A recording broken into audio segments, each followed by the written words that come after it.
You can force a number of creatures equal to your proficiency modifier within 30 feet of you to make a wisdom saving throw. Period. On a failure, they stop what they're doing and pay attention to you until the end of your next turn. Period. On a success, they ignore you. Period. Creatures immune to fear and creatures in combat automatically succeed on the save. This is not a mechanic. In combat means nothing. What does it mean to be in combat? You could say in initiative, but even then, that's a little tedious. I don't think that works. You cannot use this feature again until after a long rest, unless you expend a psionic energy to do so again. This is too strong, and I think you know it's too strong, which is why you made it so it wouldn't work in combat. So I think the answer here is to not make it so it doesn't work in combat. It's to tone it down, because this essentially stuns a creature for a round. It's a wisdom saving throw, or they stop doing what they're doing and they have to pay attention. So, 2 things. What the fuck does that mean mechanically? And 3, and another thing, once you know what that means mechanically, this is probably reasonable to make it target 1 creature. You get so many fucking psychic dice. The psychic dice, the psionic subclass, all the psionic subclasses get more resources than any other. And the reason for that is the psionic things they do aren't ever that crazy. This is way too crazy for a psionic 3rd level feature. If it targets 1 creature and you clarify what this means, then it could work. But you haven't clarified what this means. We don't know what the saving throw that they're making is, because you haven't listed anywhere what the saving throw is based off of. Like, what is your saving throw based off of? Is it intelligence? There's no saving throw listed for the Psychic Warrior because nothing they do forces a saving throw.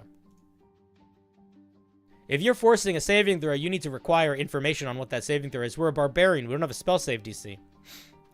That is not exactly the capstone for the Draconic Sorcerer. They can do an AoE fear effect. And it's a bigger area. But this is still, yeah, the power level of this is closer to a 14th. The power level of this feature alone is closer to a capstone feature than it is a 3rd level feature that you can do multiple times. Resilient Mind. As a reaction, when you take psychic damage, you can reduce it by 1 psychic energy plus con modifier plus barbarian level. This is also like, what are we doing here? This is such a convoluted way of giving us resistance to psychic damage. I don't think we need this, man. I think this is overkill. Maybe they could reduce it by 1 roll of their die, but roll of their die plus con modifier plus barbarian, like, this is too much. It's way too much for such a focused feature. It's overkill. It's way overkill.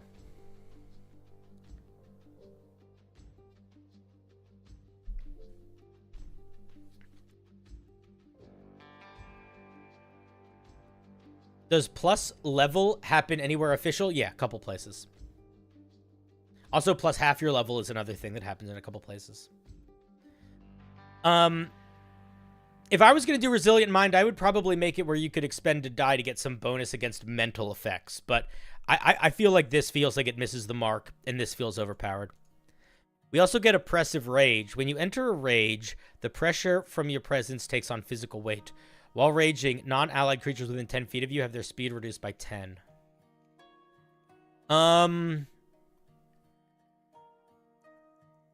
This is one where I don't think the mechanics really match the flavor.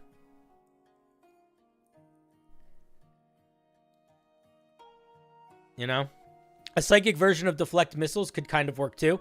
When you're hit with, yeah, you just treat it like deflect missiles. Make it for ranged attacks. Yeah, that could work really well. And make it a use of the die, the use of your psychic thing every time you use it. Yeah, I don't know, man. This feels like it misses the mark. I feel like speed reduction maybe could tie in some way, but it's...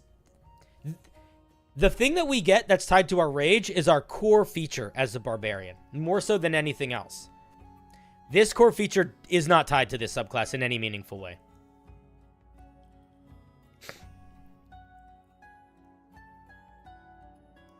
I think, I'll tell you what I think is happening here.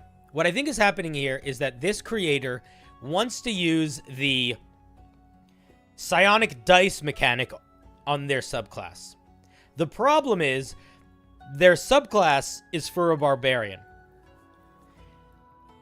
Fighters do not have a core thing that they can do many times that they have to tie anything to. Rogues don't have a core thing that they can do many times that they have to tie anything to. Like, rogues get sneak attack, fighters get action surge. Those things happen in an action. Neither one has a mode that they enter. So, in terms of what they're doing with their psionic dice, it can kind of be whatever, because it doesn't have to tie into anything, because there's not anything it has to tie into. I think you are severely missing something by not having rage tied into the psionic dice, or the psionic dice features. By taking the rage aspect and shoving it in the corner here, I think you are doing a big disservice, and I think that it feels like this shouldn't be a barbarian. It's like... my thought process is, so far I'm thinking this doesn't feel like a barbarian subclass. Like, why is this a barbarian? I feel like I could pull these features and put them on anything. You know?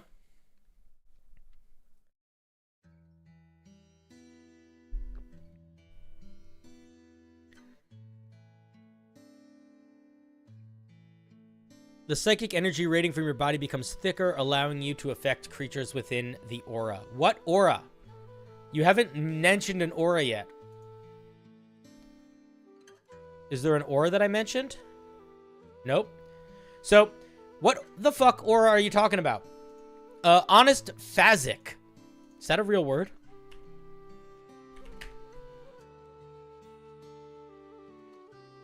Relating to phase or phases. I don't know if that makes sense here.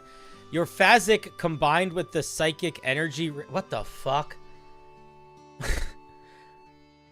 Okay.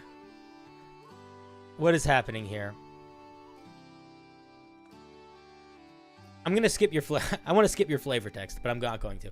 Your Phazic combined with the psychic energy radiating from you gives the impression that when you talk, it should be taken seriously. This is way too long of a sentence. You are writing this as if you're having a conversation with someone where you don't have to think about word choice, and it's affecting the enjoyability of reading the piece. You can use strength instead of charisma on deception, intimidation, and persuasion checks. After you make a deception check, you can add a psionic die. You must do so before you know whether it succeeded or failed. That's a very, very strong thing immediately. Getting this on top of it feels like overkill. Like, I don't know if we need both of these. They're kind of doing the same thing. Like, here's a bonus to intimidation, persuasion, and deception checks. But you know what? Here's a bonus to deception, intimidation, and persuasion checks. It just feels like we're putting a hat on a hat here, man. Like, we don't need both of these. Your psych aura. What the fuck is your psych aura? Oh my god, this is so frustrating to me. Your psych aura fills the space around you, shielding creatures from spells and abilities that target the mind. An intellectovers detect sentience, and the detect thoughts can only detect you as a creature that are within 30... Oh my god. This is hard to read. And I'm not even trying to be mean. It's just honestly hard to read. An intellect devourers detect sentience, and the spell detect thoughts can only detect you as creatures that are within 30 feet of you, have their minds blanketed by... I'm going to read this as it's written, and I'm going to ask you guys if you understand what the fuck is happening here. An intellect devourers detect sentience, and the dispel... No, you might understand it, but does it make sense as a sentence? Because I can't tell if I'm losing my mind or not. An intellect devourers detect sentience, and the spell detect thoughts can only detect you as creatures that are within 30 feet of you, have their minds blanketed by your own. That is not... There's nothing there, right? That's not a real sentence. So I don't have feedback for that other than the grammar is genuinely missing. Invictosaurus, thank you for the sub. 6 months, crazy.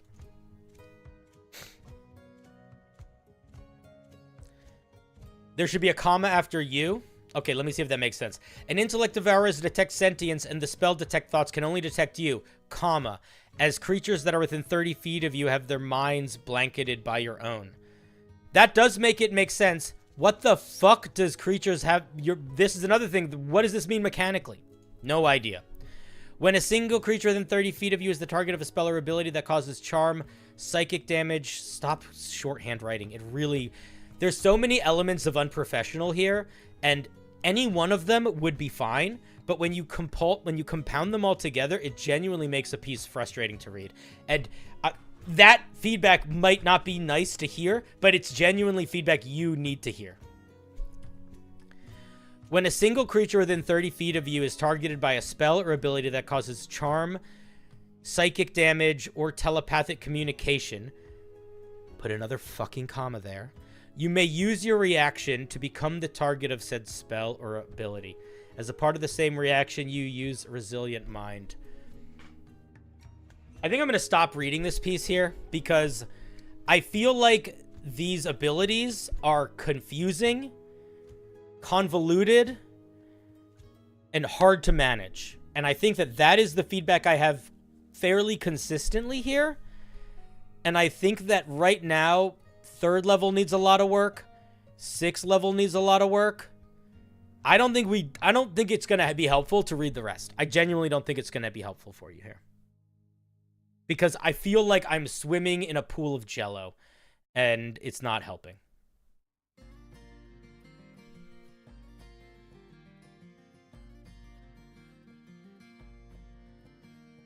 Yeah, man. I wish I had something more specific to say, other than like this doesn't.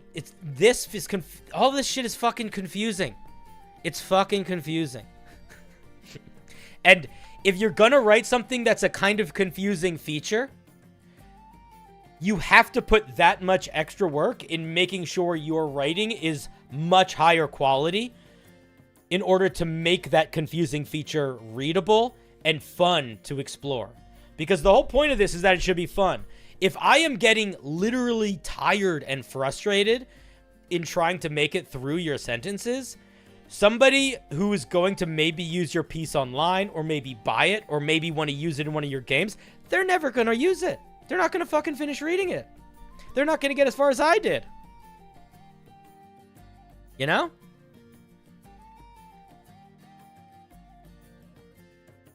Like, all of your features are doing like 6 different things, and each of those things is a little tedious. So, I think that there might be some lovely things in here.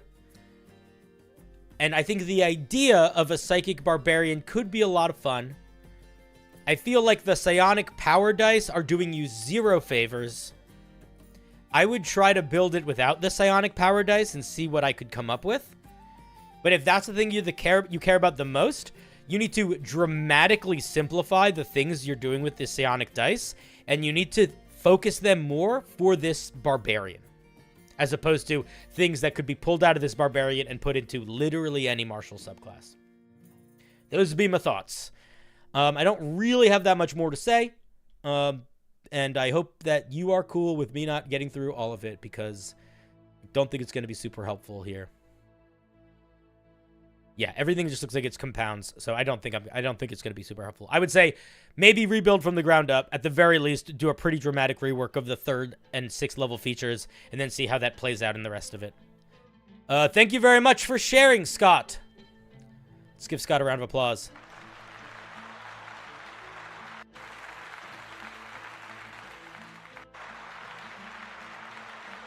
What type of music do I use for battles? It kind of depends. If I'm playing it, yeah, it depends on how much I want the music to be a character in the scene. A lot of the time for battles, I will use sort of generic action music if it's like a normal battle. But if it's like a specific boss, I'll usually try to find music that I think fits their vibe. Or I'll do like music that's like very weird, and like I'll do like pop music in a way that kind of feels like, oh, this is a weird fight because we listen to pop music while we're fighting, you know?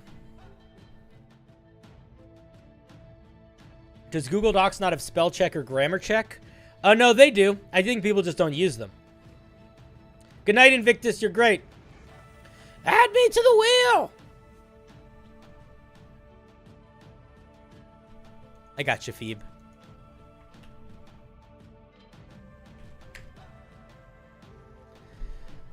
right.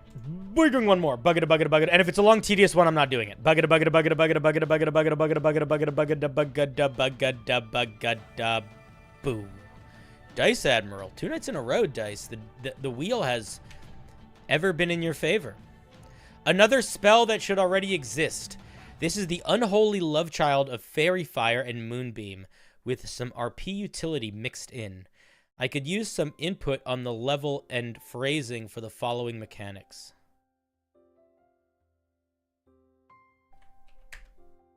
Rigged.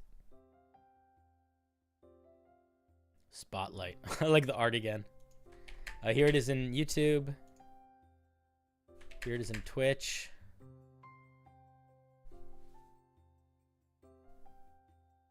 Are you allowed to submit homebrew from D&D Beyond? If the links work, yeah. You got to try opening them in a incognito window. And if you don't get your homebrew looked at tonight, there's another stream tomorrow, but tomorrow is going to be a little bit of an intense one where I'm going to be really, really hurtful. So if you don't want to do like a stream where you're getting reviewed by like Simon Cowell and Gordon Ramsay, don't submit for tomorrow. Yeah, it has to be your homebrew. I don't want to read somebody else's homebrew. I don't care. I don't care about any homebrew. I care about you, and I care about you getting better as being a writer. So I don't really want to read your homebrew if you didn't write it, because who cares? Just use it or don't. Level 1 spell evocation. This is called Spotlight. Range 120 feet. Duration 10 minutes. Concentration. Target a creature in range. A 20-foot high, 5-foot diameter cylinder area of bright light appears centered on that creature. The target can make a dex saving throw. On a success, the creature moves to the nearest empty space outside of the cylinder. The spotlight has the following effects. Creatures... Okay, let me see that again, because I just sort of read that without thinking. Target a creature within range. 20-foot high, 5-foot diameter. Spotlight appears on the creature. They have to make a dex saving throw. On a success, they can move to the nearest empty space. Okay. The spotlight has the following effects. Creatures in the spotlight, add your spellcasting modifier to any charisma checks they make, and any checks made to play musical instruments. Okay? Attacks made against the creature in the spotlight have advantage if the attacker is outside of the spotlight and can see them. Creatures in the spotlight cannot hide unless invisible. While a creature attempts to exit the spotlight, they can repeat the save. On a success, they move out of the area. On a failure, you can choose to have the spotlight follow their movement within range. For the duration, as a bonus action, you can choose to have the spotlight move to a new target within 30 feet of its current position. The new target can make a saving throw. Okay, I don't know if this is a great thing. I feel like you're giving... I don't like that this spell is activated like a targeting spell and then turns into an AoE moving spell. I think you gotta make it just a moonbeam. You summon it, you cast it. If a target starts their turn in there or enters into it, they make the saving throw. I think the beginning really doesn't match the ending, and it kind of throws the whole thing for a loop in a way that I don't really like. Beyond that, there's no way in hell this is balanced as a first level spell. This is 10 minutes. It's a bonus action to move it around where you can guarantee advantage on attacks against creatures and that they can't hide. And you can move it around and it lasts 10 minutes.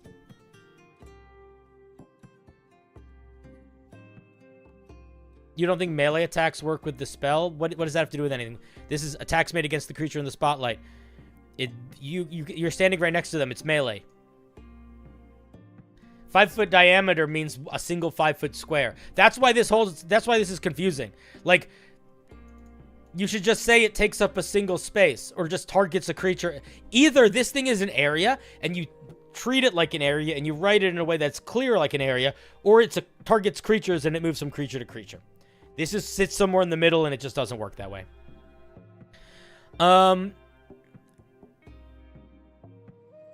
Yeah, man, I'm gonna be honest.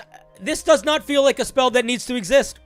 I mean, it's a cool idea for a spell, but if I was going to say, if you want it to be like, this is one of those spells, it's like, why doesn't this exist? This is not that. This feels like a forced idea for a spell. It's an interesting idea, but the 3 things that this spell does, I don't think they build together logically, especially the middle one. Like, I could see you keeping the top one and the bottom one, but the middle one feels genuinely out of place. I don't know. Those are my thoughts. I don't mind it being niche. I like a niche spell. I mean, the balanced thing to do would be to make it last 1 minute and drop this middle thing. And then it's totally fine for a first level spell, I think. If you want it to be 10 minutes and you want this middle thing, I don't know. It's got to, like, it's a second level spell minimum. Minimum.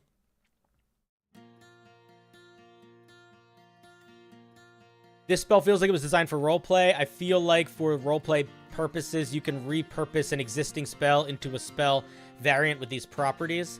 I mean, I think you could accomplish most of the goals of this spell without this spell in general. Yeah, I don't know. I don't really have much feelings about it. I think it works well if you cut out the middle, you make it shorter. I think that could make it work.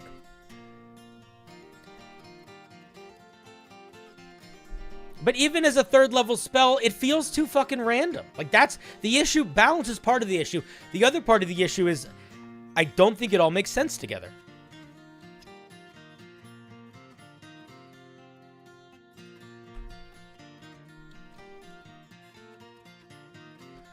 So those are my thoughts. I think it's an interesting idea. It's a very niche idea. I think the execution is not there yet.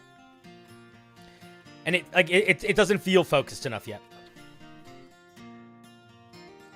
And it's definitely overpowered. All right, those are my thoughts. Thank you for sharing. Thank you for the art, too. All right, let's give Dice Admiral a round of applause.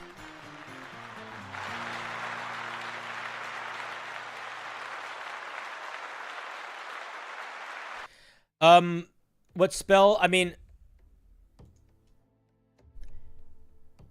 what spell would accomplish most of this? Fairy Fire would accomplish most of this. But also on top of that, there's a lot of different ways that you can boost people's ability checks. There's any number of spells and abilities that do that. I think combining those things is an interesting idea, but I don't think this thing is doing anything particularly new.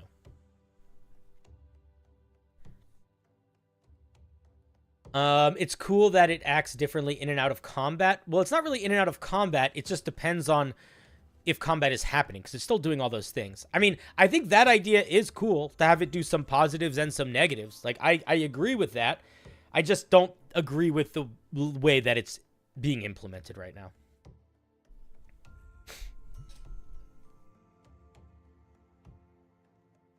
Those are my thoughts. Thank you for sharing. Kadoosh.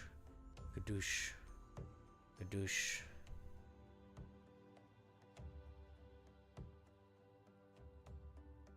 Ugh. Alrighty, give me 1 second.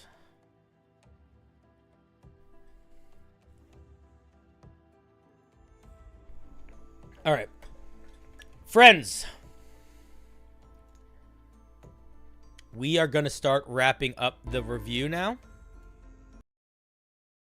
And we are going to shift gears. So before we do, let's give a big round of applause to everybody who submitted Homebrew tonight. Thank you all. You're all lovely, lovely people.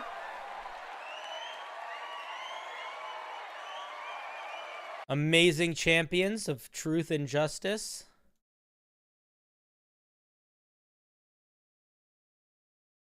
Let me move this here. I got to move some stuff around. Close this. Okay.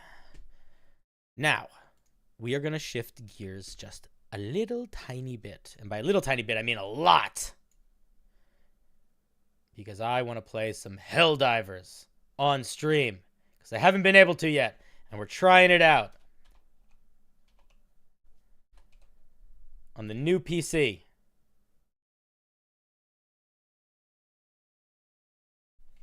Diving for all the things and most of the stuff.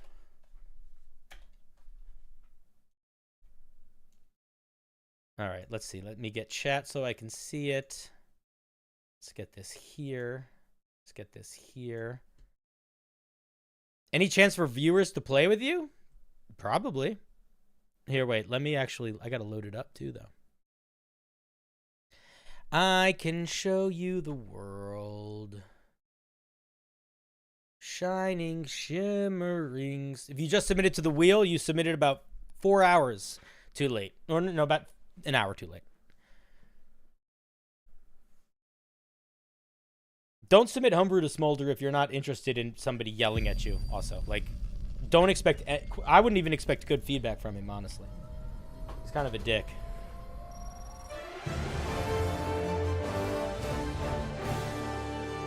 Alrighty, let's get this set up properly here. Super Earth. Okay. Yeah, we know.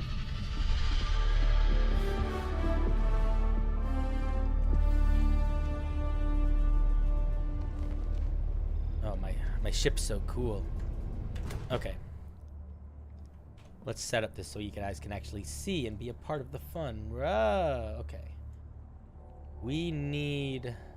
Where do we want to move stuff? Let's think about this. Let's get the screen going. Here we go. Boop. Game capture. Helldivers. Specific window. Helldivers. Yes. Okay. We should probably put it behind other stuff. Not behind everything. Okay. Now let's do this right. Let's move. Let's see. Where do you guys want to see? You guys could probably actually stay here. Where do I want to be? I probably want to be like over here. No, I'll hang with my stratagems. And then chat.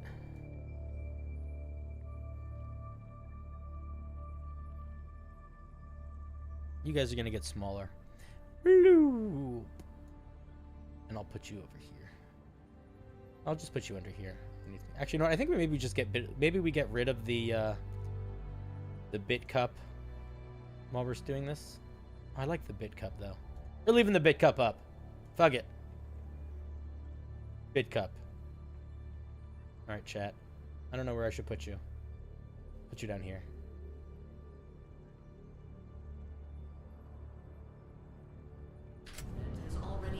Ooh, guys, look, I can play Helldivers on stream. It's not breaking my computer. It's not breaking my computer. It is clear that there can be... Oh my god, that's amazing. Oh, that makes me so happy.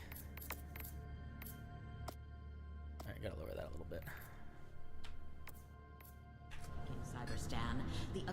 All right, let's see. Anybody I know online? Bildo. Bildo, you want to play?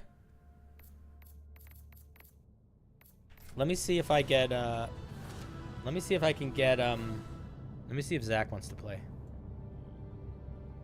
I'm hell diving on stream if you want to join. All right. We're in it. Divers!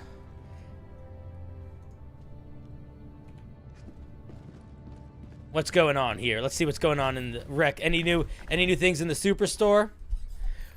What do we got? What do we got? Engineer armor, boring. Medical armor, fine. Funny helmet. No, I'm happy with being my true armor. A true helldiver knows their armor. All right. Dino Rama, I don't show the YouTube chat in the video because it is against TOS. Grave tidings. The automatons are a far greater threat to liberty than we were led to believe. All right. We're going to start on extreme. Keep it simple. What do we got to do?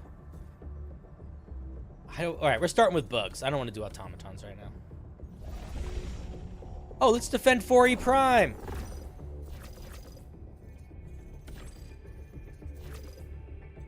Yeah, where should we go? Oh, this one. Yeah. Have you guys seen these new these defense missions? They're so good. Oh, they're so good. You'd like to drop with me? It's probably possible.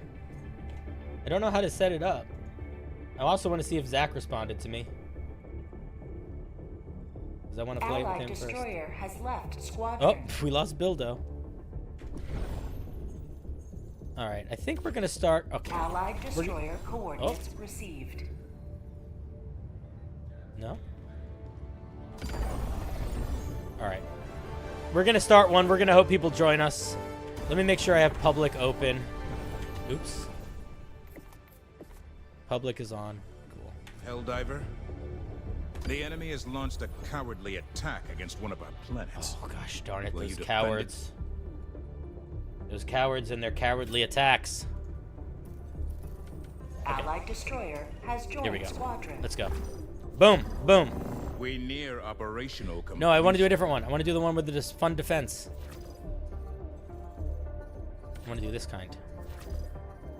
Alright, I don't see one. It doesn't matter. What do we got here? A data retrieval one. I'm not sure about that one. Oh, these are all rough ones. I haven't done this kind before. Retrieve essential personnel. That sounds... Announcement system Let's is the try it. Fori system. I've never tried this one before.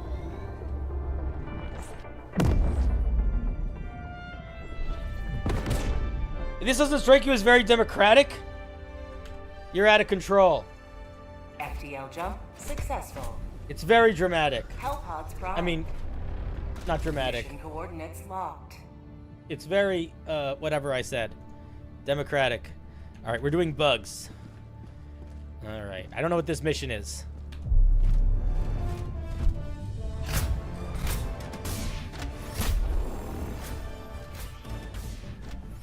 Terminids advance swarm across the region. Leaving you to clear and unlock emergencies. Okay, whatever. We'll deal with it. We'll figure it out. Oh, you got the fancy boy armor. All right, what are we bringing? I know what we're bringing. I don't need to think about it. We're going to start with, we'll bring the classics. A big explodey. Big explodey. Big explodey, big explodey. Puppy. I think we do another big explodey, right? Laser. Yes. Yes. Give me the speed. Also, what weapons do I have? Shotgun. Let's change that. Let's go. Rifle. All right, I'm ready. Hellpod launch initiated. I'm ready.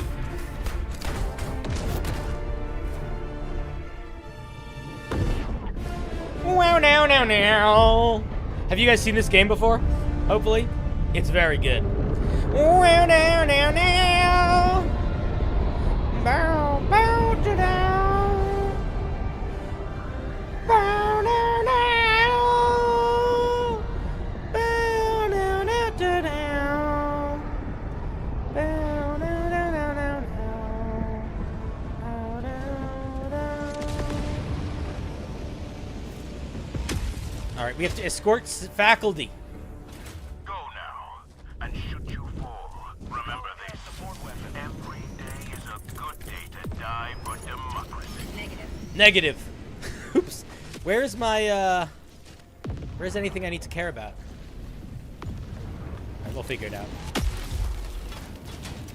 Puppy. All right, what are we doing, Billy? Billy Doe. Is there a button we gotta push somewhere?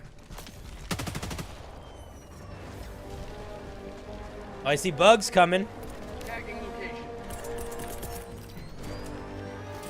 Requesting advanced weaponry. Get some! Get some!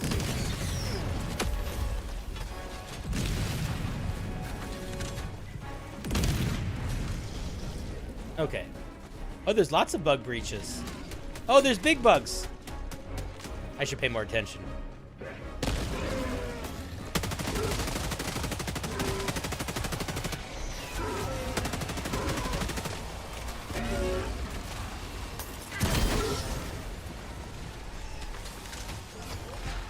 Oh, hey, sneakies. Allied destroyer joining squadron. guys doing? You just living your life?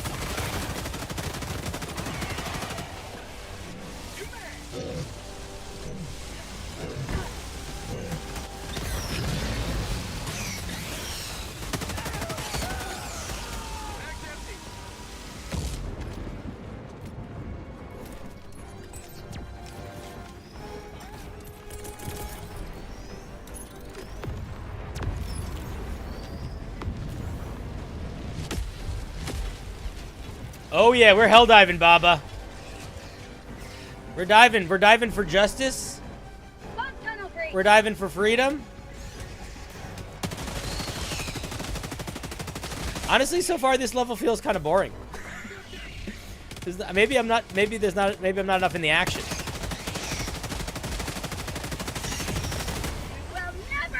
Oh, hello. Oh, here we go. Now it's getting hectic. Yes. Shoot. Shoot. You can't get me. I'm unstoppable. I'm invincible. I'm unstoppable and invincible. Fuck you, bitch.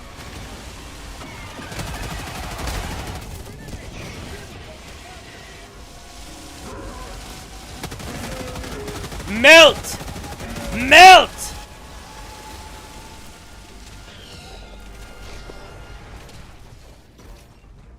Maybe I need to go up in the difficulty. Oh, earthquake. Oh yeah, I forgot to. I got so caught up on stuff. I gotta push buttons. All right, I'll go push buttons. I'm pushing buttons. I'm doing the mission. I'm not just killing bugs. Dude, I'm quick with that ETA. I'm quick with it. All right, who's coming?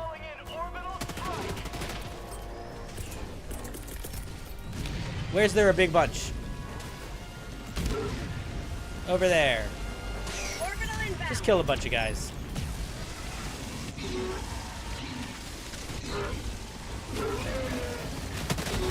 Oh, Trevor, hello. Boop. Well, well, well. If it isn't Chargy McChargerson. Fuck you. Nope. I thought my laser got him. All right, I'll get him. Where are you? Hey. Hey, get up. You're fine.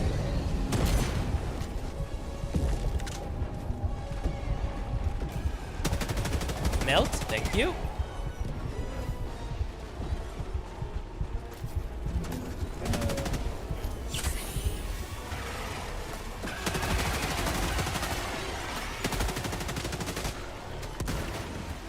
Boop. Get out of here, you citizens. Cross attacks. I'm in the middle of it right now, man. I'm not gonna stop it right now. Allied destroyer joining squadron, deploying Helldiver. Mission at 10 minutes remaining.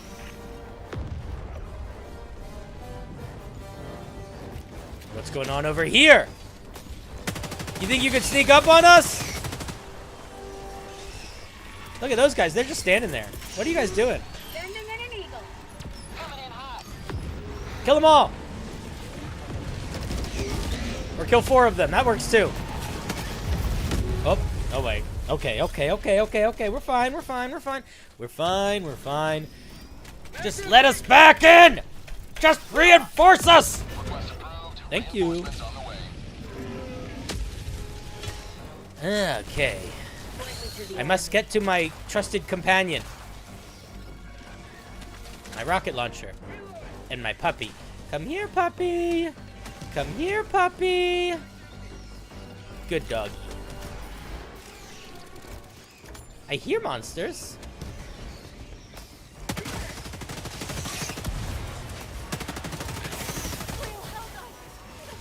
Okay. After this, we're going to become lightning boys.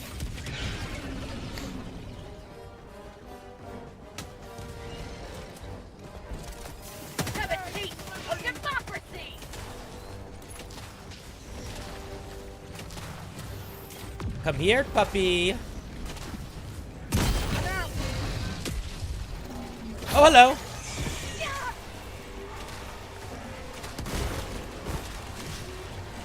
fuck you! Get away! Grenade.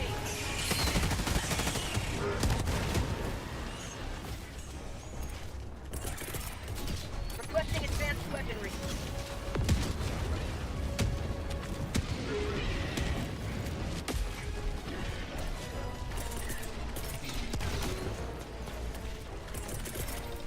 Reinforcing.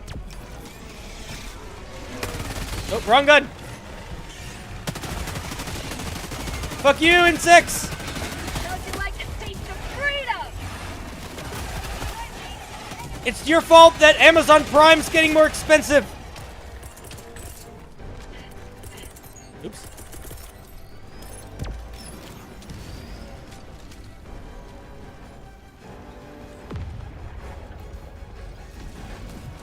Hi, Hunter. Juke. Ready to liberate.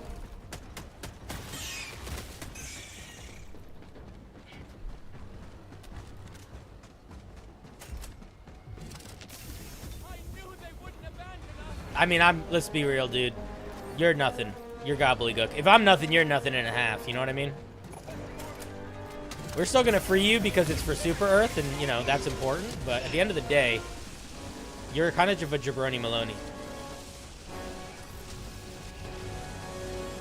Alright. Here we go. On the adventure to find some insects. Beware of windmills!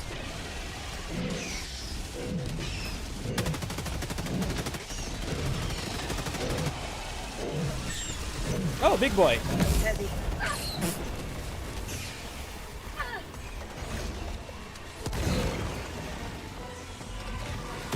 Out. Oh, you blocked for your friend, you fuck.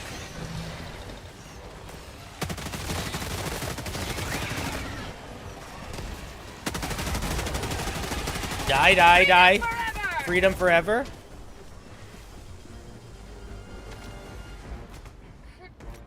Boop.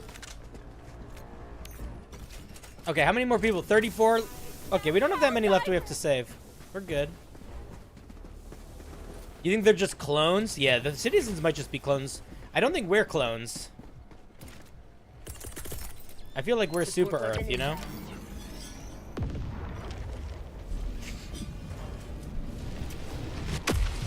Here we go. Oh, we're done. We win. Line of freedom. Extract when ready. Victory airdrop. Victory air. Everybody run. I don't know where it landed. Oh, it's right there. It's probably fine.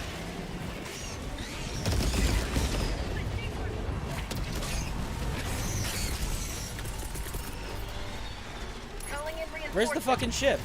Oh, it's up there. Yep, yep, yep. We're coming.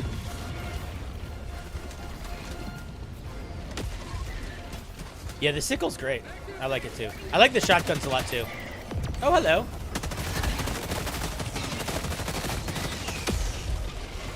Oh, what's up? You're still chilling? Have a taste of democracy.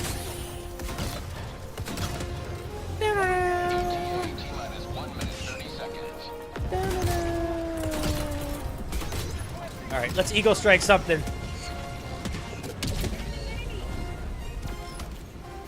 I don't see bugs. Bug breach. Sending in an eagle. Oh, there's bugs.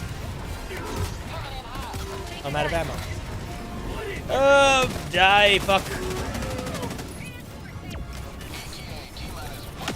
Reinforcing.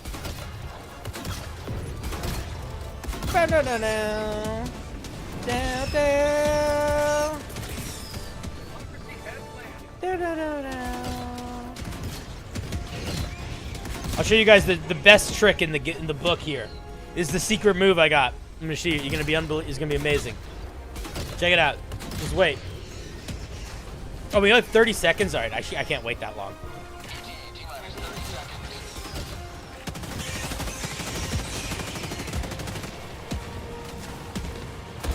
I'm out.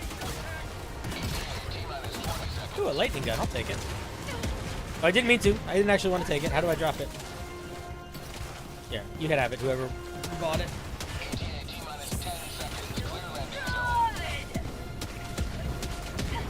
That's you see that sick move? That was pretty great, right? All right, check this out. Pelican 1 arriving at coordinates. A hell diving TTRPG would be interesting. It would be like a roguelite, you know, where you would have to, you know, you'd have like 17 characters and you would die all the time. Oh, look at all those guys over there. All right, guys, let's all get on the ship. Everybody get on the ship. Get on the ship. We all want to do stupid shit, and you're gonna die if you don't get on the ship. All right. Pelican 1 preparing to depart. Shuttle launch in 20 All right, I'm seconds. doing dumb shit. Extraction complete. Pelican 1 beginning ascent.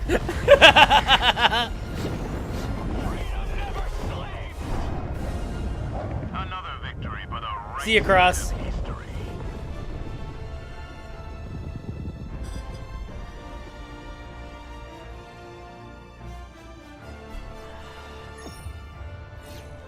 Down, down, down, down. Down, down, down. How's it going, Tighty? It's going well.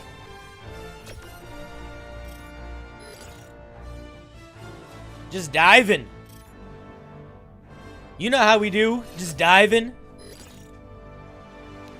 Baba. I'll tell you what.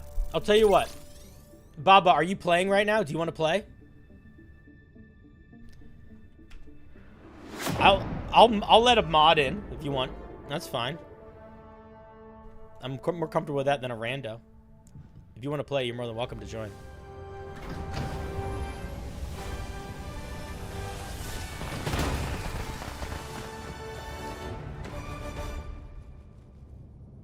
Yeah, do whatever you need to, or I can do stuff. Just let me know. Look at me. Look how beautiful I look. Ugh, most kills. I felt like I wasn't even doing anything. Noticed our presence before we pulled out. I thought I was doing so little.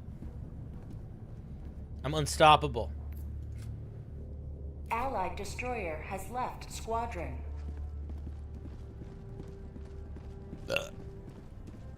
All right, here's what I think we do. I think we up the difficulty. You're here. The galaxy awaits your salvation. Oh, we can't up it. We got to keep it at this. Okay, that's fine. We're upping the difficulty after this. Oh, we just did emergency evacuation. Let's do this one. Coordinates locked.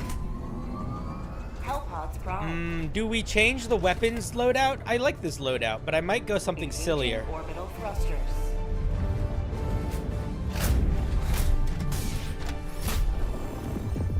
Orbit synchronized.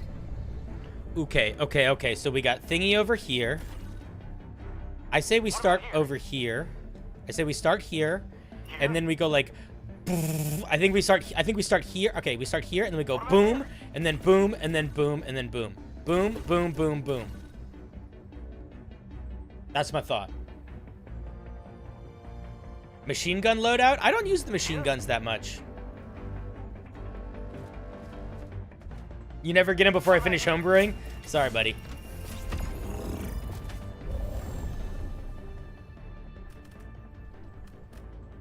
Okay, wait. If that happened, let me just do that really quickly right now. Okay, do I need to do that through Steam or is that through did you send me your Steam friendship thing or your Helldivers code? Is that a Helldivers code you sent me? It looks like it's a Helldivers code you sent me. Is that true? Hellpod launch suspended. One sec. Steam code. Okay, let me do that very quickly. Friends. Add friend. Enter friend code. Allied View. destroyer has left squadron. Send invite. Okay. Hopefully you're not my friend, and you can just join the game, hopefully. Is that just how it works? Gina! Look at me, look how handsome I am! Gina, we're fighting for democracy.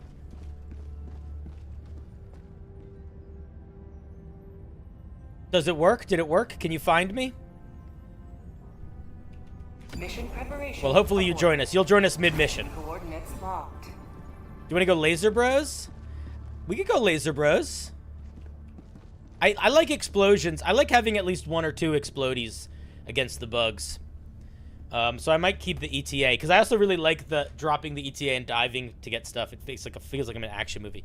I'm not sure where I'm gonna go yet.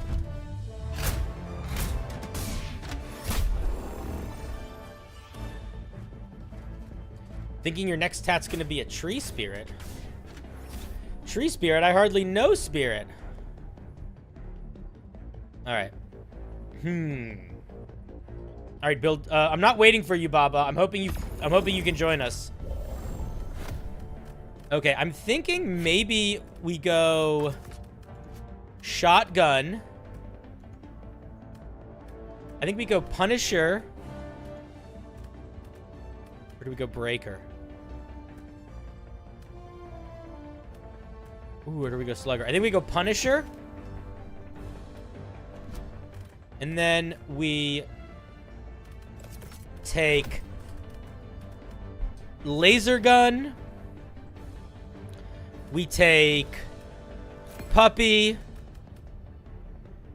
And we take... Oh, this is not a lot of explosions. Orbital, big explosion, and other explosion. I think that's probably enough.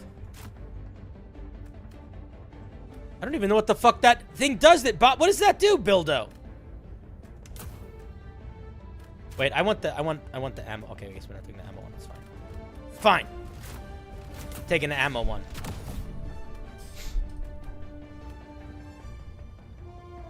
Oh, I know your DACA. I figured it out. Here, I need to do something very quickly before we start. I can't do it in the middle. Damn it. All right, fine. It'll just be whatever.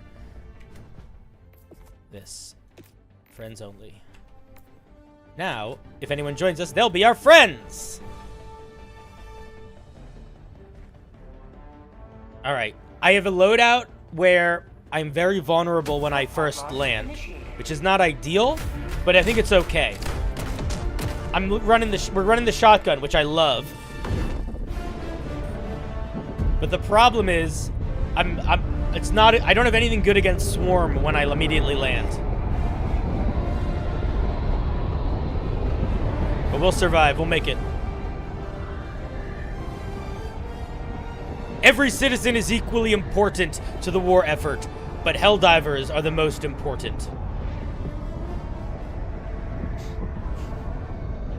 You could try to go planet hopping. Honestly, the main reason why I closed it is because I want Zach Speaks Giant to be able to play with us if he wants to. Oh.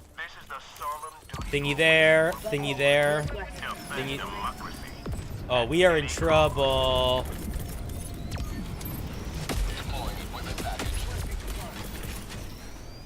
Guys, there's fucking birds and mushrooms. I should have brought a giant explosion gun. Oh, one of you did. Okay, thank God. All right, hooligans. Let's see. Where do we want to go first? I say we go here first. Dropping a pin. West, 200 Let's fucking meters. go. Are you able to shoot that? Are you able to kill that thing from this far away? Attacking location.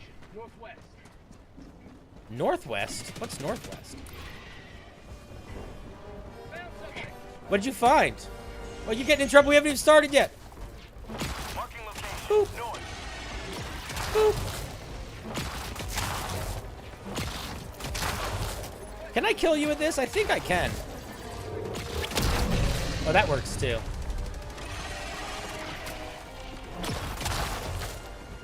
All right, hooligans. How do I do voice chat?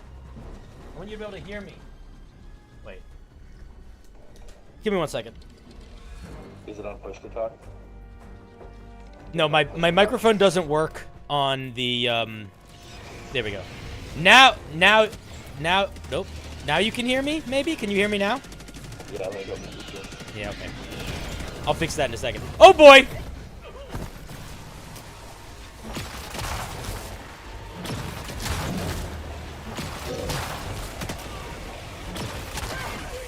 Who's shooting me? Oh, my ladies are shooting me. We got the fire too. Bug tunnel breach. Oh, there's lots of bugs. Oh, boy. Oh, boy. Mona Lisa, let me get a date on Friday. And if you're busy, I wouldn't mind waiting till Saturday. Hey, I can't see ya, and I'm gonna die. Dang it! I got killed by DACA! DACA, you fiend. No, No, it's fine. It's all for Super Earth. I have a new soldier ready to go. He's landing right now. All right, he's coming in with the shotgun because he doesn't have anything else yet. Ready to liberate. Where's my stuff? Fuck you.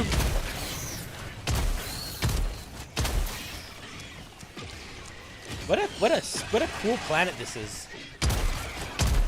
Tactical asset within threat range.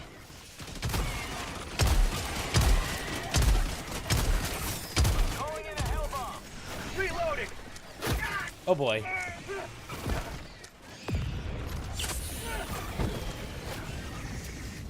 All right, give me that. I'm borrowing this.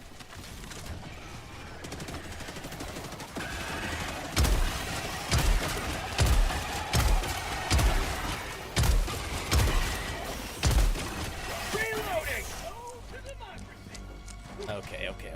My stuff's around here somewhere, surely. It's in this direction. On the map. Yep. Listen, maps are for nerds, okay? I think I found my stuff, though. Speaking of nerds. Wow, are you still alive? Fuck you. Fuck you. Fuck you. Fuck you. Fuck you. What the fuck? A hunter just took so many bullets. They're so smart. Powerful. And I hate them. Alright. I'm rejoining you. I'm far away.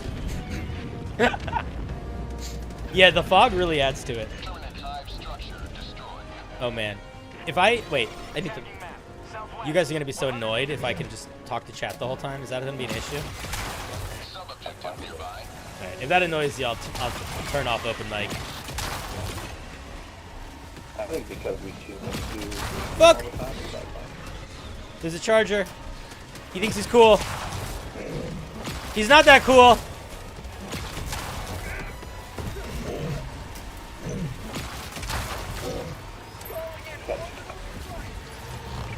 Wow, it is fucking foggy. I don't see a guy. I can't see anything. there's gotta be too much. Oh, somebody got it. Yeah, there's gotta Yeah, be Bill, Baba got it. Baba got it. All right, look at us. Okay, we've made it to the thing. Perfect. Oh, common samples, common samples. Dude, common samples are the hardest samples to come by these days. We're so excited. Cause I don't need that many other samples. It's like, oh, I need 10 rare samples. I need 5 super samples. I need 30 million common samples. My dog just killed a hell bomb. Oh, I'm so stupid. Stupid puppy. Puppy, you're in trouble.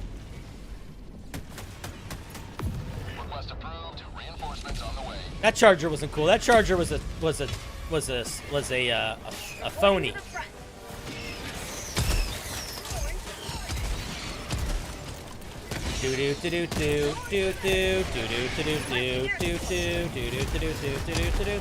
Oh god, that was a mistake.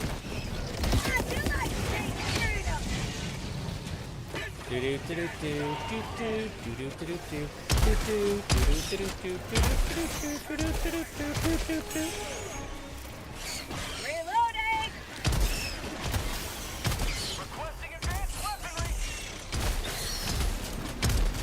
Okay, my gun is down there. I have to get down here. Yep, okay. I see you. Yep, you're very funny. Ah! Fucking hunters. Alright. I'm fucking up, boys. I'm fucking up. I'm blowing up this building. Yeah, I'm so cool. Democracy has landed. Oh my god! There's so many bugs! Okay. Sending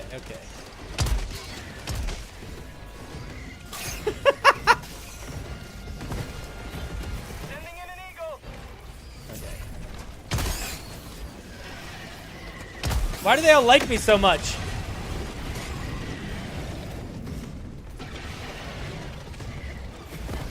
Oh my god. Dude, chill out. Okay, I need to borrow one of these.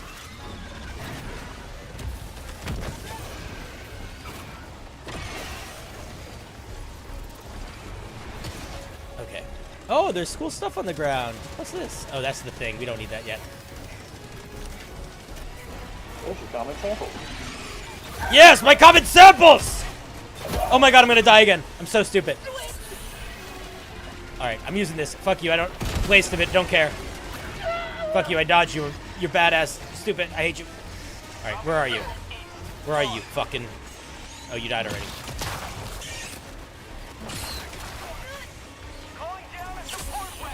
Alright, we're going east? Yeah, let's get the fuck out of here. It's getting hectic over here.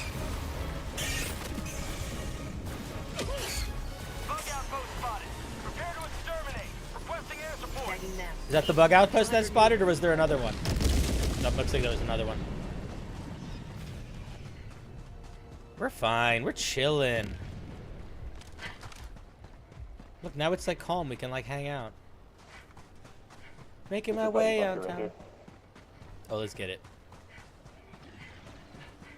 So, anytime there's a new whatever thing and I need blue speckles, I just grind them out on easy missions. So, like, that's why I have so many green Common speckles. samples. I need to make your volume louder. Also, this is your samples, by the way. How do I make... There you go. you Oh, want you're me as to loud do as you can be. Alright. I could probably just be louder if you want. No, it's fine. I'm in very chill mode because I ran 3 games today. Dude, how would the D&D games you ran? It was great. I've been onboarding a lot of new players, so a lot of session 0 stuff. That's awesome. Baba's out like just doing missions. Yeah. Thank you for the super chat, Enzo. I will check what it says in a second. Enzi. Ezzy Man. Sorry. Said your name wrong. So if you pop up the nerd map, you can actually see the red spots where there are bad guys. Yeah. You could do that. I always have it open. Alright. How do I need to be able to see my super chats. Alright, there we go. Now I can see them. Thank you. Thank you. Thank you. Thank you. Let's get the fucking game open. Oh no. Everything's chaos. Everything's falling apart. I had to pause, but it's not paused. Okay, there we go. I'm back. Negative. Oh boy, lots of guys. Oh, you got it already. Run away! 30 minutes. Oh my god, we're being slow. I feel like my sprint got slower. Dropping package. Requesting orbital. Package acquired. Yeah, I'm done reviewing tonight. I did reviewing for 4.5 hours. We're on to Helldivers.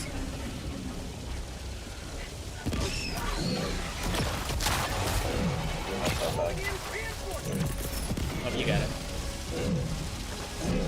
Oh no, I got it.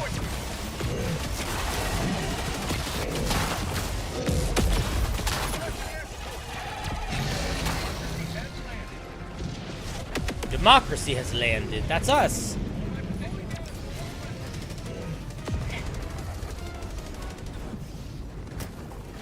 All right, insects. Oh fuck. All right, I'm gonna be in my different build next time, which is just a giant marshmallow, and it's the best way to play the game. When's the next time you are reviewing?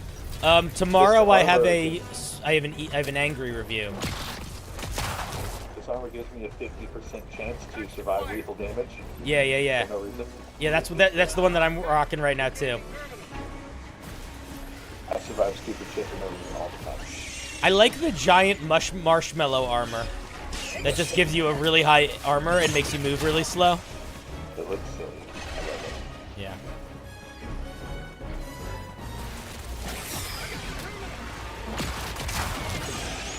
Yeah, anybody that wants to watch my reviews, my live stream where I'm doing Homebrew review, that's almost always the first part of the show. Or the only part of the show. Where's the breach? Where's the breach? Oh, there it is.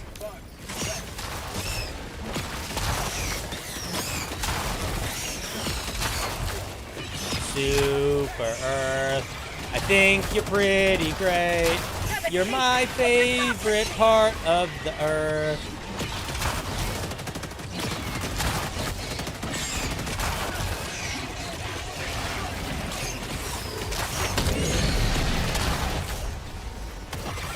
Oh shit.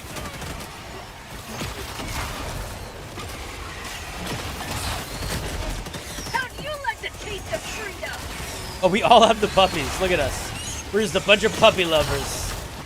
Go Team Puppy!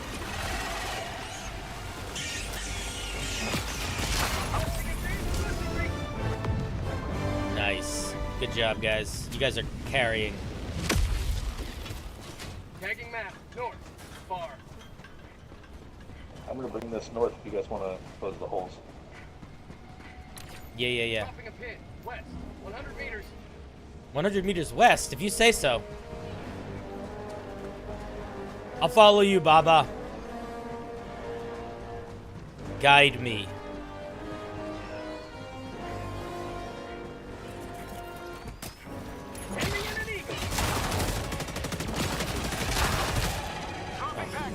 I have a fucking spammer in my chat. Yeah, I do. Hair. Let's fucking eliminate their existence.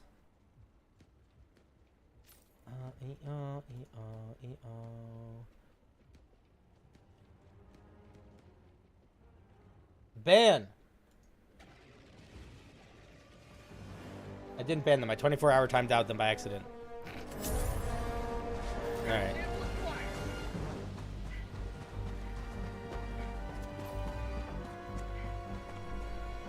Package acquired. South. 100 meters. 100 meters. I'm just hanging out. I'm just taking a little breather, dude. It's fucking hot, man. Steamy. I'm moist. Alright, I'm coming. Where should we go? Here, let's fuck up this. There's bugs here. Let's get them. There might be some secret missions, too. Weird electrical things happening. Hi. Hi.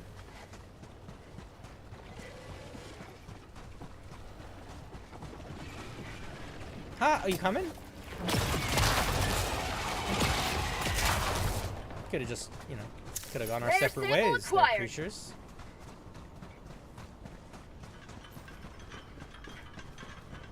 Sometimes I feel like the bugs are going out of their way to get into a fight. You know, it's almost like they're, I don't know. It just feels like they get political. You know, it feels like they're getting very political. I'm tired. Orbital inbound. Package acquired. Fire in the hole! Oh, all right, that does it too.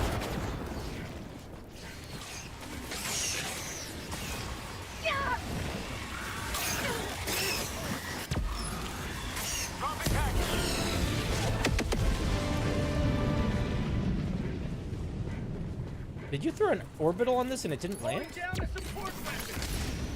Got a sample.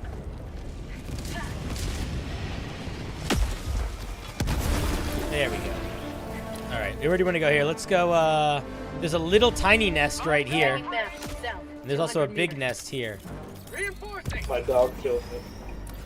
Your dog killed you? My puppy. Sad day when your dog kills you.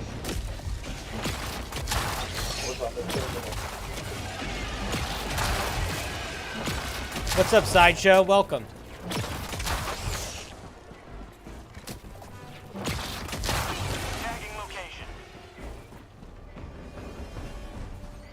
God damn, this game is so pretty looking. I love when it's all foggy and ominous. Hellbomb. Marking location. Yeah, I'm super jealous. Yours looks beautiful compared to mine. It used to look like gobbledygook. Now it looks like pretty goodly gook.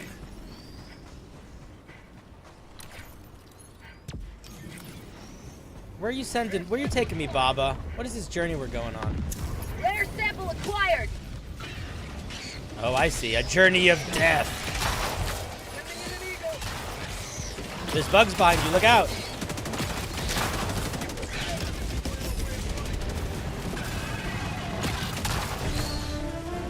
Yes. Oh, you shooting the hell bomb? Nice.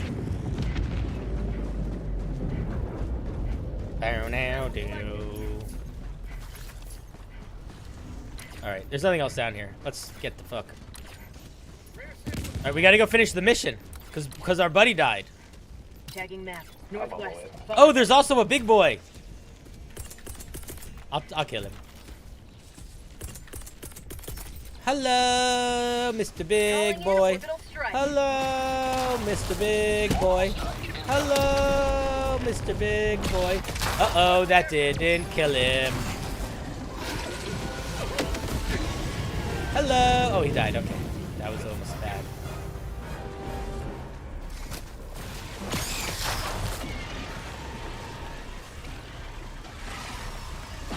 I can see what's happening. They don't have a clue.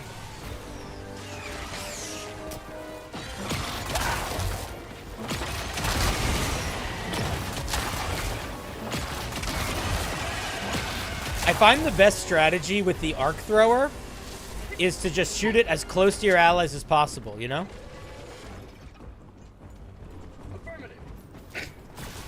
I also love that whenever people talk in-game and they use the voice chat where they go, affirmative, negative, it just sounds like they're in, like, an anime. Sounds like I'm playing with a bunch of anime protagonists. Thank you. Which, you're welcome. I totally do a Helldiver anime voice with randos. It's great. It's very funny.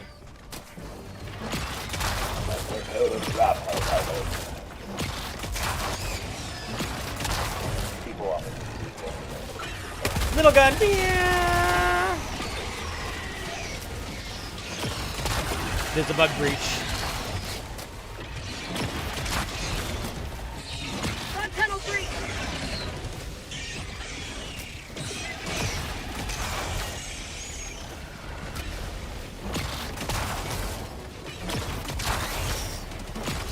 Oh, it's getting dark. It's getting scary.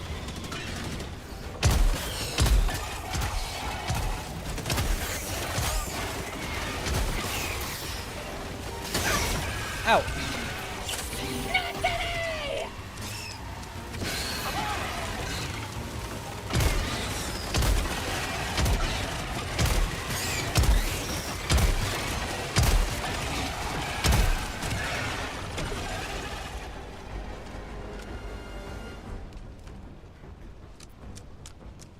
Loading up. I'm on it.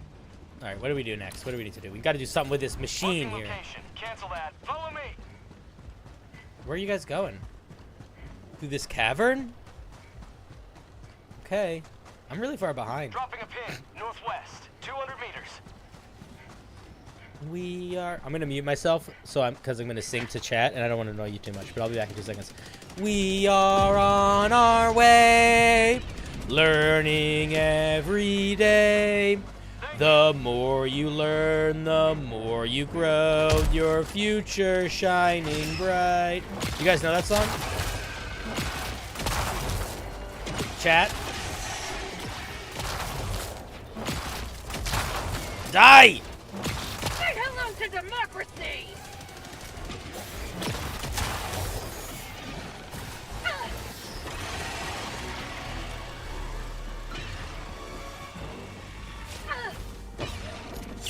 Gonna get killed by my own dog again. Chat fucking loved it. They were spamming hearts and emojis. It was crazy. You guys missed it. You gotta go chat, right? Don't listen. Don't check. Just trust me. I trust. There's Dropping a little pin. base there. West, 200 meters. Just a little base.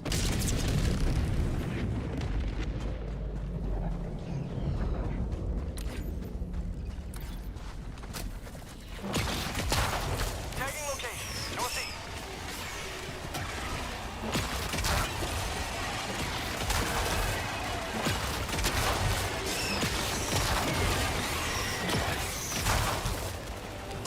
Requesting advanced weaponry. Okay, here we go, boys. Northwest. Close. Earthquake! Everybody, look out!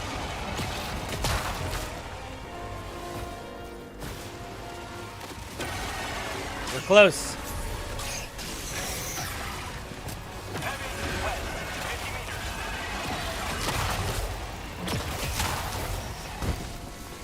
There's a charger coming. He thinks he's cool. He thinks he's way cooler than he actually is. He's not even that cool, and he's trying to be so cool. Everybody knows he's fucking lame.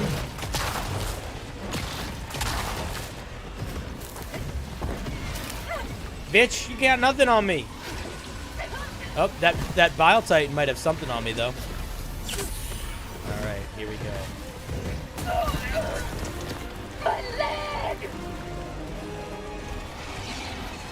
Oh boy. Guys, I have some friends. Guys, I made friends. Guys, I made friends. Look, come here. Guys, look who I made friends with. Guys, look.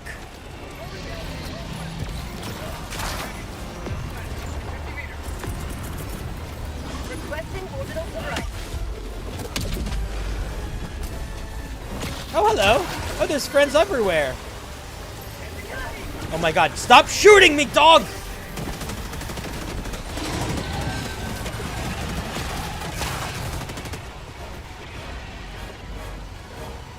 I hate my dog.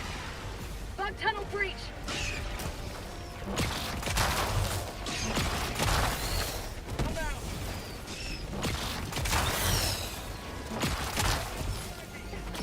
Have a taste of democracy.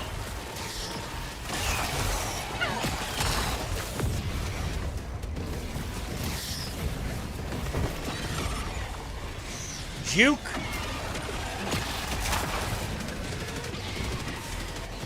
Nope. That was not a juke.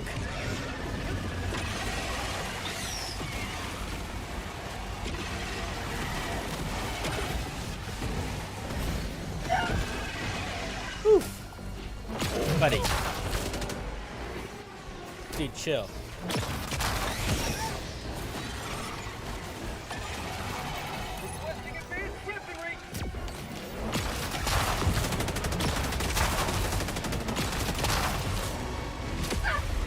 If you fucking kill me, dog, This is why I stopped using them. I gotta figure out how to kill my dog. Oh, thank you for the stim there, buddy. That was slick. You can hold F and drop it if you want. No. I'm just being mean to my dog. I just don't. I love the friendly fire builds. Yeah, it's my favorite way to play. My favorite build is everybody goes anti-lightning armor and Teslas and Tesla towers. I don't know if it's good, but it's funny.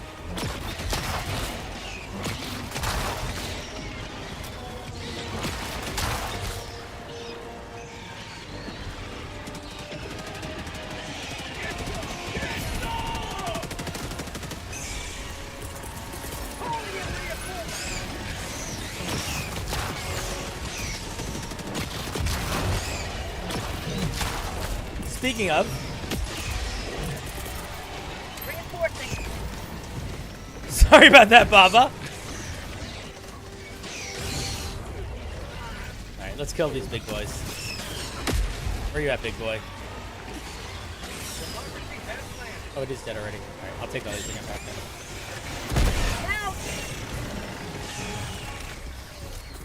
No, that's not what I meant to do. I went to take my laser gun. There we go. Say hello to the calling in reinforcements. Half reinforcement budget remaining. Oh, I'm gonna die soon. Oh, I'm... Oh, you're still... Nope.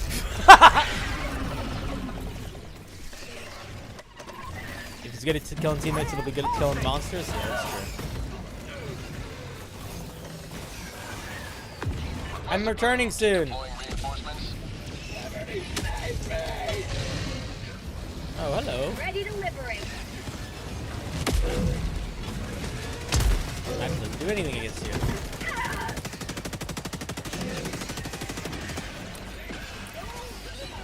I got some knuckles.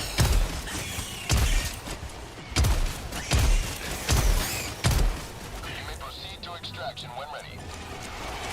Give me that ammo.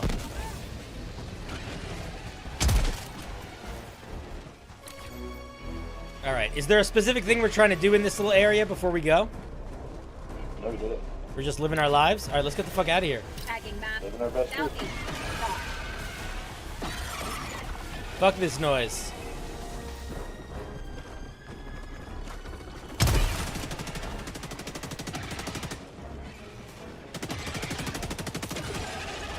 Yeah, let's get the fuck out. Yeah, definitely time to boogie, boogie, woogie. Oh boy, this guy thinks he's so cool.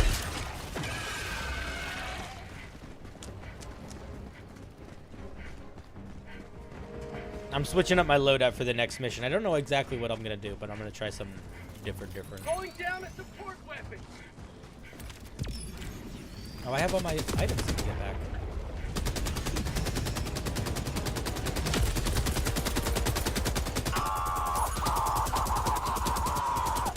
Sending down equipment package.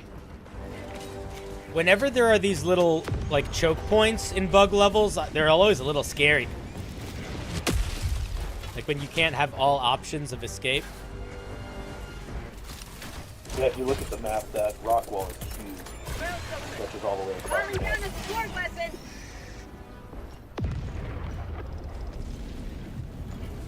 Super Earth. We are the superest Earth.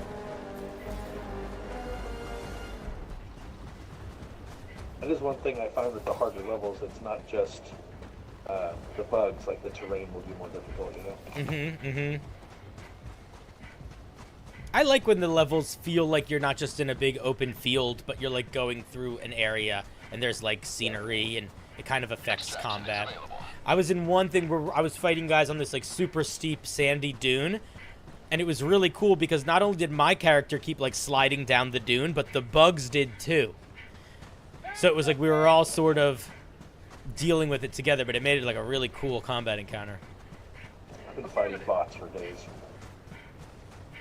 I was doing bots for a little bit. I like fighting bugs more, though. I like the swarms. I like the chaos of them. Helldiver with the bots, I just love it so much. I haven't tried... I don't know if I've tried Helldiver difficulty yet. So hectic. I know I've done the one right before. Ooh, what's this? Oh, we've been there before. Arson. Arson, I hardly know sin. That was pretty good.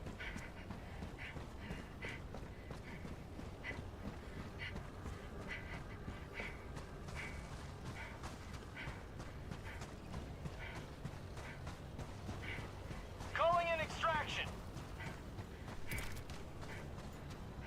Extraction request confirmed. Shuttle inbound. Throwing supply beacon. I'm letting him know. I'm speed boosting the dropship. You guys know that? You can shoot the lightning up, it speeds boost the dropship. Did you know you can actually destroy the dropship and then no one can extract? I'll try. I bet you can do it before. Where two people join the game with arc rifles and get really good. Extraction is always optional. I have something for you. Oh, nice. Good eagle. Oh, man, I thought that was a common sample. I got so excited for a second. It was just a backpack.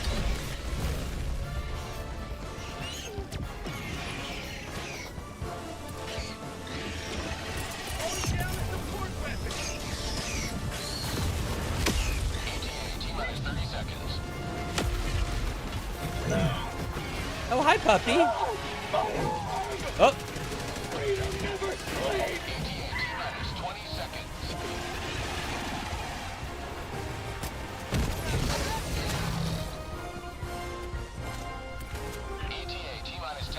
Down, down, down, down.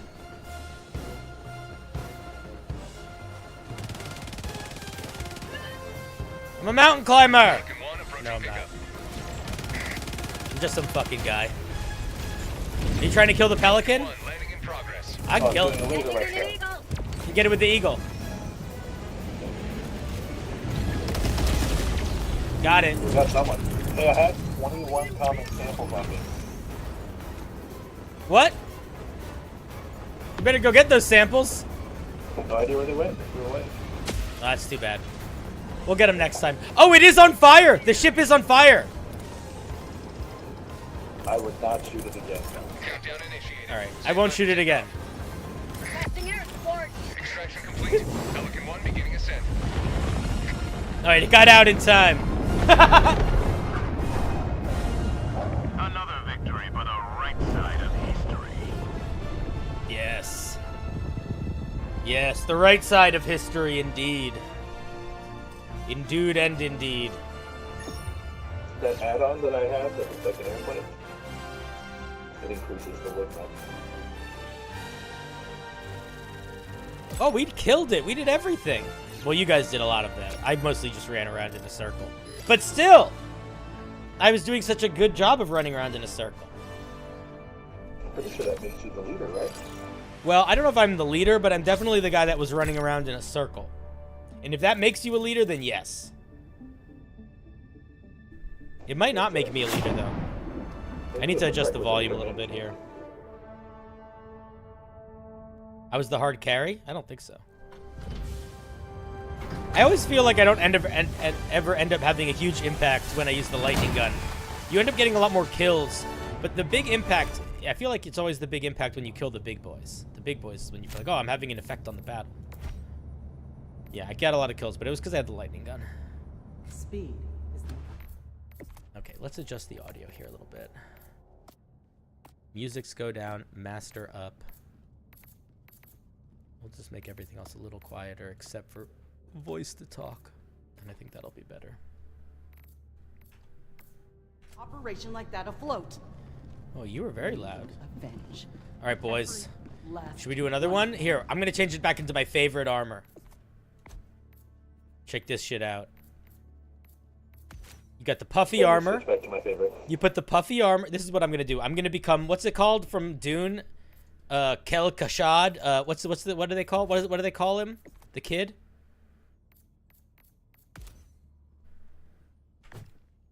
No, I don't remember. Who's going to be the leader? Quetzalcoatlus? That's me. I'm Quetzalcoatlus. Look at me. Atreides? No, that has like a name. That's not. It has like a title. They think he's the Quetzalcoatlus. Yeah, That's he's me. the Quetzalcoatl. That's for sure. Coordinates locked. I'm the Quetzalcoatlus, baby. Hellpods prime. Engaging orbital thrusters. All right. New loadout. This one, Orbit synchronized. we're gonna be going totally. The whole point of this loadout's gonna be, Here? you can just die and it's fine. Yeah, here could be good. Here? Right in the middle of the water. I don't know if that's possible. Here? What if we do here? What if we do here and then we go like, we go like this. I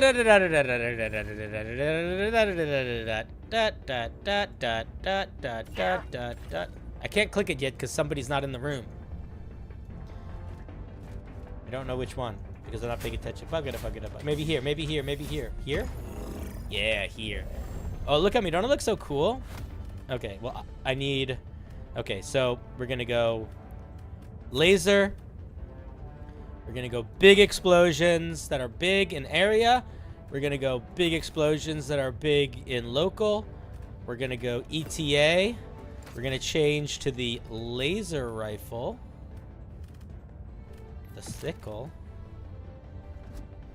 And I think that's it. I think we're fucking ready to go. Speed boost so I'm not a slow boy. Hot drop, exactly.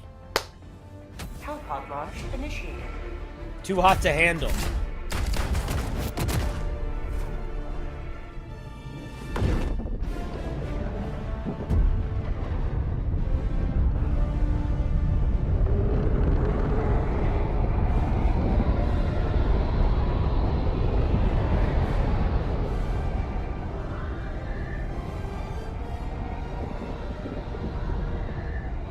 I have to open Discord on my phone.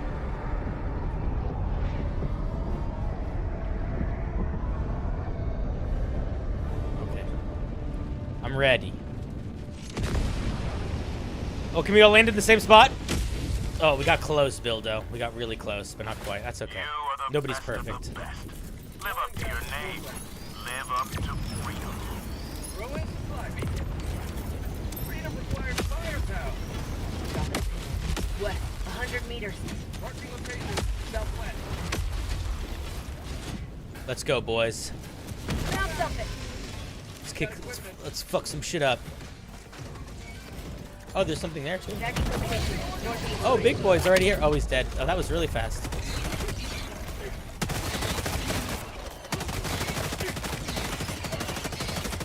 I'm hitting the fucking plants. Changing ice. Oh, I didn't mean to do that. That's fine. Let's get. Alright, let's get this button pushed. I'm going on a mission. Oh, lots of guys.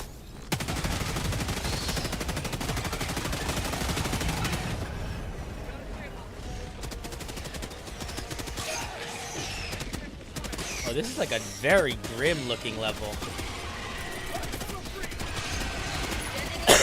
Wow, thanks. For prosperity. I'm sorry, whoever I just killed. Reinforcing. It was okay, it was my neck. Alright, let's kill this Battle Titan. Hey, hey, Biddy.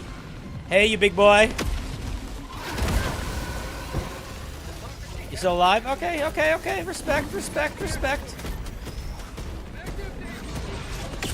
Not today.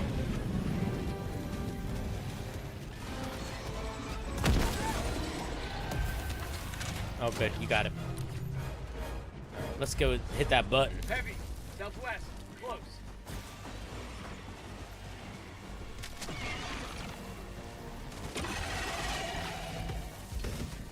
I'm out.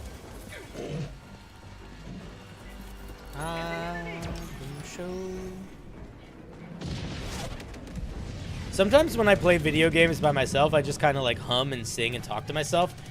And I'm realizing Requesting air support. that is like maybe a weird thing to do on stream.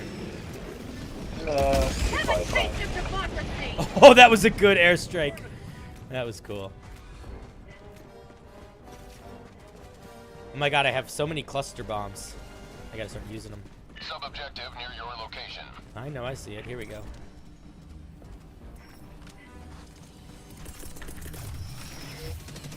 Rare sample samples. acquired. Ooh, samples. Ooh, common samples. Let's go. Found something.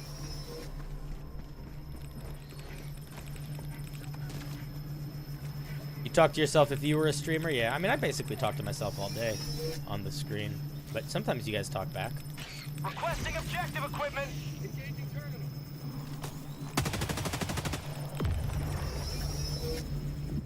Yes. Package acquired. Dropping package. Boof. Alright. I guess we could do Tagging the map, mission. South, 50 meters. There's also some really big nests. We should mess with them. I just grabbed a bunch of schmeckles. Ooh. I like a schmeckle. Looks like we have 8 common schmeckles so far. Mission progress That's almost 9. Okay, that's 2 away from 10. Alright, we must establish the communication uplink. West, 100. Well, well, well. If it isn't some mean old bugs that are trying to prevent me from starting a communication uplink. Oh, a big boy's about to drop in. Yeah, I saw him. He glitched in. Bug tunnel breach. Requesting advanced weapons. Heavy, northeast, close. Let's kill him. Oh, oh boy. Oh boy. Move. Requesting air support. I'm out. Yeah, you're so big and scary and intimidating. You're so good at that. Fuck. Sending in an eagle. Alright, send me on top of the bile spitter. I'll destroy him.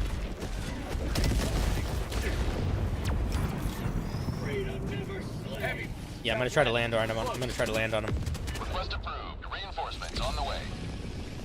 Boom! Direct hit. Let's fucking go. Democracy has landed. Democracy has landed. Ugh. More coming in. I'm 100 dogs. Each one more powerful than the last.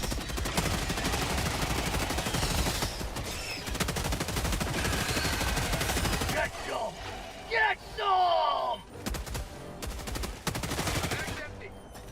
Try out this new machine gun. I'm not super sold. The heavy one? Yeah. I've Not heard the starter one, but the newest heavy one. I've heard the new heavy one is better if you have it on the lowest RPMs. Yeah. All right, let's get the fuck out of here. Dropping a pin. Southeast. 300 meters. Can hear Schmeckles.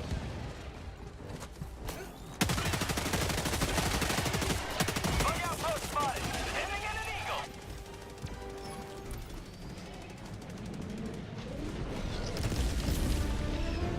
Nice. I wonder what the next bug and bot will be. I don't know, man. I did see some leaks about some of the potential new items and stuff, and they all looked very cool. I'm going the wrong fucking way. I saw the new bot factory, the one that walks around. Yeah, I haven't seen that in game yet, but I have heard of it's it, awesome. and it seems I dropped- awesome. I dropped everything on it and still didn't kill it. Like, so much. So how do you kill it? Oh, I was going the right. I was going the right way. Yet. Do they just maybe they just don't die? I don't know. I'm sure there's a way, but it looks like we got this big ass cave wall or mountain, I should say. Looks like we have to go around this way. You can break down the armor and See a way through headshot it. Ah, okay. That makes sense. Baba, we've never played video games before. Are you having fun? I can't I feel like I would get so annoyed if somebody else was streaming and just talking the whole time. But I'm making you deal with it. I have my stealth armor on, so I can just walk past everything. Fuck. So, the way this mission works is we have to do the 2 drops, and then we have to successfully defend people, I think? Cool. Let's see if I can successfully defend myself first. I believe. Oh, I just intentionally did a really cool thing. Or unintentionally. It's Oh like my you god. have to call it out. Fucking run, you stupid, stupid helldiver. I'm out. Yeah, you're still alive for sure. Where we go? This is the crevasse we go through? Support weapon. Sending down support weapon. Yeah, it looks like you're right next to it. Requesting air support. Is he still alive? I'm out. Requesting advanced weaponry. Alright, we're going in.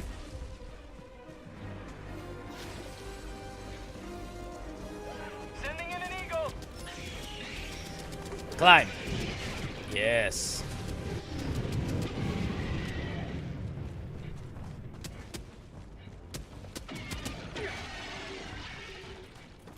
Calling down supplies. Requesting advanced weaponry. Heavy, southwest. I have a squirrel part with the health. Get it. Get that health. Call down supplies, but I don't see them. Are they up there? Maybe. Damn, that sucks. I think we could climb that. I need a better idea. You got a jetpack? Or? Did they See if I land? can blow it up. No, I don't see it. That's too bad. I don't see it. Oh wait, it's right there. You know, it's also right here. There they are. Oh, I threw that too close. Run away. You should run away with me. Bring payload. Oh, I missed so many of them. Should have tried it closer.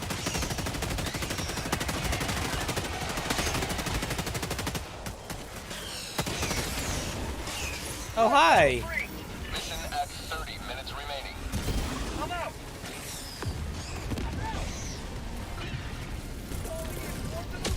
Requesting advanced weaponry.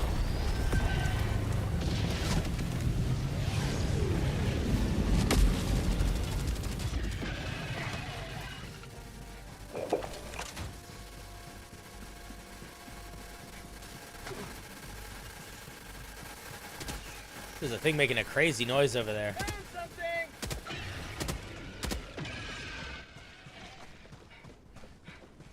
Oh, guys, there's things over there, too. South, 200 meters. Oh, yes. So many things. Are those... samples. Yeah, okay. Oh, 9 common samples? Dude, we're worth... That's close to 11. That's so much more than 8 also. Like, Southeast. that's exactly what I'm looking for. All right. Do, You got those rocket launchers? I got at least one of them. I got 2. Oh my god, it got in the fucking way. I was trying to shoot one of the rocket launchers and I missed because I hit the fucking bird. I think I did too. Alright. Do that as a armored.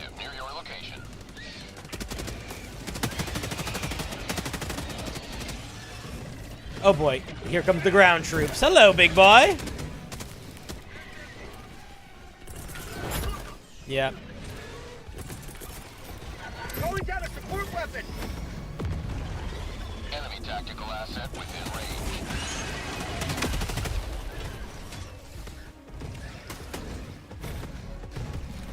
Juke. Calling in a hell bomb. I'm out. Oh shit, it went between his legs. That's not ideal. Listen, Hunter, how about this? You leave me alone for a second. I kill you. Oh god, our buddy died. Calling in reinforcement.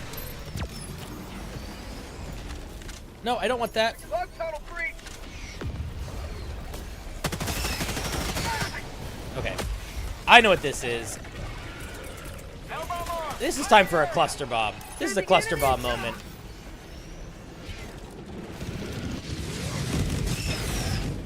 Yeah, that was nice. That helped a little bit. But not that much. Holy shit. Dude, leave Bildo alone. Dude. I'm out.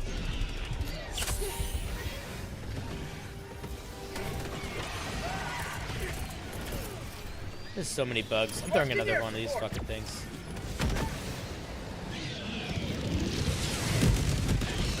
Yeah, that was a lot of kills. Alright. Tagging map. West. 200 meters.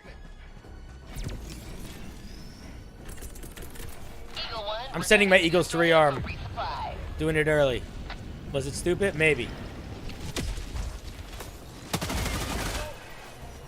We have 10 common samples. Dude, we have to That's get... almost 20. I know, we have to get at... Weaponry. That's like halfway to getting something cool.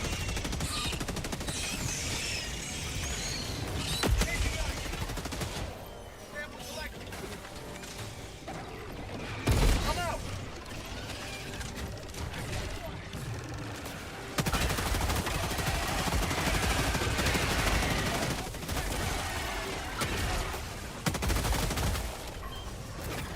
You know, stop killing us just because you don't have a head. You think you're so cool. I got the terminal.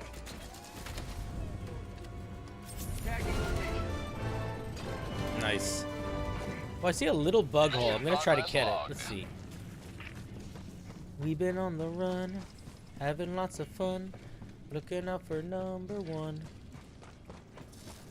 Little bug hole, here we come. We're gonna shoot you with a grenade. Of liberty. And we're gonna miss. Bug outpost. Second shot. Try it. Exterminate. Aiming at an eagle. What are you guys doing? Trying to kill me? Reinforcing. I'm sorry. Not you guys. The bugs. I think he was talking about for blowing me up. Oh. It's my fault for running under the bomb. Juke!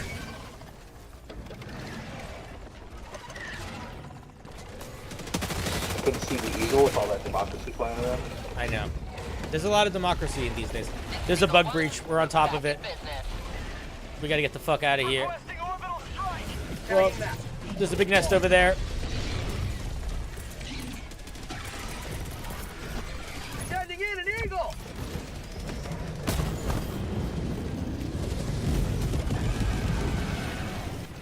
Calling in reinforcements. Looks like I got in the way of your democracy. Hey, fuck you, giant insect. I'm out. Oh, he's still alive.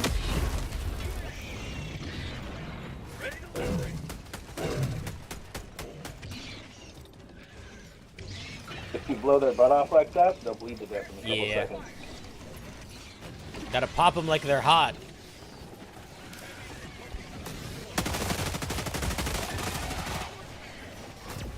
Oh, lots of bugs.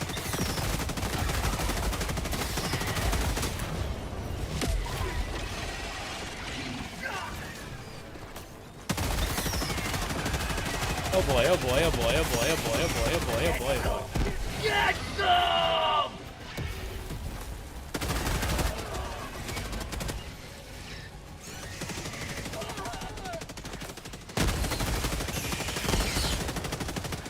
Oh, nice explosion. I love the impact grenade so much. Oh my god, fuck you guys. Must defend prosperity. Must defend prosperity. I don't know if I've heard a guy say that yet. That was very funny.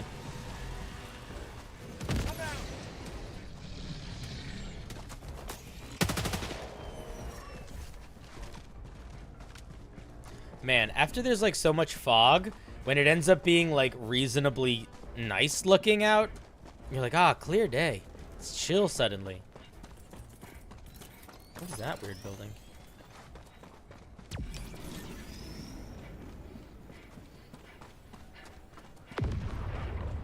Like, if these places weren't covered with, like, monster bugs, We've got equipment. you could, like, live here and it would be fine. Do you not want that? We've got equipment. Do you not? Alright, I'll take it if you don't want it. Thank you.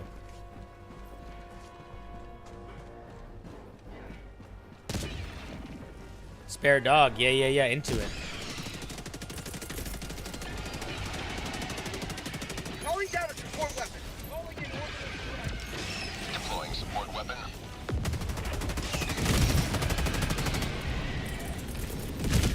Calling in reinforcements.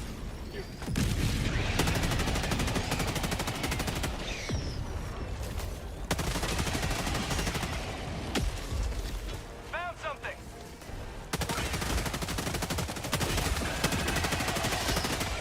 So many bugs. Bloody hunter. Marking location.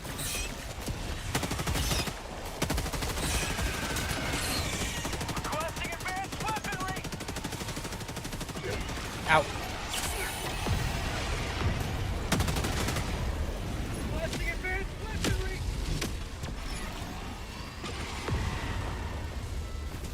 Empty.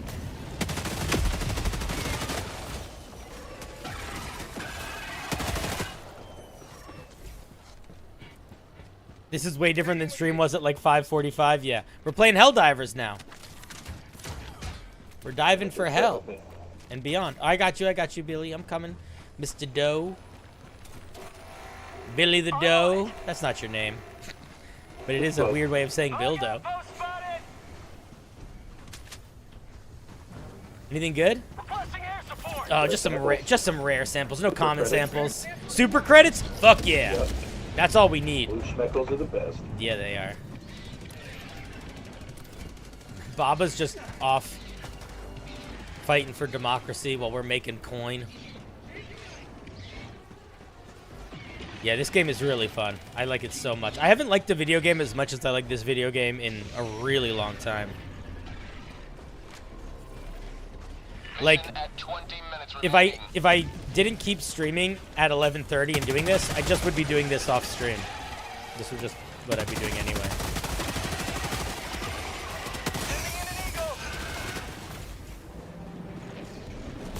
Oh, die! Oh, is this a giant nest? Yeah, it is. Yeah. Fatty nest. We gotta be strategic about. Ooh, sample. We gotta be strategic about how we strike it.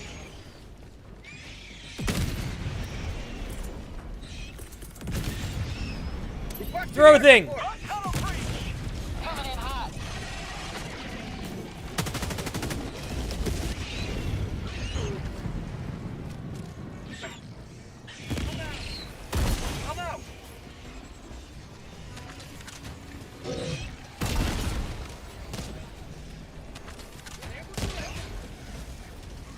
Oh, Biles.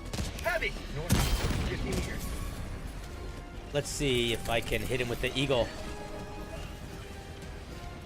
Sending in an eagle. Attack underway. Oh, I think I overshot it. That's too bad. Ugh.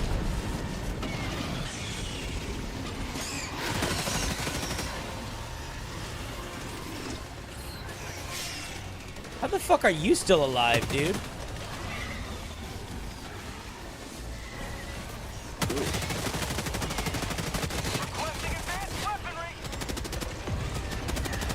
Rare sample. Rare sample collected.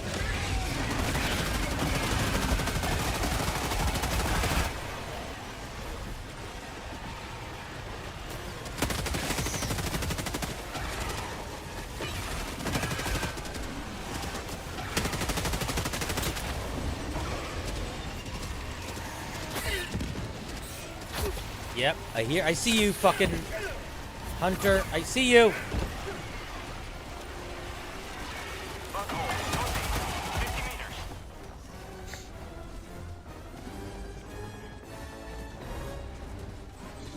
Is the Bile Titan still around? I don't see it.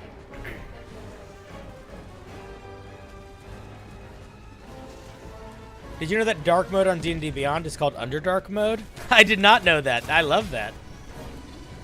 That's great. Calling down a support weapon. Requesting air support.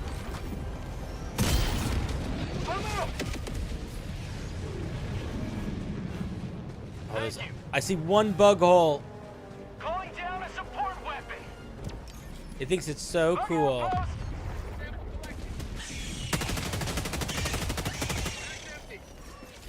Look out, Hunter. Throwing grenade. Common sample.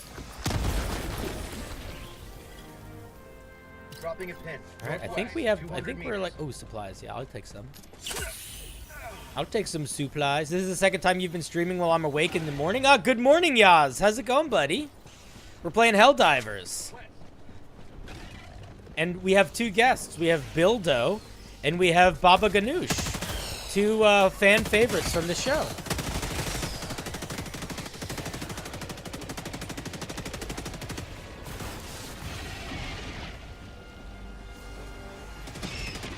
That's a bug breach.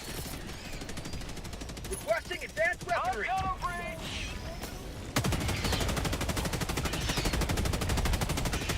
Main objective nearby.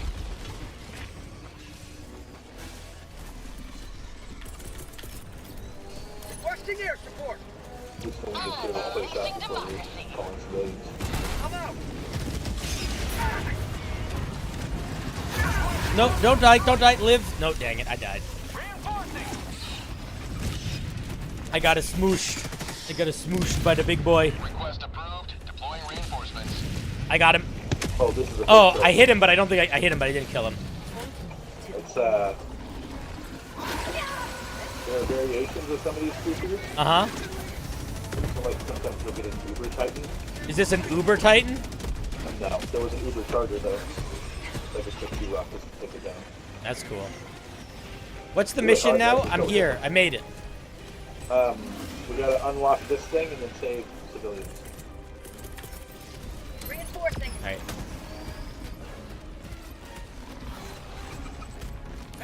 On my position. Nice. Good fucking landing. I got the terminal. Terminal is terminaling. Oh, we gotta play Battleship. Up! Fuck you! Have a taste of democracy. Engaging terminal. Engaging battleship is what it should say when you do that. I know, right?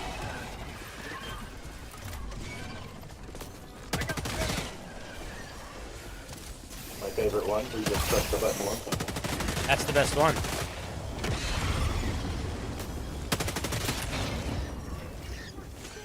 Oh, everybody's freezing. Bugs. Why are you standing still and being like a fucking weirdo? Oh, people. Here, watch this. Super Earth! That's how you let them know. Super Earth! It's like, I'm gonna save you, but I'm better than you. You know?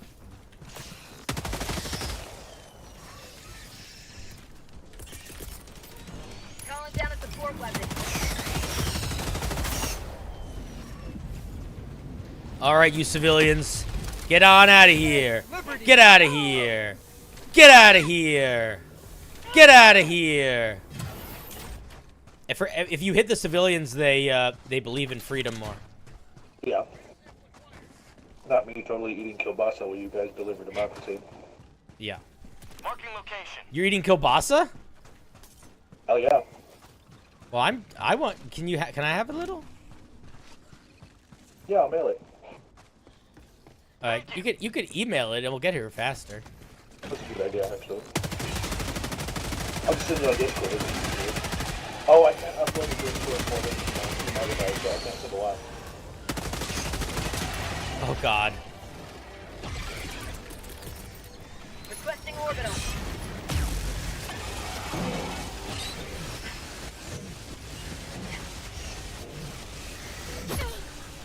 Changing ice. Yeah, I need to change my fucking.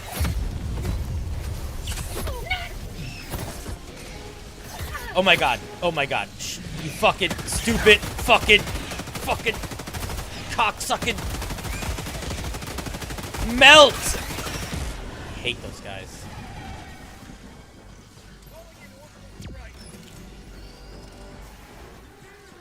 Freedom juice. Dude, this whole game is just freedom juice.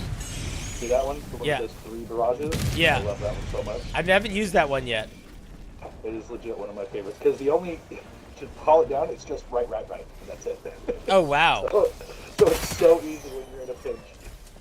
That's very easy and very in a pinch.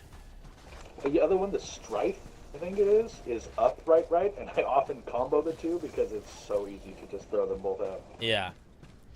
Helldivers 2 is so good. It's stupid how much fun it is. Okay, wait, here, you open the door, I'll prepare the citizens for escape. Oh, these ones don't even need to escape, so we can just, I'm just gonna prepare them anyway. prepare them. Oh, they didn't leave. Oh, they didn't even come out. What the? Cowards. Idiots. Stooges. Anyway, we Tagging should now. probably... Southwest. Oh, look at that. It's a bunch.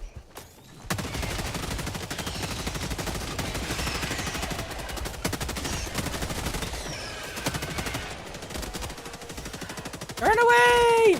Run away! Run away!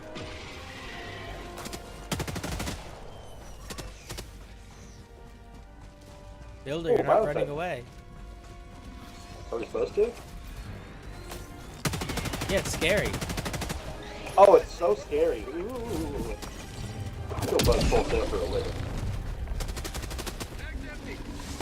Partner? Gotcha. Calling down a support weapon. Smushy pants. These bugs think they're so badass. You know what's crazy, though? I think about this a lot. The littlest bug, the most mellow, chill, like this guy, this little fucking scarab thing. If you saw one of those in real life, like if one just appeared in your room, it would kill you. For sure. I would die of fright. What do you mean? I would leave the house immediately. But if you weren't afraid, it just would it would win that fight. Which is crazy to think about. But that's also, I feel like, pretty honest. Also, it kind of messes up some physics, right? Because, like, the pipe being that thick and heavy would be a problem for a creature of that size. Yeah. Like, it was okay back in the day because there was more oxygen for some reason. Well, some of these planets might have more oxygen. True. They might be oxygen rich.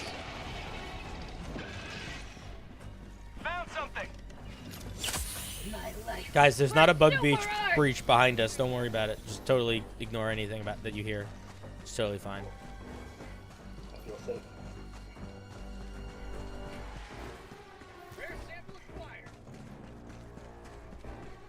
All I really need is the orange schmeckles.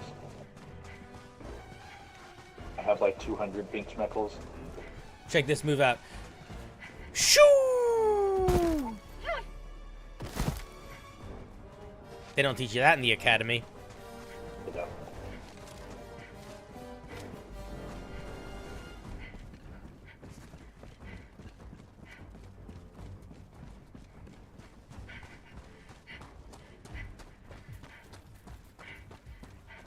Oop. You may proceed to extraction when ready. It would be cool if there were sea creatures, if there were like things that lived in the water. Oh, that'd be so cool. Instead of just drowning randomly, like if something just reached up and grabbed you. Yeah, sea bugs. Sea bugs would be cool. But it would also be cool if like that was like the animation for like the deep water, but like even in like these little pools, if there were like creatures that you would only find around water, you know? Piranha bugs. Yeah. Some sort of bug. I don't know if it needs to be a piranha. Extraction request confirmed. Shuttle Like little larvae. Advanced weaponry.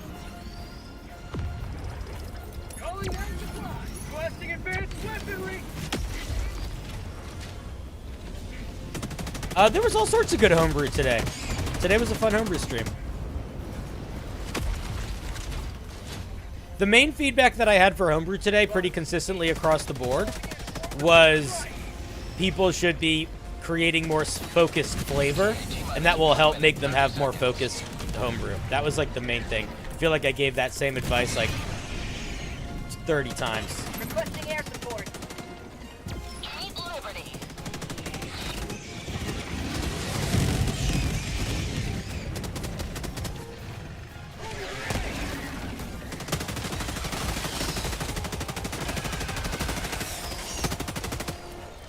Bug breach. ETA T-minus 1 minute. Oh, hi. I like when the Bile Titans fall out of the sky. That's my favorite.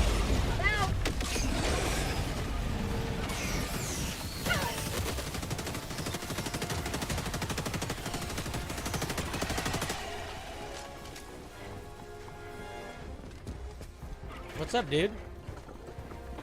What you up to? These ones seem the most chill. I feel like we could just hang out with this guy. ETA T-minus 30 seconds. There was a thing with the bots where every once in a while you'd find one without glowing red eyes, and it would not shoot you.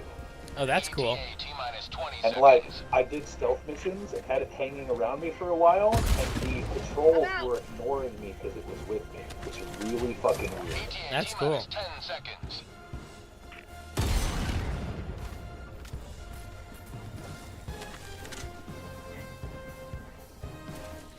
Pelican 1 arriving at Oh, there's a lot coming in. Where? Marking location south. Sending in an eagle. Sending in an eagle. Bag's empty. Orbital inbound.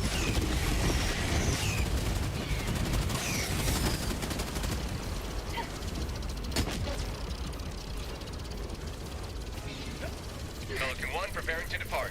Shuttle launch in 20 seconds. Requesting air support. Get in here, Bildo! I was trying. Fireworks! Eagle 1 rearming. Yeah, we casually handled a Bile Titan. We're badass. We're the toughest guys this side of the Mississippi. This isn't even Helldiver difficulty.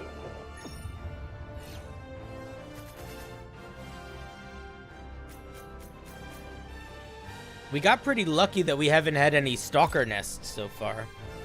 For sure. I hate those things. I cannot deal with it. I will track them down. You straight have away to. every You have time. to. Yeah, If you for don't, sure. then the game becomes not fun. So that's why the satellite is like the most important asset to find. Mm. It'll just show you where the stalker nests are. Yeah. Both sides of the Mississippi. That's impressive. That's cool.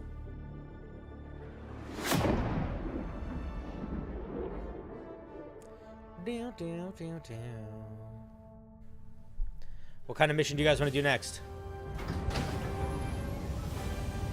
I'm down for whatever. I switched to my other armor, so. Are you wearing the wrong helmet for that armor? Who?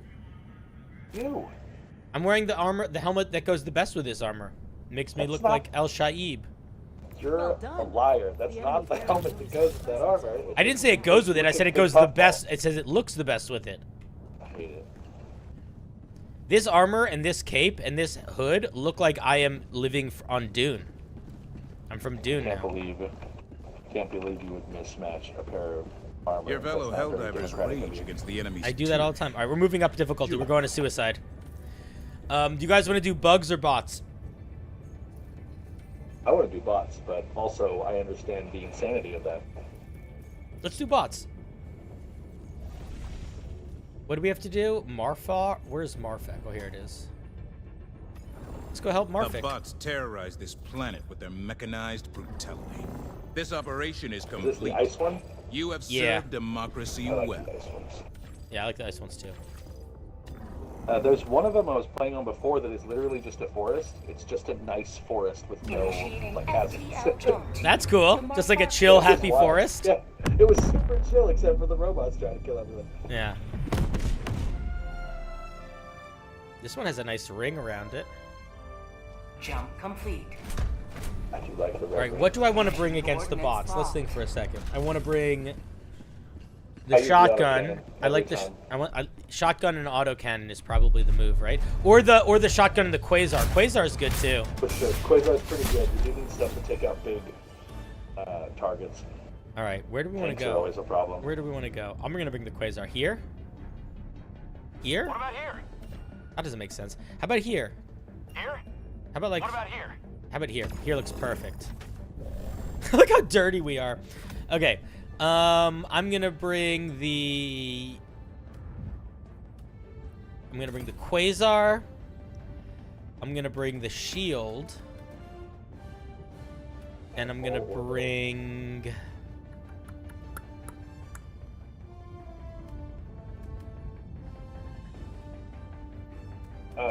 regular explodey. What that plane actually does is make the extraction ship come faster. Oh, that's cool. Is that something that we want? Whatever. Because nobody fell into my Ligma joke.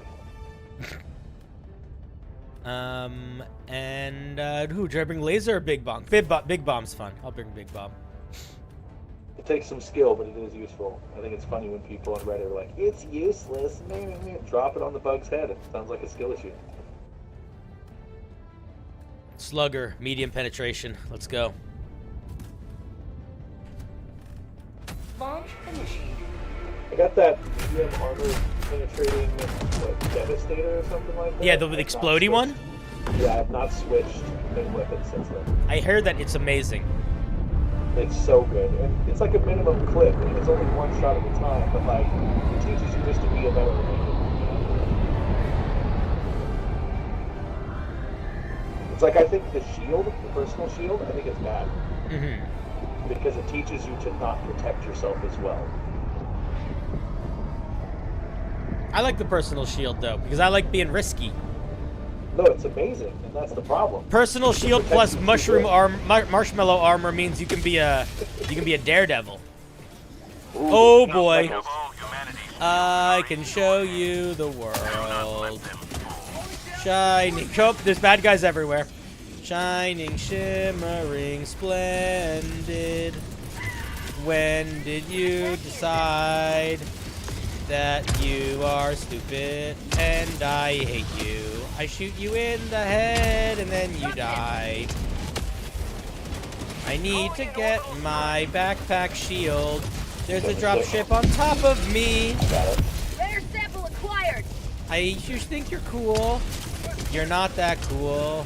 Alright, where's my fucking quasar?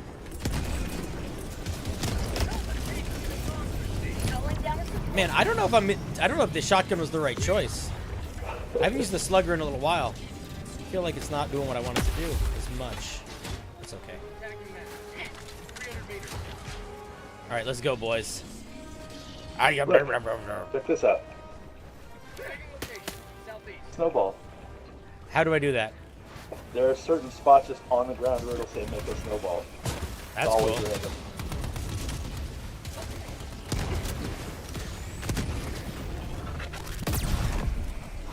Oh look, that's the pink schmeckles. See this rock? Yeah. That's where the pink schmeckles will always be. Let's get them. I see them. Lightning rock. You like that? Yeah, look at them. They're not as good as common samples, but they're pretty cool. Rare sample They're acquired. only hard because you only get like 2 or 3 at a time unless you're on the really difficult ones. See that tower over there? I'm gonna go try to get that up right now. Alright, you get it.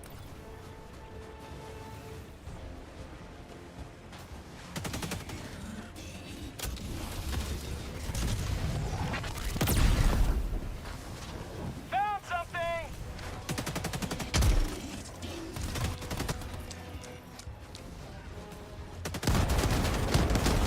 Uh-oh. I didn't make it. You tried. A for effort. I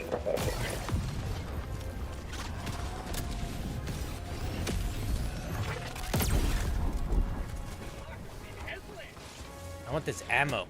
It's on this other side. Let me climb this thing. Let me up. Thank you. I see you, common samples. sample. Trying to hide from me. Rare sample. No, thank you.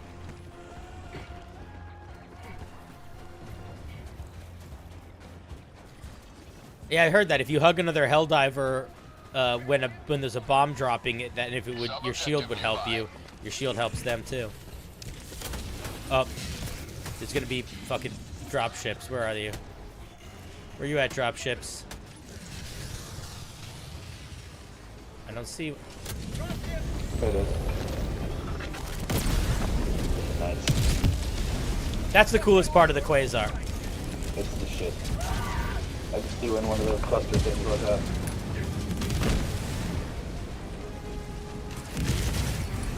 Good for weight clear. Oh, there's a tank. Or no, that's just part of the dropship.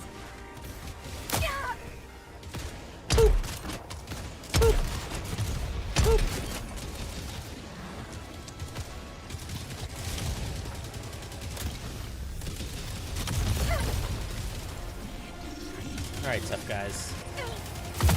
Pardon me while I casually walk in behind everyone. I died. I got smooshed.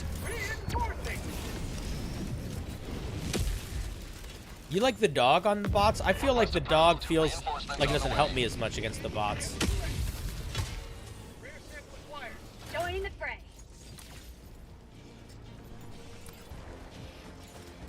There's a patrol. They're singing. They're singing their weird little songs. There's also a bot drop coming. They'll always come when you have to do these whatever missions here. Aiming at an eagle!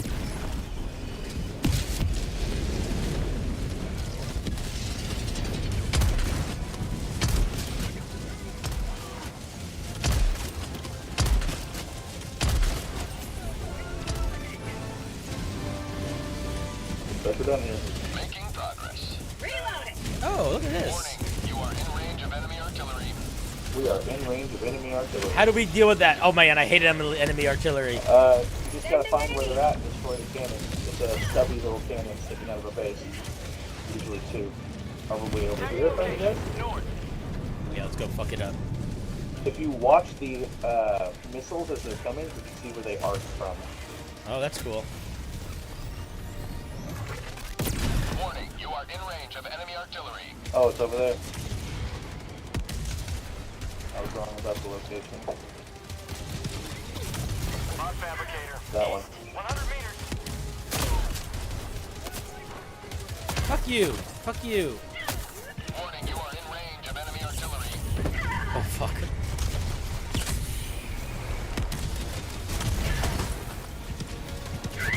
Oh boy, I'm in trouble. Fuck. Oh come on. Oh my god. Oh my god. Warning, you are in range of enemy. I'm streaming again tomorrow. If anybody's asking me. What's up, Zach? Zach, do you want to play? Do you want to play Helldivers? Request approved. Reinforcements on the way. Warning, you are in range of enemy artillery. Yeah, jump in.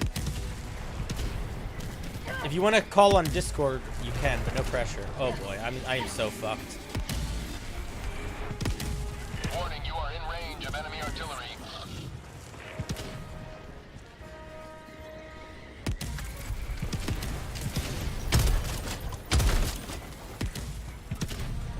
Alright, I see where the artillery is coming from. Oh, you guys see it too. Warning, you are in range of enemy artillery. I'm trying to get close.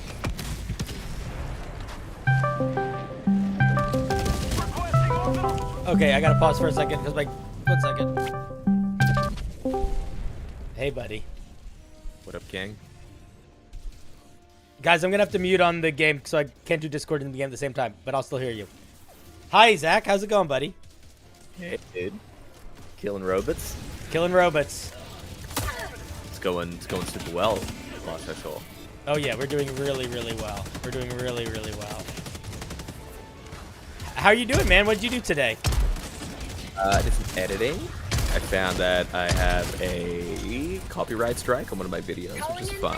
What do you have a copyright strike for? I mean, like, I like copyright music, so I shouldn't surprise. I just have gotten away with it before, so I was like, you know, it'll be fine. Yeah, and it wasn't fine. And it wasn't fine this time. So, was it a video that was it a bummer? So was it like a fuck minute, or is it like, all right, it's fine? I mean, it's like it's a bummer because I mean it's both, I guess. Like, it'll be fine. It's one video. I don't think it was gonna do like crazy wild numbers. Yeah. But it might have done pretty wild numbers. You know, it might have done pretty okay. And technically, I'm getting like, it's not like a copyright strike. It's like they're sharing revenue. Oh I'm yeah. not sure how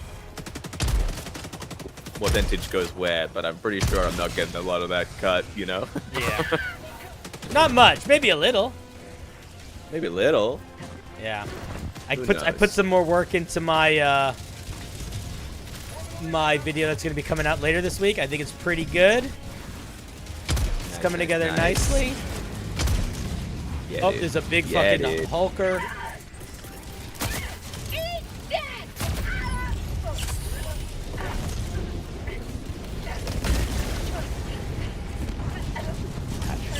Oh, I'm so dead. Oh my god, I'm not good against the bots, man. Dude, autocannon, man. I know. I should have taken it. I went to Quasar because I like shooting down dropships, and it was a dumb idea. I should have taken the autocannon. It's so good for literally everything you fight. Yeah. The robots.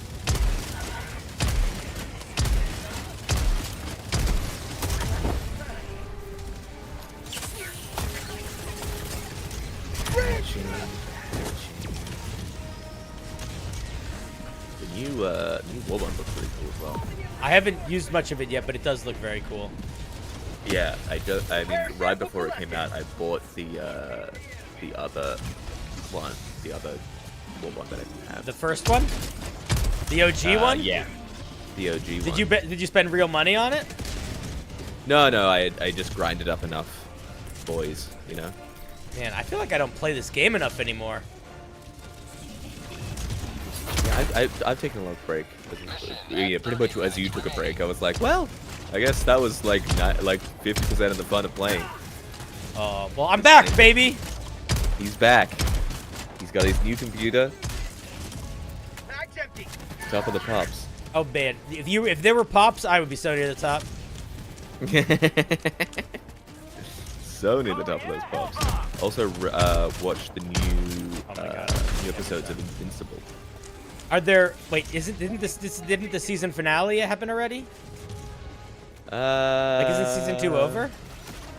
Is it over now? Because I know they released more episodes. Maybe it's going to be just an 8-episode. Yeah, I think the episode 8 was the episode. It was the end of the era. Yeah. Didn't really feel like a real kind of dramatic. I mean, there was some dramatic stuff that happened, but it kind of felt like it just ended in the midst of it. Yeah. Did you like it? I did like it. I really liked that show. I like that it's like a good balance of Well, it's not even really a balance. Like, I feel like there's a lot of new superhero stories that are coming out, and it's like, what is superheroes, but it's real, and real means as edgy as possible. Yeah. Which is as unrealistic as I think a lot of other things are. But no, I'm really liking the vibe, the overall vibe. What I've heard it said, and I agree with this, is it sort of feels like The Boys is superhero show for if you kind of don't like superheroes, but you know, like it's like the We Hate Superheroes, like superheroes aren't bad superhero show, and the other one is like this is like a love letter to superheroes, you know? Yeah, I feel that. Yo, I got so many fucking medals. Medaled up, dude. What's your favorite one? 143 medals. Boron. Is that a medal? It's something. What? It's an element. Are metals elements? Yeah. Yeah, metals are elements. Oh god! Oh god! I dropped a hell bomb on I dropped a fucking bomb on myself. I survived. It stuck to my shield when I dropped it. Oh no. Okay, I came over here. Gold? It's still. Yeah. I think it's delicious. Yeah, I mean that's accurate. It does go on food. You put it on alcohol, right? Isn't that what they do? On alcohol? Yeah, you put it right on top of your alcohol. Have you been around human beings before? I watch them on the internet. That's true. I'm on it. That's the best way to digest them, I feel.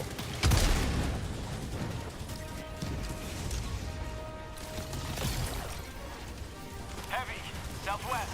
I am getting in your game. All right. For Marfark. Marfark. Marfark. The Marfark system.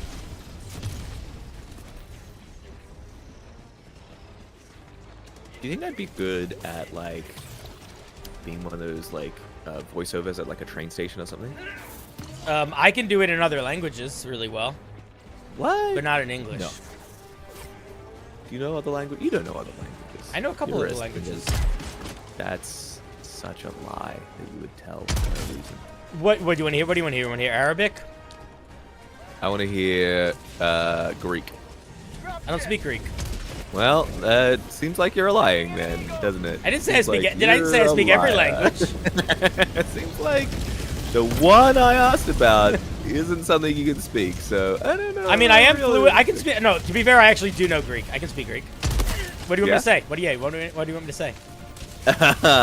Say, I don't know how to speak Greek. Gyro sandwich. I mean, it's all Greek to me. What do I pick? What's good a gem? Oh my god. Oh, I'm being so stupid. I'm being so stupid. Calling in reinforcements. Like, I'm being so stupid. Sure. We're not even doing the mission. We're just running in circles, I'm realizing. Look, sometimes that's what you need to be doing, you know? Yeah. Dude, I realized the laser machine gun is so good for the bots. Well, I wish you would have told me that before I started this fucking level. Don't worry, I got you. I'm gonna come in, I'm gonna solve all your problems. By that I mean I'm gonna probably immediately run as far away in the other direction as you guys are, because you're probably creating so many problems for yourself. No, we're doing great. Look at me. I'm just chilling.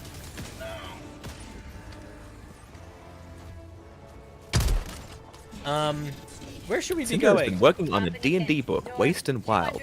Oh, shut up. That's what it says in your stream, my dude. Yeah, I know. That's because if people want to follow and pay attention to the things I've been making, they can do that. That's cool. Why don't I know about this Waste and Wild book? I don't know. It's a D&D campaign book I've been working on with some guys for a little while. Pretty cool. With Pat and Mason. Yeah, Pat Perini and Mason, I forget his last name.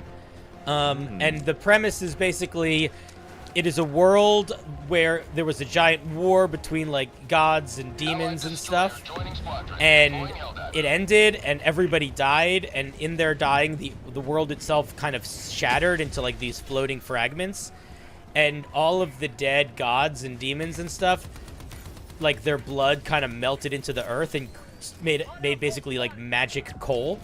So it's sort of like a weird gold rush kind of vibe, except except the gold rush is aliens landing on this broken sort of Mad Max apocalypse world to, you know, take all the special resources from it. And it's pretty cool. I think it's gonna be fun. It's sort of like a little bit of Mad Max, a little bit of aliens, a little bit of like Weird West. I don't have enough weapons. I don't have anything. I don't have anything. Everything's on reload. I am so fucked. I'm just gonna throw an orbital laser over there, and I'm just gonna hope it sorts everything out, and I'm gonna run away. Yeah, do it. But yeah, it's called Waste and Wild. It's cool. It's gonna have a bunch of subclasses, a bunch of monsters, a bunch of factions, and some new rules for like stuff, and then like locations and suggestions of like ways to build campaigns in the game world and stuff like that. That's it. Yeah, it should be good. The alien factions, I really like the alien factions. They're all based on like basically like different shitty types of people. So you have like, you know, you have like the super bougie aristocrat Victorians who are like throwing cake to the peasants. Oh my god, I just got shot by a giant gun. But their version of that is instead of them seeing wealth as money, it's the wealth is collecting like biological information. So they like go to planets and like steal DNA from animals to like have the coolest DNA, and they're sort of like all weird shapeshifters, and they're just very pompous and hoity-toity. And then there's like there's another one that's scientists that are there to do science, but they're one of those people where it's like they're not really helping or not helping. They're I'm so fucked. They're just kind of there. So they're like, but they're and they build these giant like Jaeger style mechs that they ride in. But the problem is they are the size of like grains of rice. So their Jaegers just look like normal people. Oh, right. That's fun. Yeah. And then there's aliens that are like a sort of an internet hive mind, where basically they have like these radio towers, and if you're within a certain range of the radio towers, they can all like communicate telepathically, communicate. And their goal for being there is to recruit people to the space church. They're not really there for they're not there for causing trouble. But like they all have kind of different goals and shenanigans. Where the fuck are we going, boys? I'm going to the objective. All right. I just can't cross the Oh, I see. Yeah. And then there's subclasses that are all like tied to those. So there's a subclass for the druid that is tied to the like aristocratic evolutionists, where you get like to sort of, you know, absorb animal parts and get animal powers. And there's a space church priest, and there's a warlock for the little science guys, where you basically wear one of their Jaegers as like a mech suit. Oh, cool. And then there's monsters that are very tied to the world. So there's like monsters that are like Dust Bowl storms, but they're like magic Dust Bowl storms, and there's a vehicle system. I think it'll be cool. It's cool. Sounds cool. They all use Gen Z slang, exactly. Mission at 20 minutes remaining. I fucked myself with this loadout. I should have gone with a different rifle.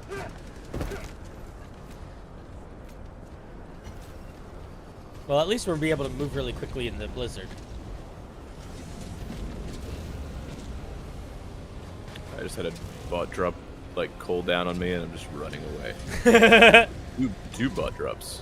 I can see flashes of light in the sky in the direction of you. Yep, that was. But that's all I can see because it is a blizzard.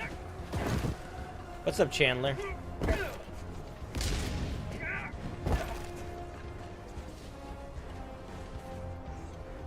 What do you do with an anti-air emplacement? You just, you smash it up. Just mess everything up. This is Zach Speaks Giant. Zach Speaks Giant of Fortune and Glory. He's so famous. The famous YouTuber. Zach, that's how I bother you. That's what I can do to make you that's my power. Damn it. I shouldn't have started this. That's what I can do. I'm taking advantage of the storm to take some stuff out, get some stuff. Right now, I got some fucking tools.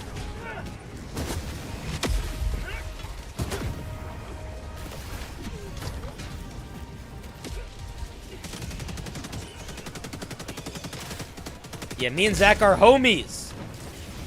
It's true. We have homed. Boom! Got him. Oh! Oh, don't die. Oh. I didn't. You didn't? I didn't. I don't see you on the map. You're far away from me. I see you. I stood on a landmine and blew myself up, but I landed. And you didn't die. I didn't die. Very impressive. Everyone's talking about Reloading. Neither one of us are nice people. We present as nice people. That's true. It's true. We're foul. Dude, Curmudgeonly. somebody got so mad at me on my stream the other night and was like, all caps yelling like, "You're a grifter." It was crazy. Yeah, I had someone come into my Discord like that. They were just like, "Zach is a talentless hack." Blah blah blah. I was like, "Yeah, dude, I know." It's crazy. He was saying I was a grifter for not banning somebody because they were right wing. And I don't think they were right wing. I think he interpreted them as right wing. I think they were. I don't think that what they were saying was even particularly political. Right. And then I timed him out, or one of my mods timed him out because he was yelling, calling people Nazis. And then he came back and was like, "How the fuck are you gonna call yourself a liberal when you're gonna time me out and not the Nazis?" And it's like, because you're the one screaming. Like, I don't know. It was weird. I'm such a bad place. I forgot to reload my weapons. I see you. Oh, there's a big boy. Oh, I've got smushed.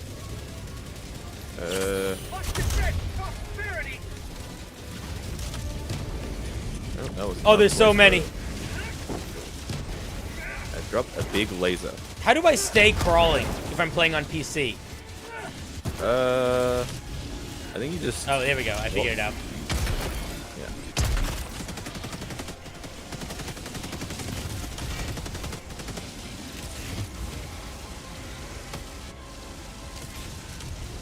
Oh, that is a lot of... Me and Zach do have some crossover things I think we're going to do at some point. We just haven't gotten we haven't gotten started on them yet because we're... I wouldn't call us lazy. I would call us busy. That's the nice way of putting it. The bad way, the honest way of putting it is Zach, he feels like I'm not worth his time. Yeah. He's too big. He's too big for me. I was like, when Cinder was like, "Hey, do you want to work together?" I was like, "Have your people talk to my people." Yeah. Oh, I think my game froze. Oh. Yeah, my game froze. Did my internet turn off too? Are you still here? Yeah, I can hear you, but Right. it did say you're... Well, let me turn it back on. 1 second. Oh, we are fucked.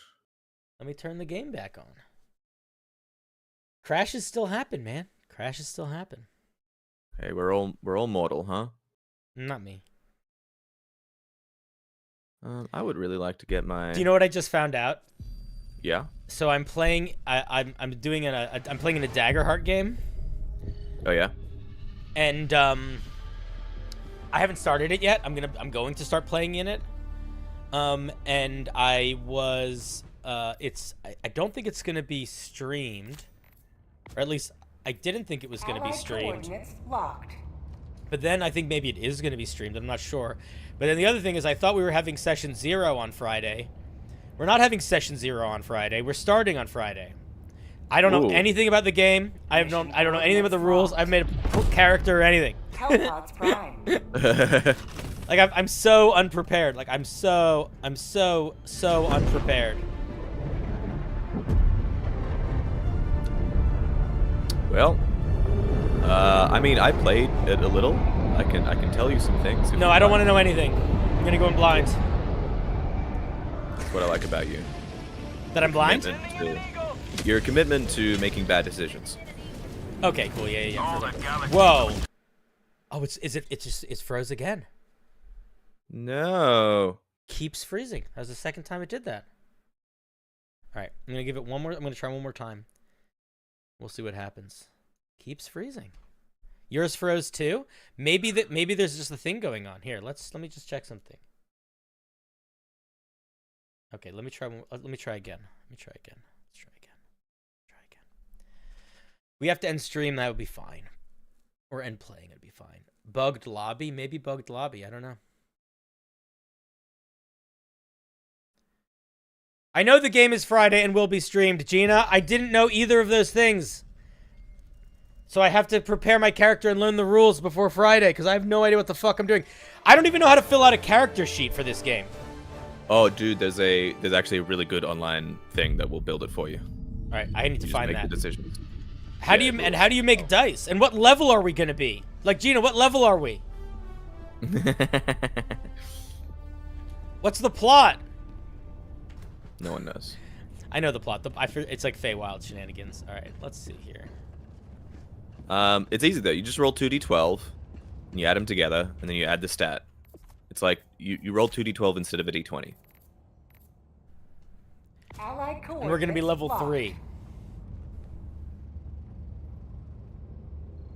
And then we're gonna be level 3. Okay. Should I be I might be the rogue. Mission coordinates locked. It's a demi-plane? Wait, aren't we going into the Feywild? Primed. I don't know. Listen. I don't know. I think it's going to not work again. That's my guess. Because I think it is, because it keeps doing this weird thing when I load in where it's not letting me change my loadout. Like it's trying to automatically give me my loadout that I had before. We'll see if it crashes again. If it crashes again, I might load it and start a new game myself and invite you to it. Yeah. Go now, and fear the shadow of neither death nor tyranny, for justice is your cause. Shame, because I'm fucking cracked. I cracked. I'm Cinder. Yeah.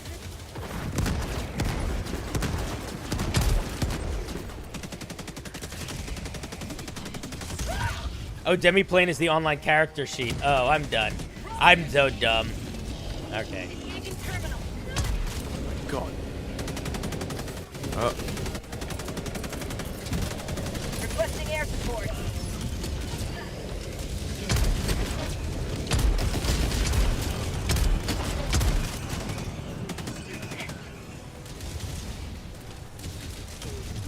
Careful with these fucking guys up here. Oh. Bag's empty. Whoa.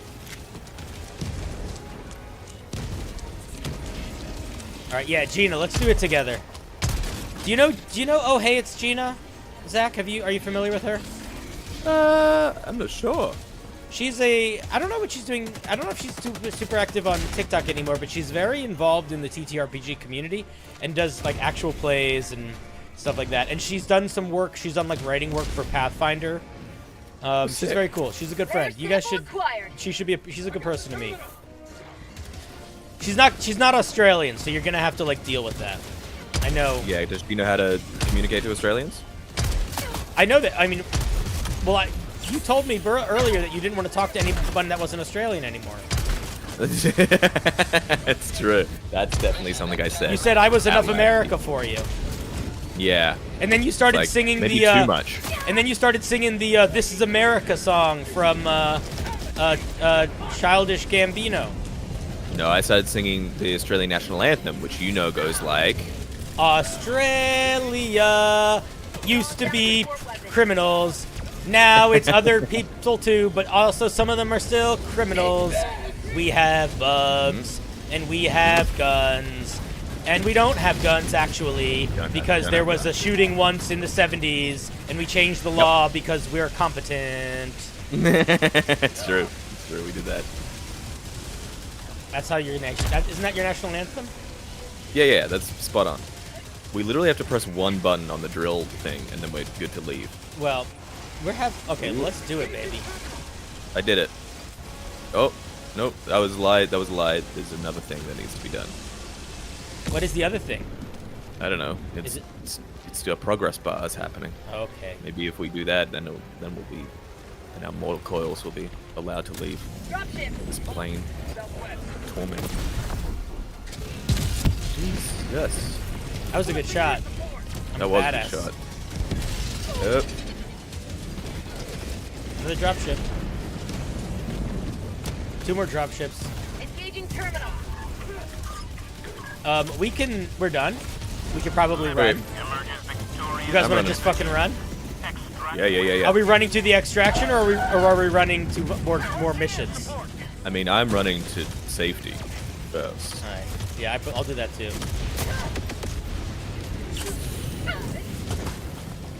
We've been on the street, eating lots of meat, smelling old people's feet. You know that song? Yeah, California. That's We got the OC. The OC was a big deal.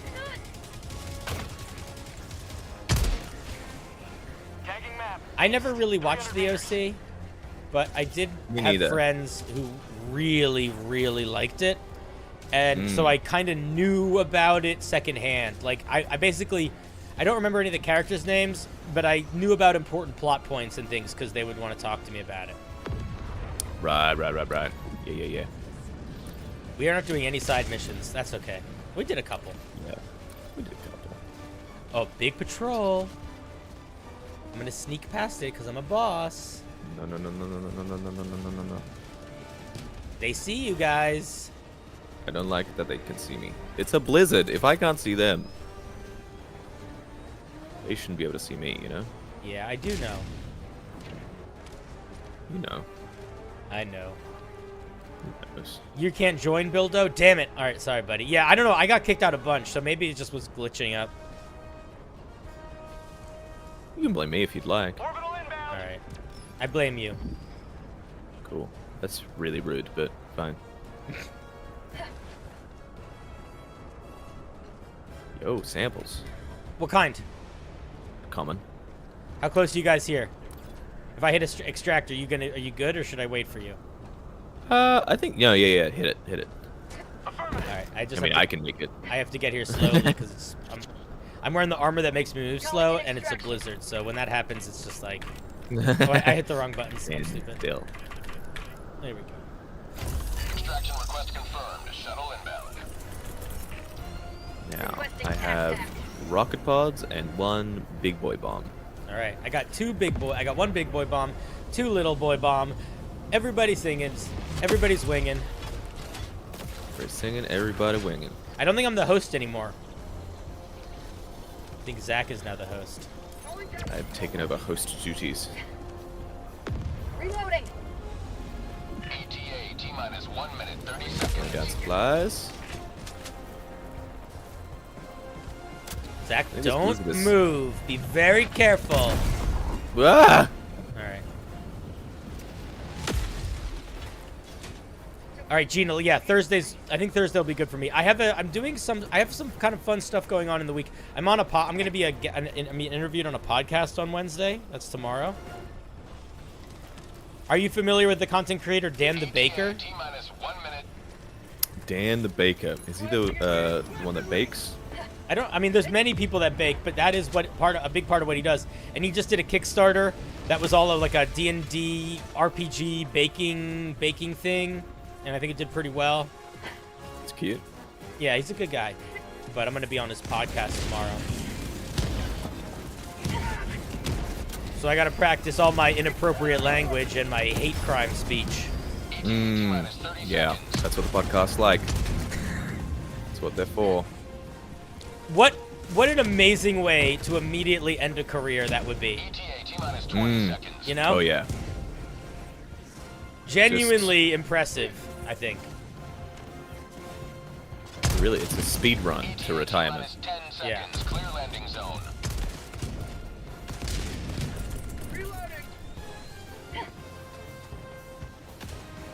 Yeah, they're really cool. I like them a lot. Really good person. Sending in an eagle. Oh, that was not close. On its way. Pelican 1, landing in progress. Oh, boy. Oh I did boy. not throw that far enough. Dropship. Don't worry, I have a 500k bomb. I'm gonna throw it right on our ship. Get in the ship! Get in the ship! Wait, it's down. Oh. I'm running. Oh! I got tossed and now I'm under the ship. You have time! You're running out of time! Get in there! I'm under the ship! 20 seconds. Extraction Falcon 1 beginning ascent. Eliminated, killed by CinderBlocksally. I got knocked by an explosion and got ragdolled under the ship and I couldn't get out. Oh, dag, I'm sorry. I think that's no one's fault, you know? I think that's just the whims of the universe. That's just God. Deciding to strike me down for my folly. Hey, we got 3 side missions done. That's pretty good. Yeah, I didn't do any of them.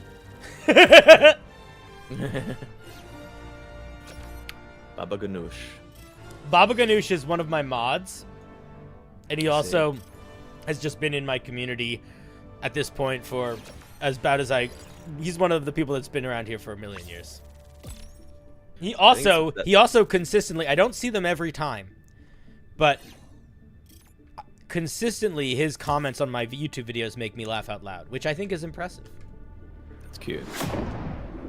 Because sometimes also, comments are just so stupid. When they actually make me laugh, it's amazing.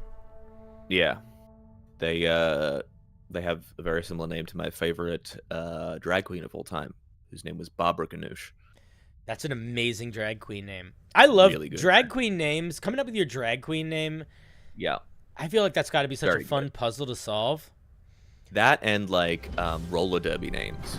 Yeah. I feel like drag queen names are more a kind of like a pun, and roller derby names are like a pun that implies a great deal of violence. Yeah. A triumphant return.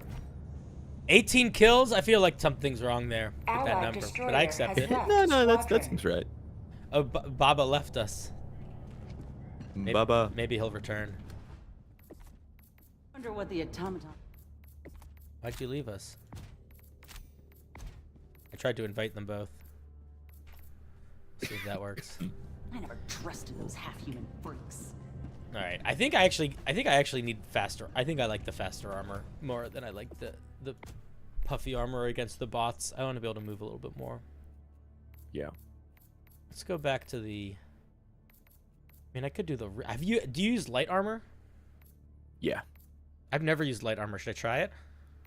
You never use like for sure. No, Try never it. tried it. All right, I'm trying this. I'm trying the Trailblazer armor.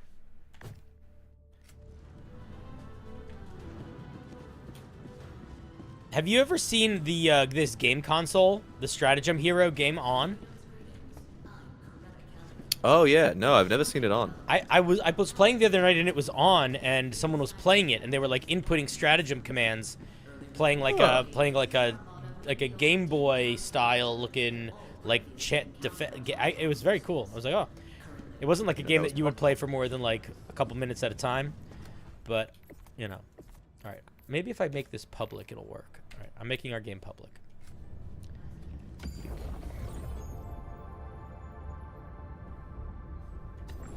Oh yeah, this is your ship. I'm on your ship. Oh. I am on the SES, elected representative of individual merit. What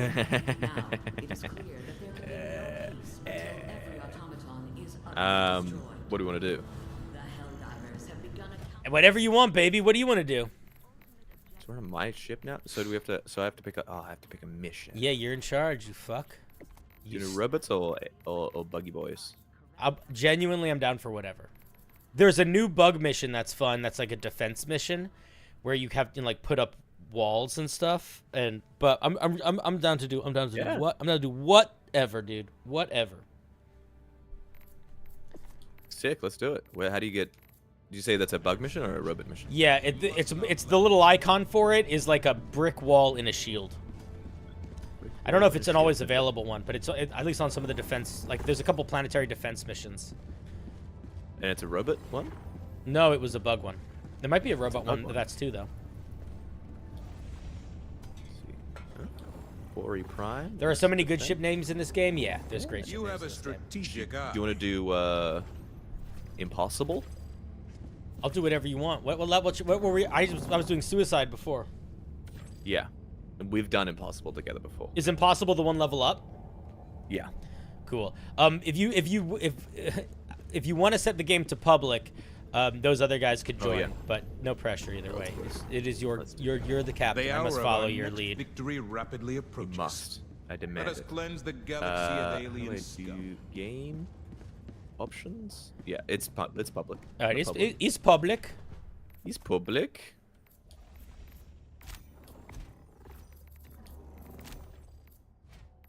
All right, Bildo's here. I think Daka just went off. I think Daka's offline. Jump to the Fori system. The Fori system. Fori, I hardly know-y. Are we proud of that? Yes, I'm proud of it. Okay. I'm proud of All many right, things. FTL jump successful. You should have pride in all things, even if they're not Hellfire's pride. prideful things. Mission coordinates locked. I don't necessarily. Wait, did I- track where you... I sent you that Instagram story, right? We talked about that, right? Which? The one that I don't feel comfortable talking about on stream.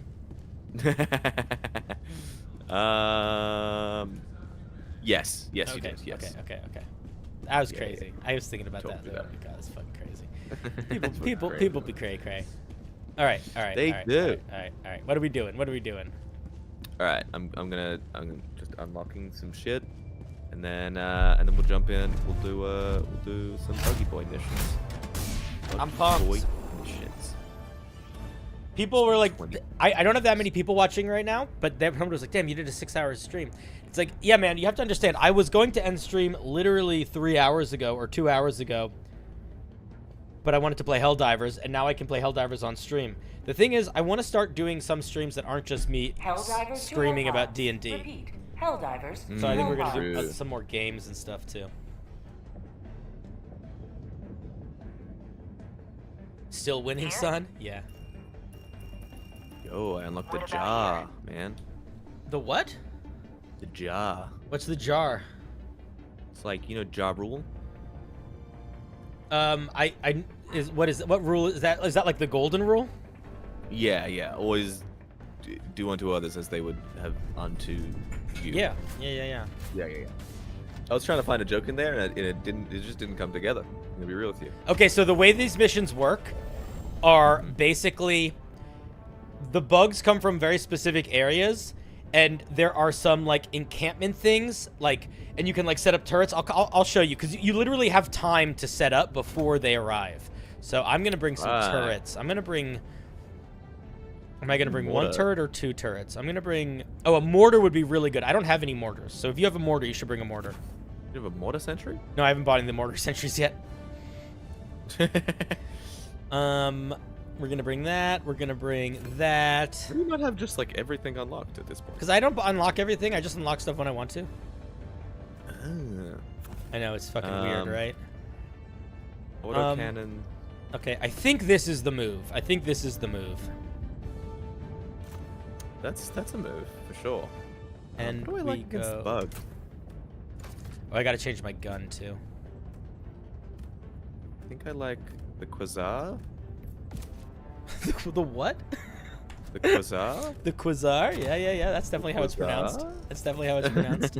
Yeah. And then I think I'll go Eagle Cluster Bomb. Okay. Do you like an Eagle? Do we You're want watching ammo this or stream health? while you're playing Call of Cthulhu? That's crazy. Oh, and you might be playing online. I was gonna say that would be a crazy thing to do in person.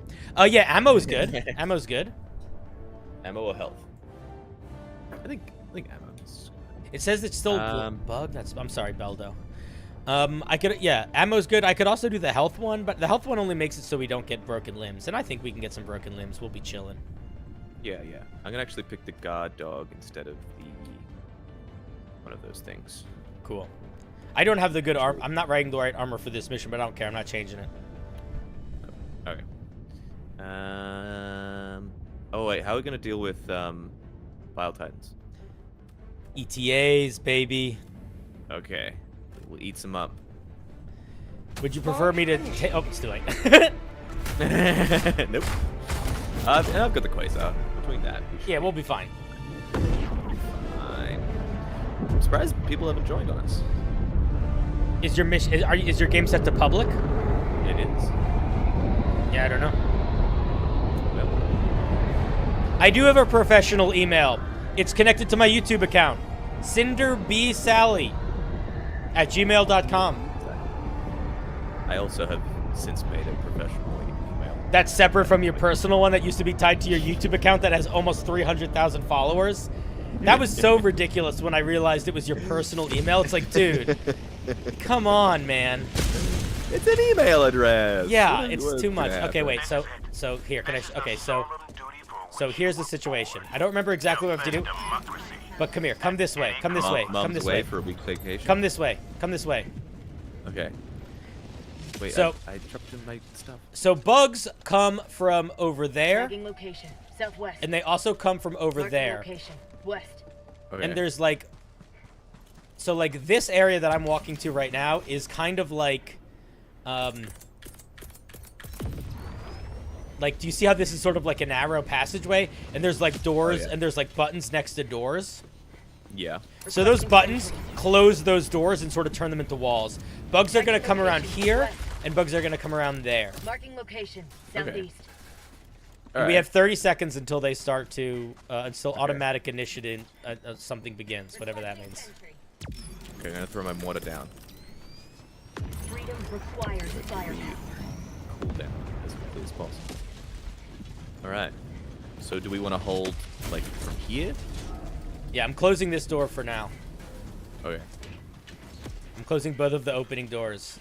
I don't know if that's a smart move or not, but that's what I'm doing. I put my mortar, like, really far away. Well.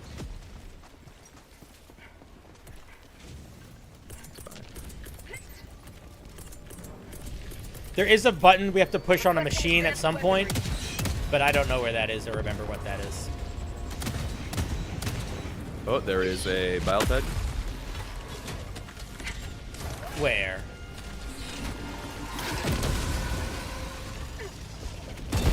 I'm out. Oh, he's still alive? He's still alive.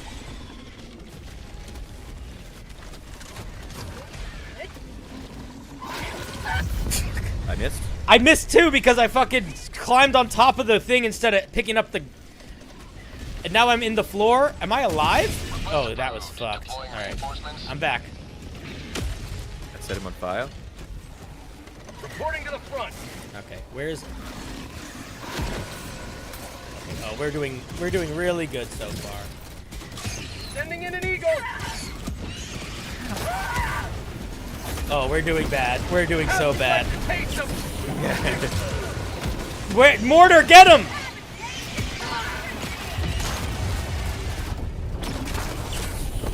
Oh my god.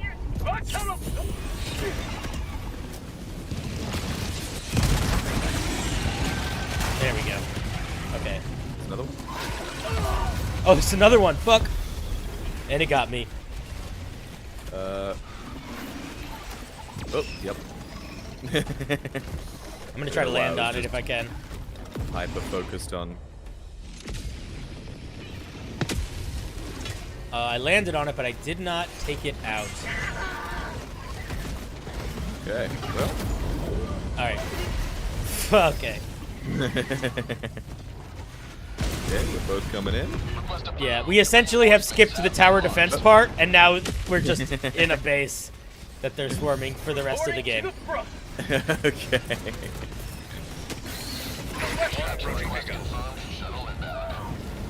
I guess, okay, extraction is available. Oh, I'm alive still. Wait, where's the extraction point? Oh, I see. Oh, he's fucking landing. Oh my god, there's so many bugs. Oh, I'm gonna die so hard. Hi. Calling down a sentry. Zach, get over here, man. I'm running. This was a weird. This mission went weird. I don't know why it did that all so fast.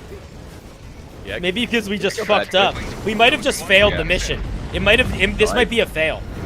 Yeah, I 100% think it failed because they broke the generator. Oh yeah, we had to protect the generator. Yeah, I forgot that was the plot. Okay, maybe 8, just us 2 by our onesies. It's a little hard. It's a little. I mean, listen, this is also a particularly hard one because there's no room to breathe. Yeah. Let's do another 8, but let's give ourselves. We'll do a regular Give level. ourselves like a 40-minute, run around. Yeah. We can do that. We can do that. I don't think you're still. What? Who's streaming this? Who's streaming the game, Gina? I don't even know what channel it's gonna be on. I feel like these things were told to you, and you have merely decided to ignore what I don't actually think they were. I think it was discussed casually, and I wasn't paying attention. So I guess I did ignore it. I guess that's fair. Ooh, I like that little pose. Yeah, thinking Lincoln. Thinking Lincoln. I have it set to random, Welcome so aboard, they do all sorts of Helldiver. different things. It's pretty cool. I'm pretty cool. I'm like a really cool. People You're are a like, pretty cool The guy. enemy has People are launched like, a dang, how'd you cowardly get so attack cool? against one of our planets. you know? And you're like, I just born that defend way, man. Like you and Lady The Gaga. operation Maybe has I'm born failed. that way. Maybe it's We must Maybelline. try again elsewhere. Either or, really. Do you know? Did you have that? Was that a thing you had a commercial for in your country? Maybe she's born with it. Maybe it's Maybelline. That was like a very Never. big.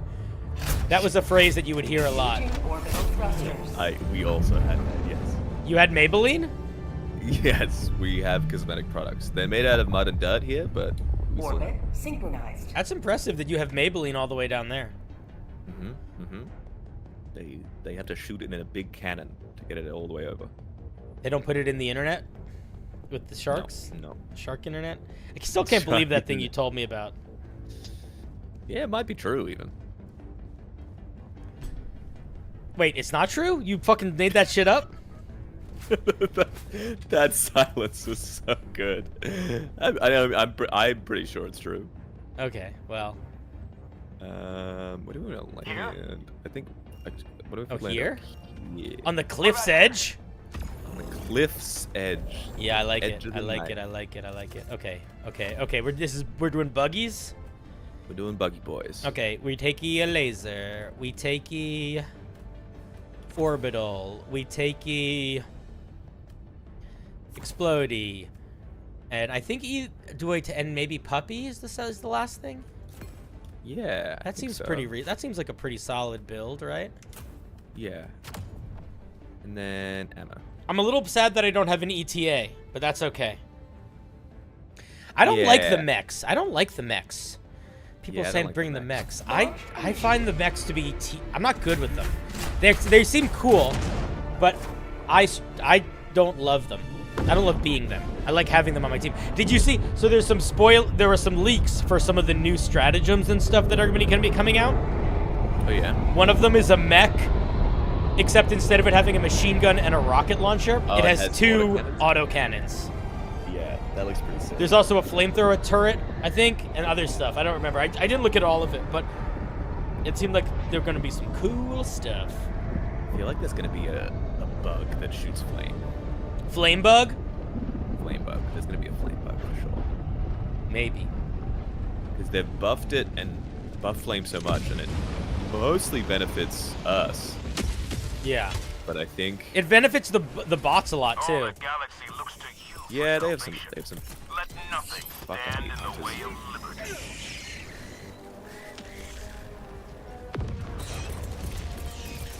Oh, Calling fucking down a support weapon. things are starting before they started.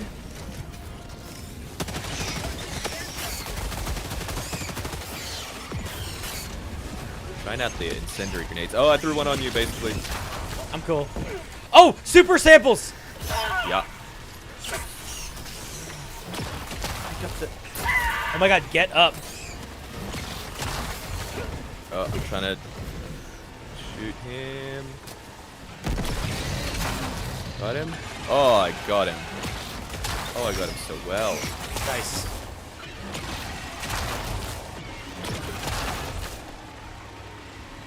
Super samples. They are so cool. Everybody loves them. We love them the most. Okay, so we need to go to this first. Dropping a pin. East. 200 meters. Okay. What is that? That makes sense, right? Yeah. Yeah. Super samples. Yeah, the only way I can play bugs now is with the little robot, because hunters are just such. Tactical asset near your a position. nightmare. Oh, there's a radio station.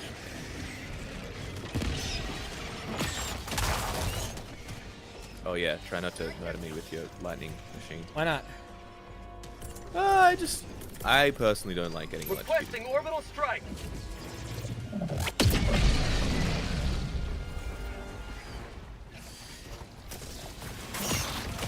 You know, electrocute is a portmanteau of electrify and execute. Really? I always imagined it would be more of like an expensive man's toe. Sample collected. You know? Electrocuting seems It's expensive. not even the word that I said. That's not even. It's port, not poor. I know, but it sounds similar, and if I misinterpreted it and it seemed dumb, it's funny.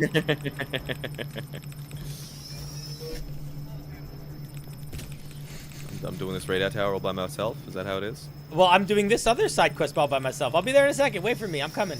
Oh my god, there's so many guys coming. I'm gonna shoot them from a distance. Oh, my gun's not long range anymore. Yep.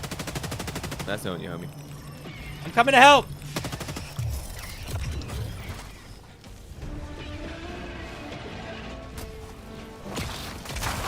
Fuck you, insects. Oh no. Oh no no no no no. Oh no no no no no no. Well, listen, I have good news and bad news. The good news is I'm headed your way. The bad news is that I'm bringing a lot of bugs with me. Okay, I have a Bile Titan on me, so. Here, I got him. Sending in an eagle. Oh, I missed. Maybe I didn't miss. Stay here, Bile Titan.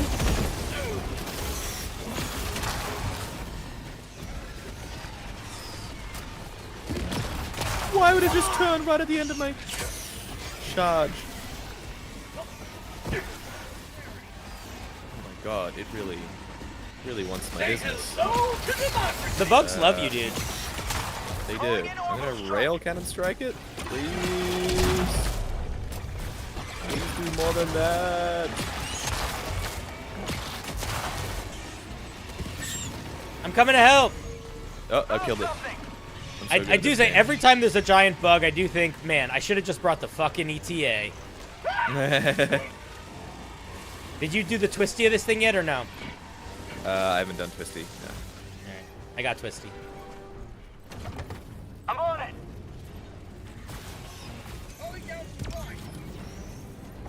The fire shotgun is very good. Alright, I think it's in place. I think I heard the noise, but I'm not 100% positive. The fire shotgun seems really cool.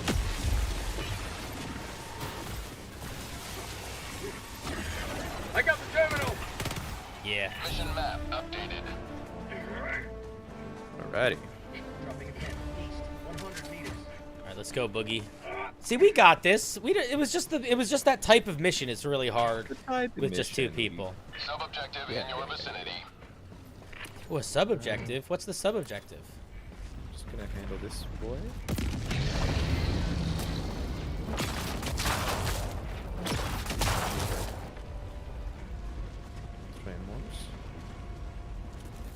Oh, common samples. Rare sample. Boring. Rare sample acquired.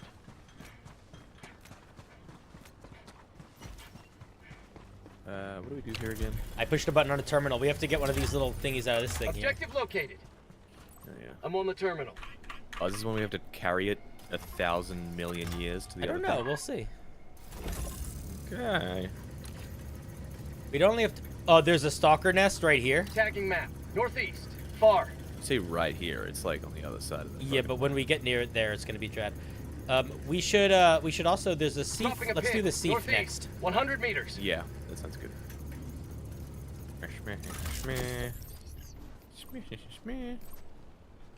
Activate power generator. I'll handle the terminal.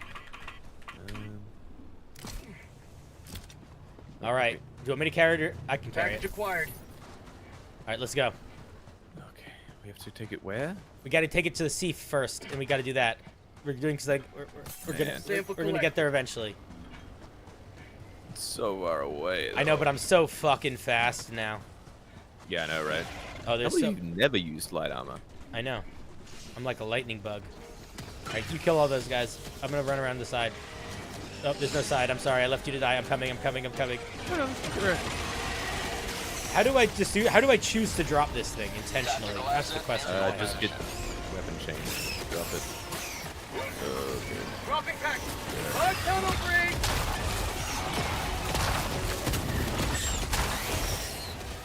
The incendiary stuff looks so cool. Yeah. Like the graphics for it are so good. Oh my god.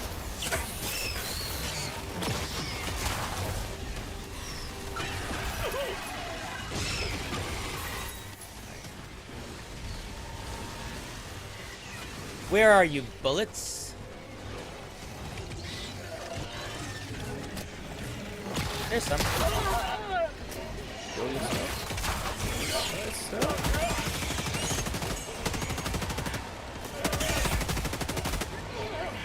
Alrighty. What do we got here? What is this? Ooh, an explosive one. Yeah. Dropping Oh, package. there's fucking chargers. Okay, this is we're in trouble. Man, he's really a roly-poly lad, isn't he?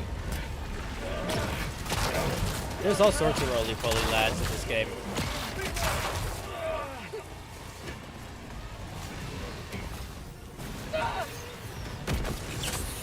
One of them's down. Blood injury.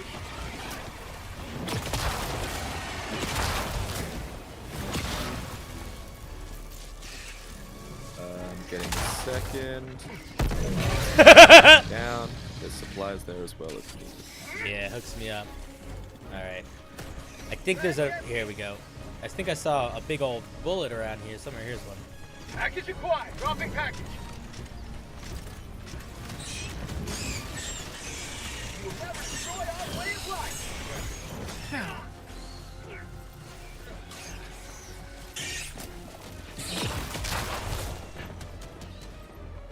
Package Explosive, acquired. yeah. Dropping package. Here we go. Making a show. Do we need any more? Yeah, we need a bunch more. Package acquired. Dropping package.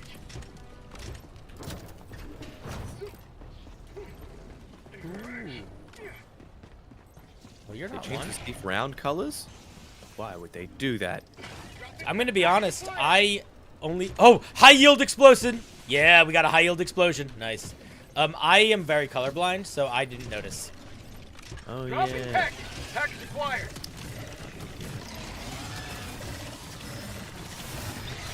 Yeah, what's great about the... I think there's a lot of bugs coming. Oh, God. Dropping package acquired.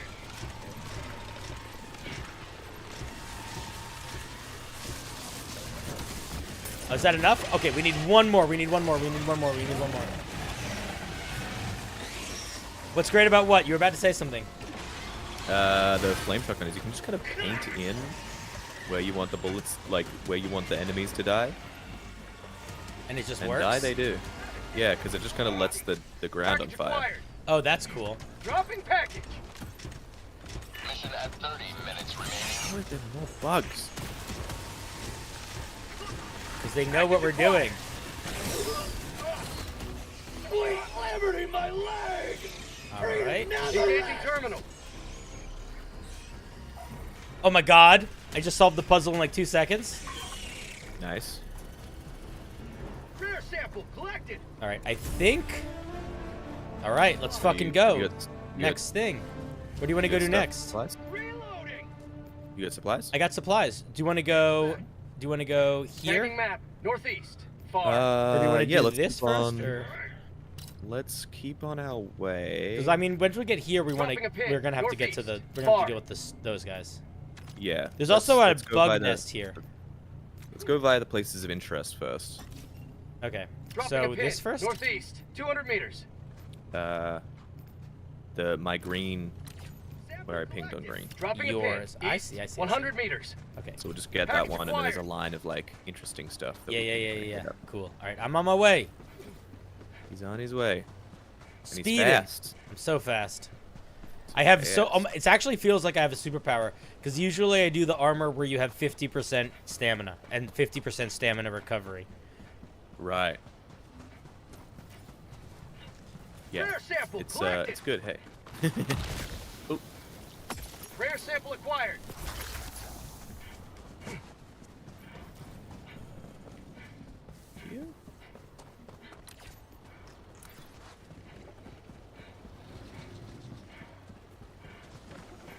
Dropping package.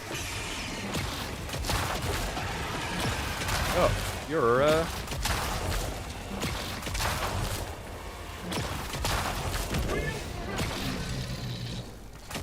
Nice. Oh, we got a double hander.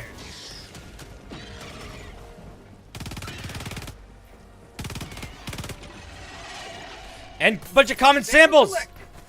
Let's go. Dropping package. I'm on it. Package acquired. Apparently there's a gun in the new thing that can like there's a primary gun that can like 1 to 2 shot a oh dude, we got medals and super credits and Hell more yeah. medals. Hell yeah. There's a gun that 6 can what medals. apparently in the new one? 1 shot, a 1 to 2 shot, a charger with and it's a Oh. primary. That's cool. Or here's a lightning gun if you want. Some grenades.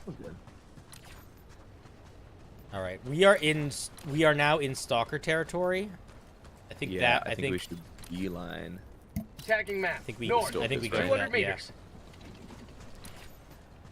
I'm gonna actually head to closer to the objective first, and just leave Yeah. this thing. Actually, wait. It's right here Yeah, that we have that's to put. fine. Is this where we have to put the thing in here? Yeah. I'm just gonna do that right now then. Sub-objective in your vicinity. Where does it go? We have to like open it up and stuff like that. Oh, okay. So I don't put the thing in here? I'm not sure where here is. That was the kindest way of being like, what the fuck are you talking about? That was such a polite way of being like, you are not being clear. What the fuck I are you realize talking I'm on about? screen. I can't just berate you. You can berate me. No, I know. There is a lot of bugs coming. And a bug breach. Is this where we're supposed to be? Okay, no. We're going. Let's go. Fuck it. I'm just running to the eagles. I'm running to the stalker nest. Because this bug breach is happening very close to the stalker nest.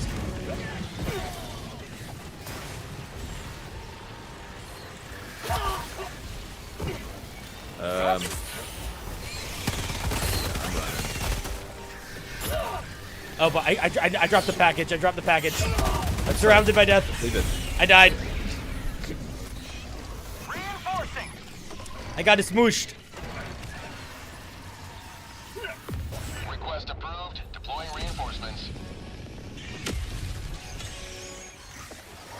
Democracy has landed. I'm throwing down a CF. Uh-huh. Oh. No, you fucking don't. No, you don't. Jump. Stalkers already. Yeah, we gotta go. Let's go get them. I see their nest. I'm beelining towards it. Perfect time for an earthquake. Love that for us. You can kind of like frog leap when that's happening.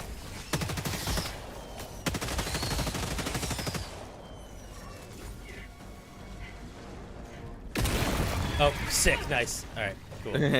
Wait, it's not dead yet. Yeah, there's a Throwing second one. grenade. Got a sample. There we go. Rare sample All right. acquired. Now that things have calmed down a little bit, South. where do you want to 100 go? Meters. Here? I go want to take take out map. these. South. 100 meters. Alright, let's go back down. Yeah, the objective. Do you like this blood water? Yeah.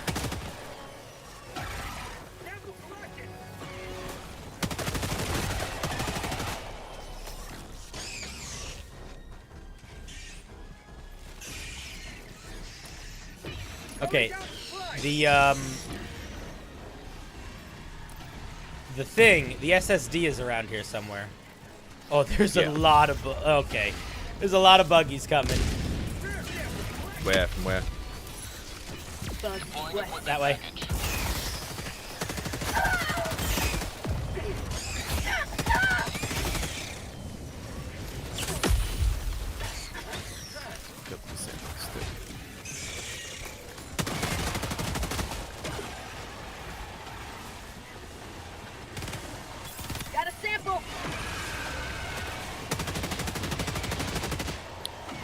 start hitting buttons. Did you find the thingy, or is it still out here in the wild? It should be like on where the orange thing is. That's not this terminal. So it should be just over here. I see it, I see it, I see it.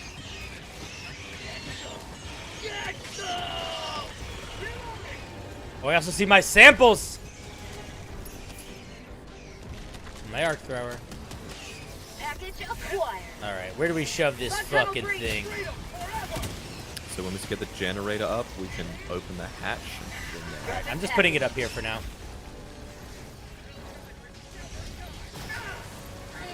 I got the terminal. Alright. Dude, I just doubled that bug breach like no problem. You're a badass. Oh, there's a lot of dudes behind you, though. Say hello to democracy.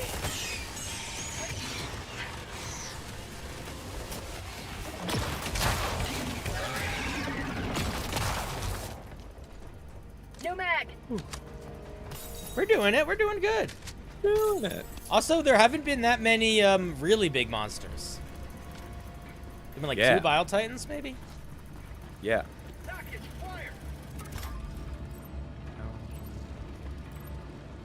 Alright. Powers is initiating. Yeah. Oh! Switch. Wait, this isn't where we put the... Your dog is up here as well. I have a new one. Yeah. There's Wait, where do we have to put this thing? somewhere, man. Ah, we have to put it there. Okay. Oh, far away.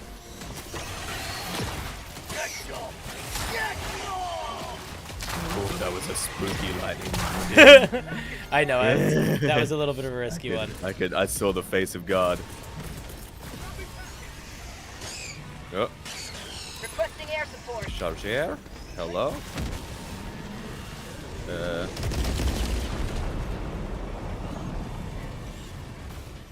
Wow, that didn't... Oh, he's just hanging out. Oh, he's dead. He's dead. He's dead. He's dead. He's dead. He's dead. He's dead. He's dead. He's a smushy dead guy. Oh, there's a bug face. Oh, yeah? A nest. A nest. We can fuck with the nest if you want. They're coming at us. Get some! Get some! It's a sizable nest. I have 2... actually... I got 4 grenades. I have 2 grenades. Grenade 1! I have 2, and I have Quasar. I didn't realize the Quasar could close, actually. Yeah, I think all the big explodey things can close things. Grenade 2! Alright, I can get this one. I think it's 1 more? Or 2 more? Yeah, perfect! Yep. Hell yeah! Nice. We're unstoppable! Alright, I need to grab the SSD and I'm coming back for you. Oh, there is.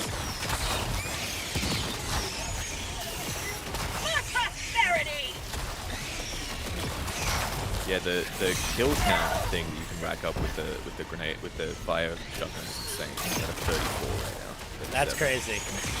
Yeah, that's. I gotta get some more of the. I have to get more of the. I only have the 1 bond. I didn't get any others. I'll get more one day. Oh, sorry. Oh, no. I mean, as long as you don't kill me, it's all crazy. I mean, and when you kill me. They lowered the range on the arc thrower, but they made it jump more. Yeah, and then you can get an upgrade that makes it jump even more, right? It's an upgrade for all lightning stuff, so it affects the lightning tower too. That's cool. Dropping package. This guy's chasing you. Package fired. Okay, this is bad. You stand against Super Earth propaganda? Alright, whatever, nerd. It isn't propaganda if it's the truth. Well, it can be truth and the purpose. Not if it's not in relation to the Super Earth, it can't.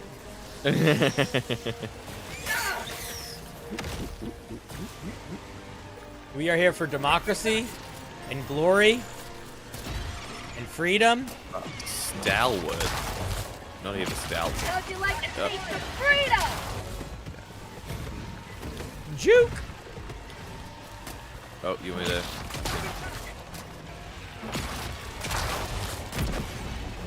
Yo, he just didn't really even care all that much about that.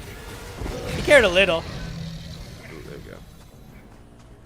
He definitely Jesus cared a little. Christ, it's dark. Okay. I dropped the SSD. It's a glowy blue thing. We'll find it. Isn't unless it's under a monster. No, I got it. OG. Do we want to handle this, or should we just put the thing in first?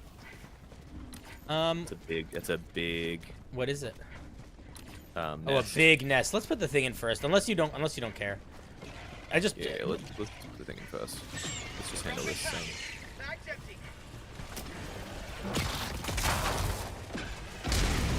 Nice. Good explodey. Any grenades here? No. For Super Earth. For Super Earth. Metals. Nice. Nice. Oh, and stims. Hell yeah. There's more Cool. stims here if you need them. Yes. No. I need grenades.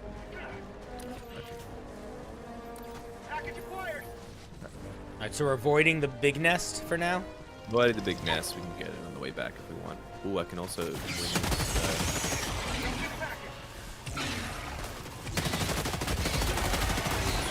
Oh, there's a big fucking evil bug nest. Yeah. I'm Fly boys. It's a flyboy nest. I don't think it's a mushroom nest.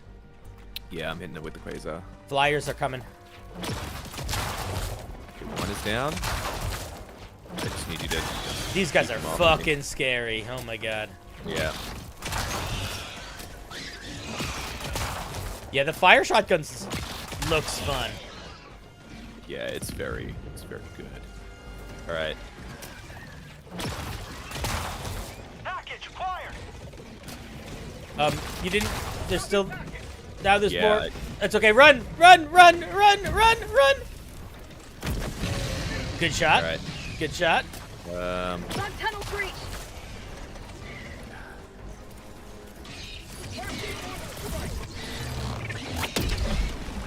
Sending in an eagle. Ah, fuck. I just Reinforcing. didn't do anything about it. For The prosperity. immediate problem. I need to get moving.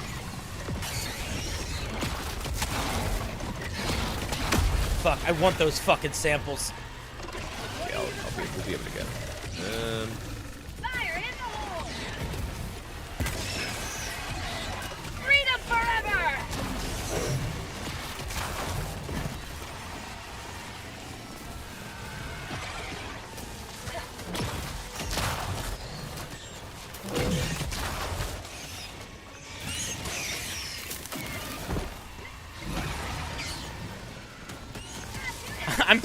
I'm playing Ring Around the Rosie with the charger.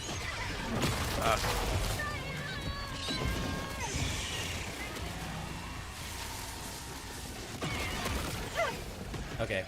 Oh, I'm so close. No hunters. I got the samples. Nice. Your stuff's still up there though, if you want it. That hunter's still there. The charger's still there. I got him. He's chasing me. He thinks he's cool. I'm getting my quasar. I can get him. He thinks he's so cool, but he's not that cool. He's bleeding. Nice. That only just upset him a little bit.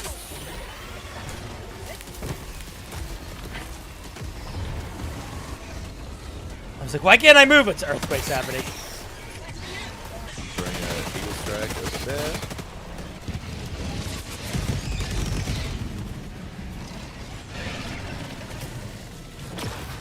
And that killed a whole 5. All right, did you get your stuff? Is that another charger?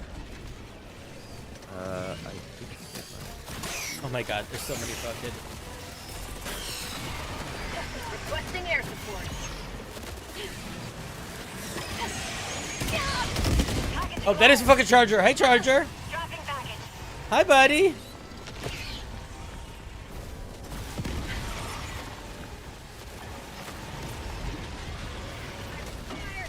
There's so many monsters.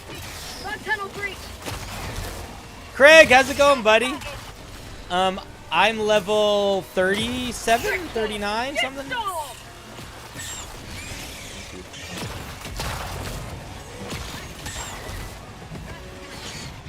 Shoot. Good, nice.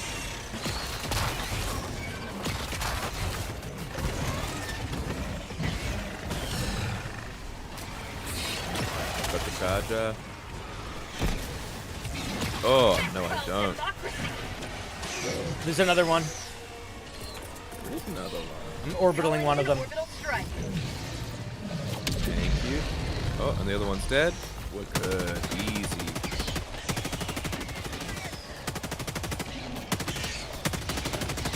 I'm gonna head a bit northward to get the new thing.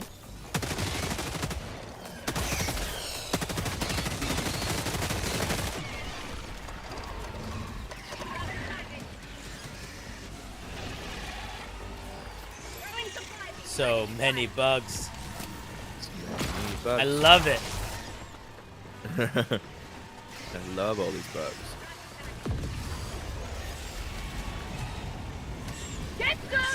People are always impressed with somebody's ability to stream for a long time, but it's not that high stress if I'm playing a video game. Like, I'm just playing video games right now, you know? It's like, Yeah, not... I find it stressful like if I'm just streaming solo. Yeah. Not stressful, but draining. It's more work, for sure. I think it's part of why doing collabs is so fun, because it makes a lot of the work feel like more just fun. It makes it easier. You don't have to talk as much to be entertaining.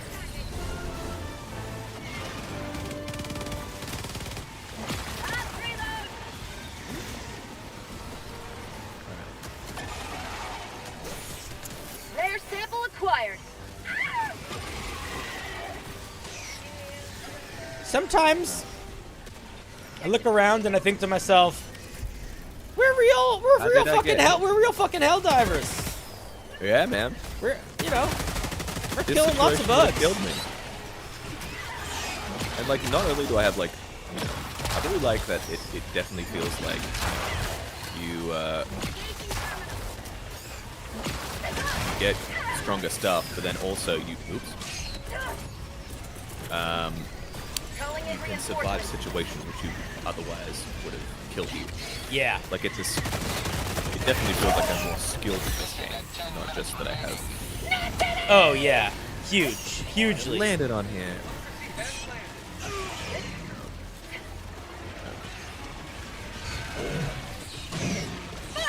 Oh my god, they don't fucking stop. Got a sample. Handling one of the charges Oh, down. that Eagle Strike, 26. Nice. Always good. Alright, I'm lining up the second charger, I hope. There you go. Got him. That's called democracy. No other gun can do that, it feels like. I just did like a really cool juke to get away from the hunters, and then I fell and couldn't get up for a minute. Oh, that's always the most frustrating. So I did a really and cool move, and then it immediately was not when that your body cool. just ragdolls a little bit more than it should, and you're like, oh no. Yeah. Alright, where's the buttons? melee actually is really good for, it's gonna sound insane, but for hunters, Engaging you hit terminal. them, right?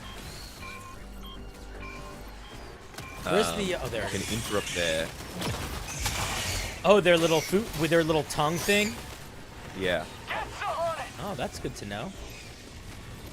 Keep going, keep going, keep going, keep going, keep going, keep going, keep going, keep going, keep going, keep going, keep going, keep going, keep going, stop! I got the terminal. Yep. What's the biggest group you've gotten so far? In what? In a airstrike? maybe that 26. Yeah, I've definitely seen the biggest combo since I've been using the flame shotgun. It's insane. Yeah, it seems insane. Can we do a resupply? Yeah, I did one just as we came in. Oh, is it still around? I think so. Nope. All right, I gotta find it. Oh, unless is it? Do we have one already? Oh, if we have one ready, then just use it. Going down supply. Check out this trash bag. Look at these trash Oh, bag. that's a big trash bag. Trash bag physics. Everything you need to know. The Ministry of Truth. Engaging terminal.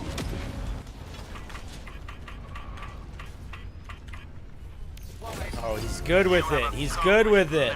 Oh, he's quick with the stick. Your discretion. 100 meters.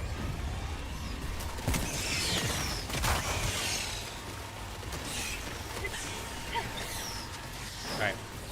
Let's get the fuck up and the fuck out.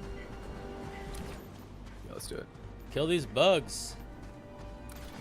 Yeah, you want to kill that nest? Yeah, why not? Yeah. Democracy. We got 6 minutes. Actually, we only have 6 minutes. Dropping a pin. We could try to be real quick. Try to be real quick.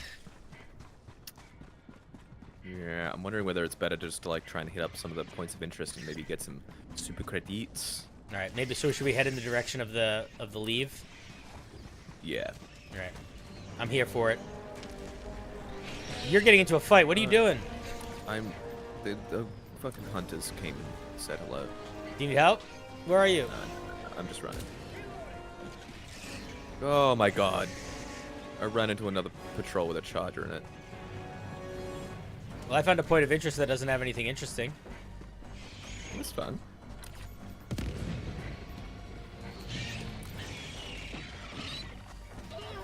No. No. What's the ordinance? Yeah. You wanted to stop by and say hi? Well, hi. I'm glad you're here. All right, let's just run and see if they chase us. We're so fast. Yeah. Fuck you, bitches.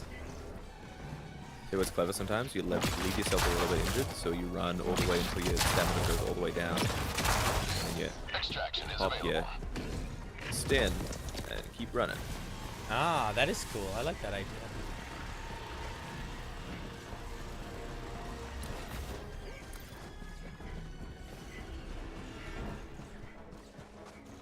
This Charger thinks he's cool. Thinks he's cool. Oh yeah, we have those safe artillery things as well. Oh, we do. Should I use one right now? Nah, we might need him for the extract. We could have used them on the base. Oh yeah, true. Next time. Next time. 5 minutes remaining. I repeat, 5 minutes remaining. We hear you, boss. Minutes remaining.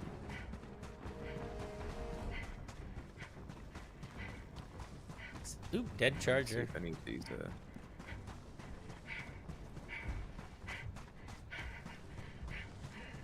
God damn, this game is just so much fun. Even when you're just running around and there's nothing, it's just like, look at the pretty sky. Yeah, they did good in making the terrain, like, interesting. Did we open this up already? Yeah, we already got these. Yeah, I think we're good. Let's just extract. We got a shit ton of samples. Ah! Sorry, I thought I saw a bug near you. Snow bugs for, like, thousands of kilometers. And yeah, I think we there's have... one over there.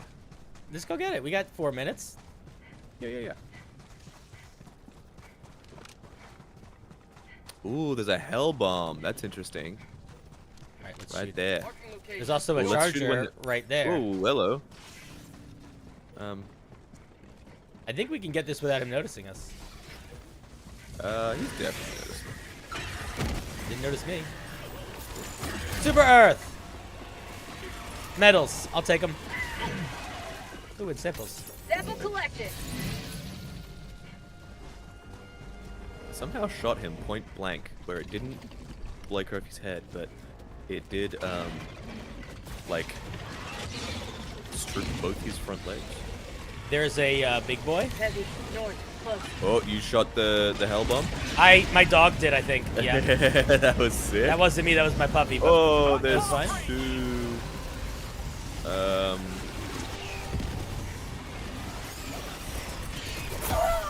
Requesting orbital strike.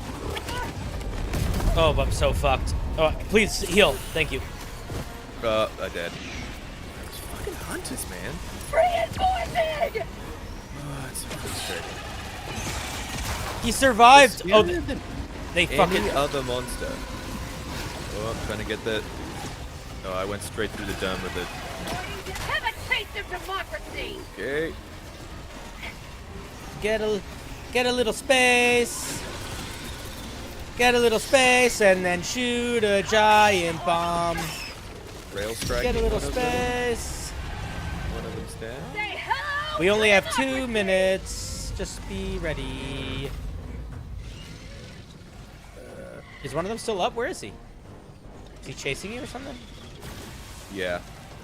All right. Run in my direction.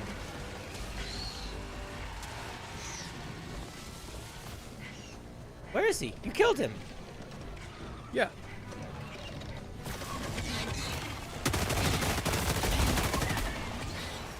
Why don't you punch in the code? I'll run and grab my, Air sample acquired! Yeah. As soon as they're done getting fucking attacked. Oh, I can't push it yet. I gotta run.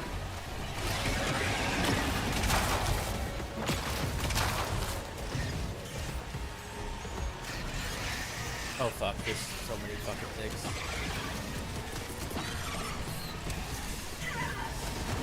I threw a thief, I just wanted to.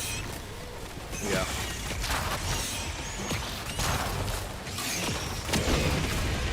No effect. Shit. Requesting air. Throwing an airstrike on the ground. What's up? Get some! We just coward extract? We can do whatever we want. Oh boy. There's another big boy. We have a minute. Oh, come on. Stop moving slow. Thank you. Have a taste of democracy! I hear a charger chasing me. Oh, hello, big boy. Full tunnel breach!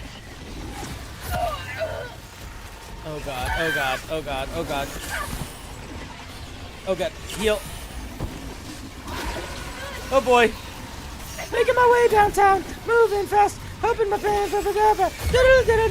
Grenades!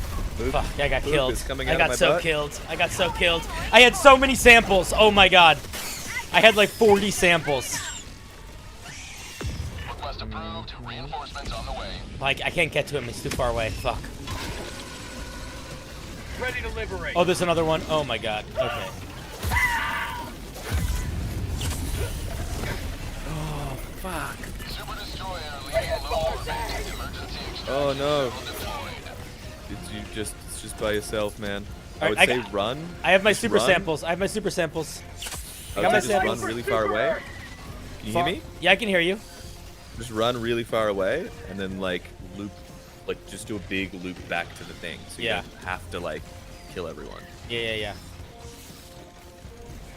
This is How'd the you coward like the strike. taste of freedom? ETA T-minus 1 minute, 30 seconds. Oh my god, look. They're just hanging out on it. Yeah. So you want to drag them away. Also, if you can run far enough away, they'll despawn maybe. Oh my god, there's a lot of boys. They're not listening to me. And now it's scary nighttime. Okay, oh, now they're listening to me. Okay. ETA There's a T-minus charger. 1 minute. I don't know where it is. I can feel the vibrations. Yeah, I can feel them too.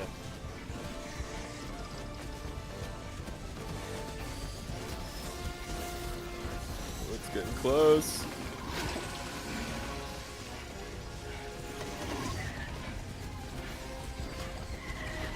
Is it here? No, it's 30 seconds away still. Oh, fuck. I missed. I was looking at the wrong thing. Oh my god, I'm so stupid. I'm so stupid. I was looking at the wrong thing. I was wondering why you did this. Fuck. I was looking at the wrong thing. God damn it. I thought it was at 0. I was looking at the wrong clock. We did good. We did good, but we didn't do amazing. We didn't do amazing, but we did good. We did good. You just missed the samples. That's all. Yeah, but there were so many. Helldiver's not at extraction So site. many. Pelican 1 landing aborted. Regaining altitude. Dude, metals is the only thing that's on my mind. Metals is the only thing that's on my mind. If you had to sing in front of like a arena audience kind of deal, you reckon you'd get booed, or you reckon you could muster enough to? Depends to on get what the through audience show? was, and depends on what I had to sing. You're like opening for Bruce Springsteen. That's the audience. How many songs do I have to do? You do 2 songs. I think I could do 2 songs. I think you could do. Hey, bud, I think you could do. I think I could do 2 songs. I'll tell you what songs I would do. Do you know? I know what songs I would do immediately. Yeah.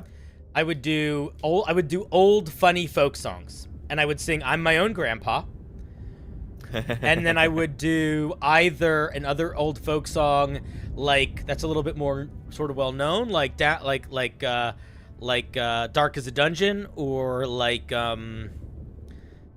Big Rock Candy Mountain, or oh, I love Big Rock Candy Mountain, or something like that. Songs where it's like you don't need to be an amazing singer for it to be a fun time. Always yeah, good to have another hero good. on board. That'd be my strategy. Jails are made of tin, and you can walk right out again as soon as you are in. There ain't no shorthand shovels. That's the next line. Nor actors, nor their picks. It's a good one. All right, I have to pick the next. Yeah, pick the next one. Bildo, you can join us, but but I'm gonna stay in this one. Yeah, join on us. Let's do the 15-minute escort and protect researchers. This is I sent you an invite. Hellpods primed. Engaging orbital thrusters. All right, so this one we kind of have to like. Yeah, we haven't got any people joining us. You might still be you might still be set to private. You might not have actually done it. Let me check. I'll switch it on then switch it off because it definitely says public. I just gotta friends only. Maybe I'll apply that. Oh, it does not like that. It's freaking out. Okay. And then public, and then apply. Okay. Crossplay on. Yeah, it's public. It says public. Alrighty. Alrighty, right. Alright, I think I'm gonna bring the ETA this time. I was feeling the lack of explosions. There were too many Bile Titans that weren't dying fast enough. Okay. Maybe like a. Actually, tell you what might be good. The mortar that does the stasis mortar. Yeah. Stasis mortar could be good. Here's my strat. This is what I'm going. Wait, have it?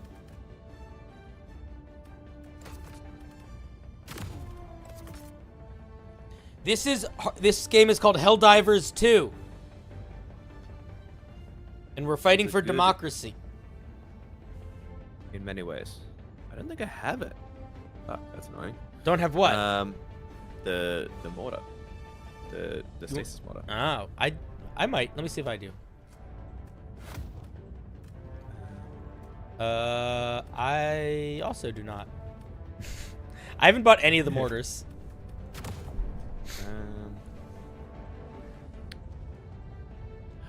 Laser. You think the lobby's bugged? Yeah, maybe. Maybe. Let's do this. I'm gonna pick this and I go flamethrower this time. Do it. Yeah, maybe. Then I have rocket pods for Hellpod launch initiated. for Bile Titans. To soften them up. They it needs those things. It says it's private. What the hell?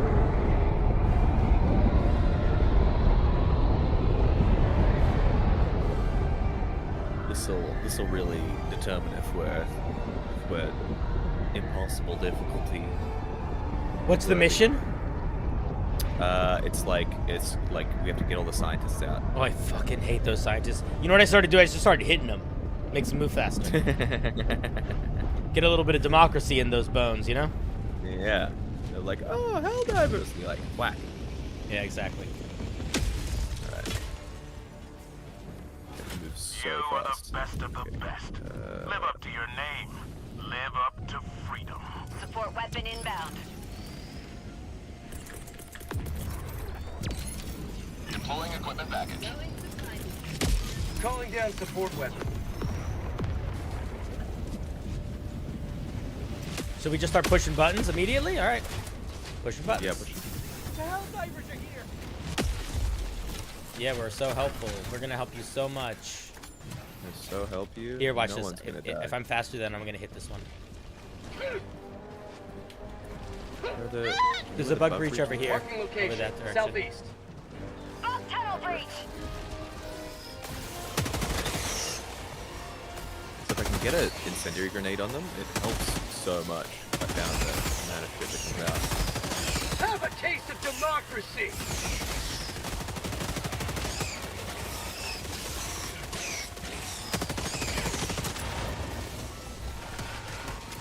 Oh, behind us. Hello.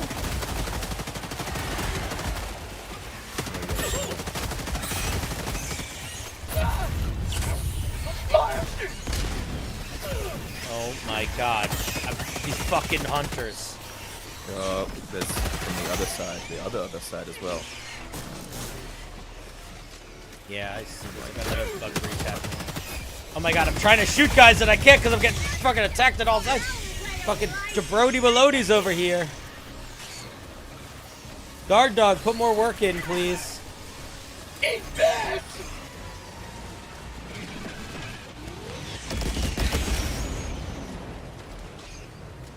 Reloading. 47 kill streak. That's a good amount. It's the fire, man. What's the fire and why does it? What's the word? Burn. Oh, that's the word? Sorry, I forgot. Burn. How'd you like to taste of freedom? It's so funny. Tunnel breach. Oh, very Changing fun. ice.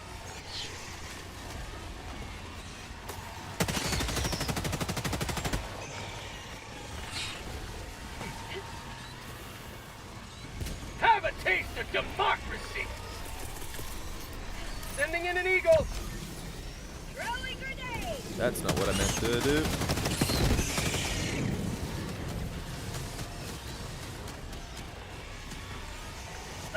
We have to let 45 of these fucking assholes out? Oh my god.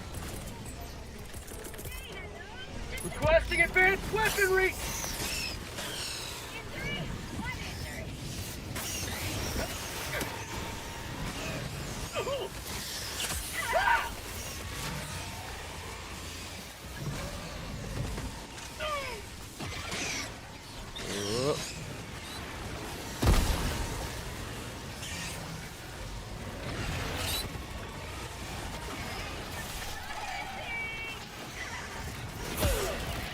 I'm out. Oh, I pressed the button. Get some. Get some.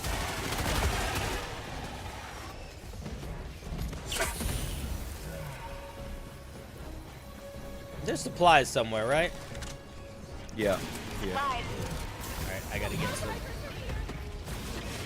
Stop killing them. Stop, man.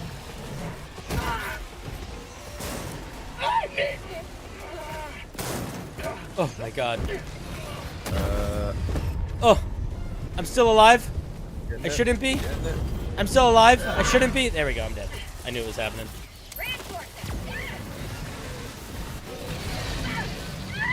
Nope. Request approved. Reinforcements on the way. Reporting to the front. Where you at, backpack?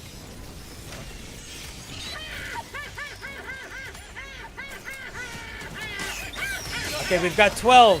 12's not bad. Not bad.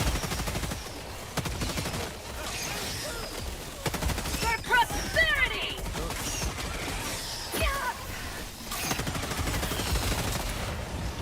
Fire in the hole! Mission at 10 minutes remaining. Oh, stupid. Oh boy, oh boy, oh boy, oh boy. Hey, big boy. Fuck! God dang it!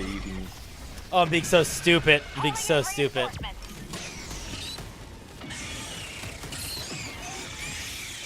Request approved. Reinforcements on the way. Ready to liberate.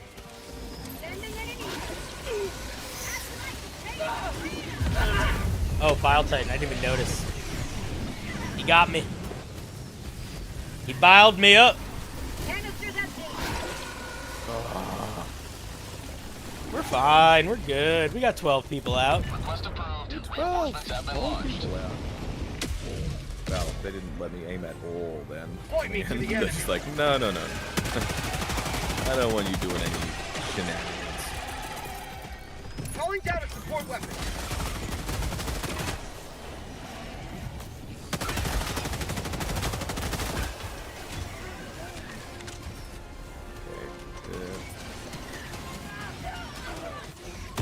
I'm out.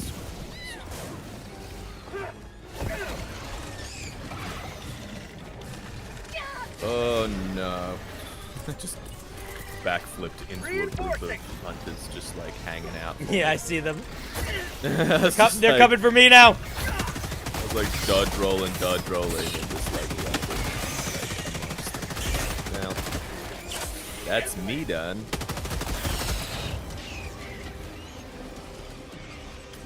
Well, at least there's more Bile Titans. Yeah, I was like, oh man, there really isn't enough going on. Dude, this is getting fucked. Yeah. It's very hard to regain momentum when you can't, like, leave the area. Yeah. Oh, I hit him, but I didn't kill him. Oh, well. Democracy as planned.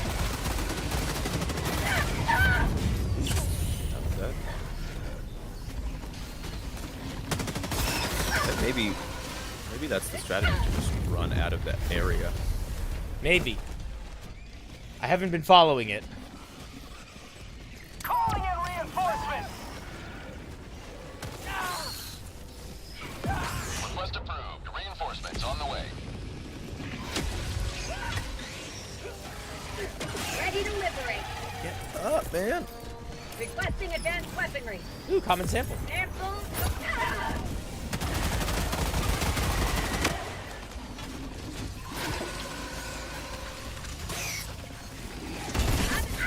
Fucking Hunter!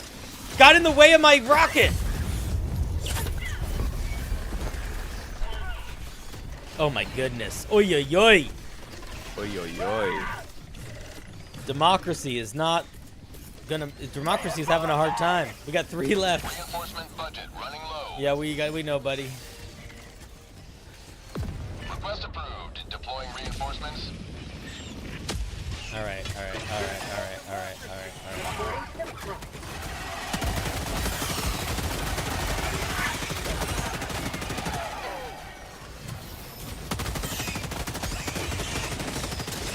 Hey, all the bugs are gonna kill them. Hey, guys. Oh my god, everybody. Oh, I got stun locked. These fucking hunters. Yeah, the hunters are just insane.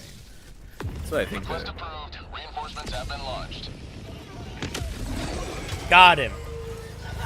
Joining the fray.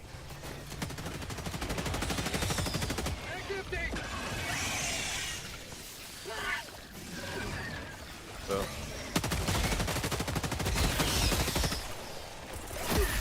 fuck. Millimeters from the syringe hitting my body up into just knocked me. That was a sick jump though.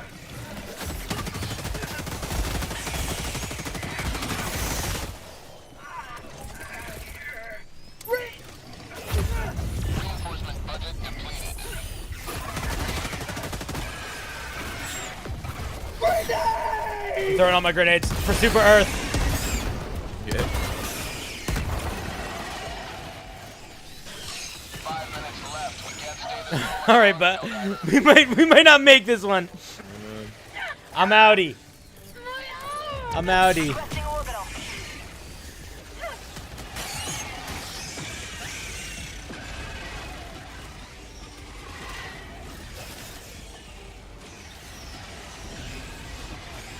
Oh my god.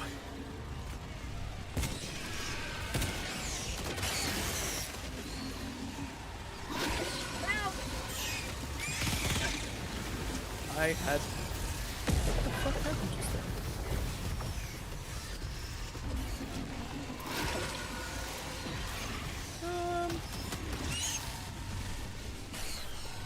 Do you know what? I just had a little minor panic attack, but it ended. I thought my meeting with AJ was tonight, and I missed it, but it's tomorrow, so I don't feel bad. Nice. It wouldn't have been the end of the world, but it's a bummer when you plan a meeting with someone and then you completely forget and don't show up. Yeah. Like, that's a shitty thing to do. Yeah, it feels. I think that's like quite a rude thing. I often don't think. It's things very are rude. Yeah, it's a but rude like- thing.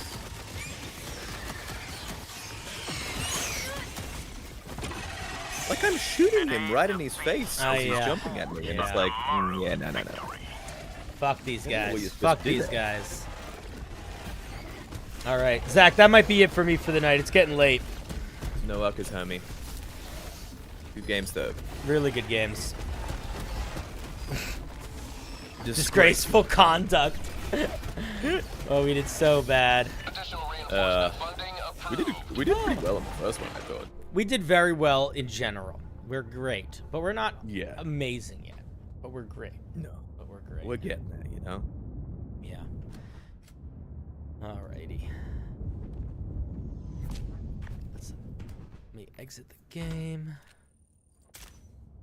Alright, I'm gonna say goodbye to my chat. But you're great. I love you. Let's be in touch. We're probably doing something later this week that I'm forgetting about.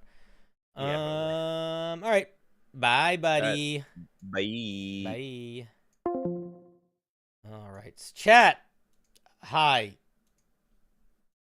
Chat, how you doing? Hi. There's not that many of you left. That's okay.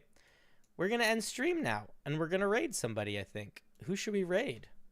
I don't know. Let's see. Does anybody stream this late at night? It's really fucking late. You know what we can do? This will be fun. If you're still here, you'll enjoy this. We are going to raid one of those channels that... Well, we're going to go into D&D, and we're going to look for somebody that is, like, live, but, like, a really small channel. Here we go. Let's find something. Oh, they're all small channels right now. That makes sense. It's fucking late at night. All right, let's raid... I don't know.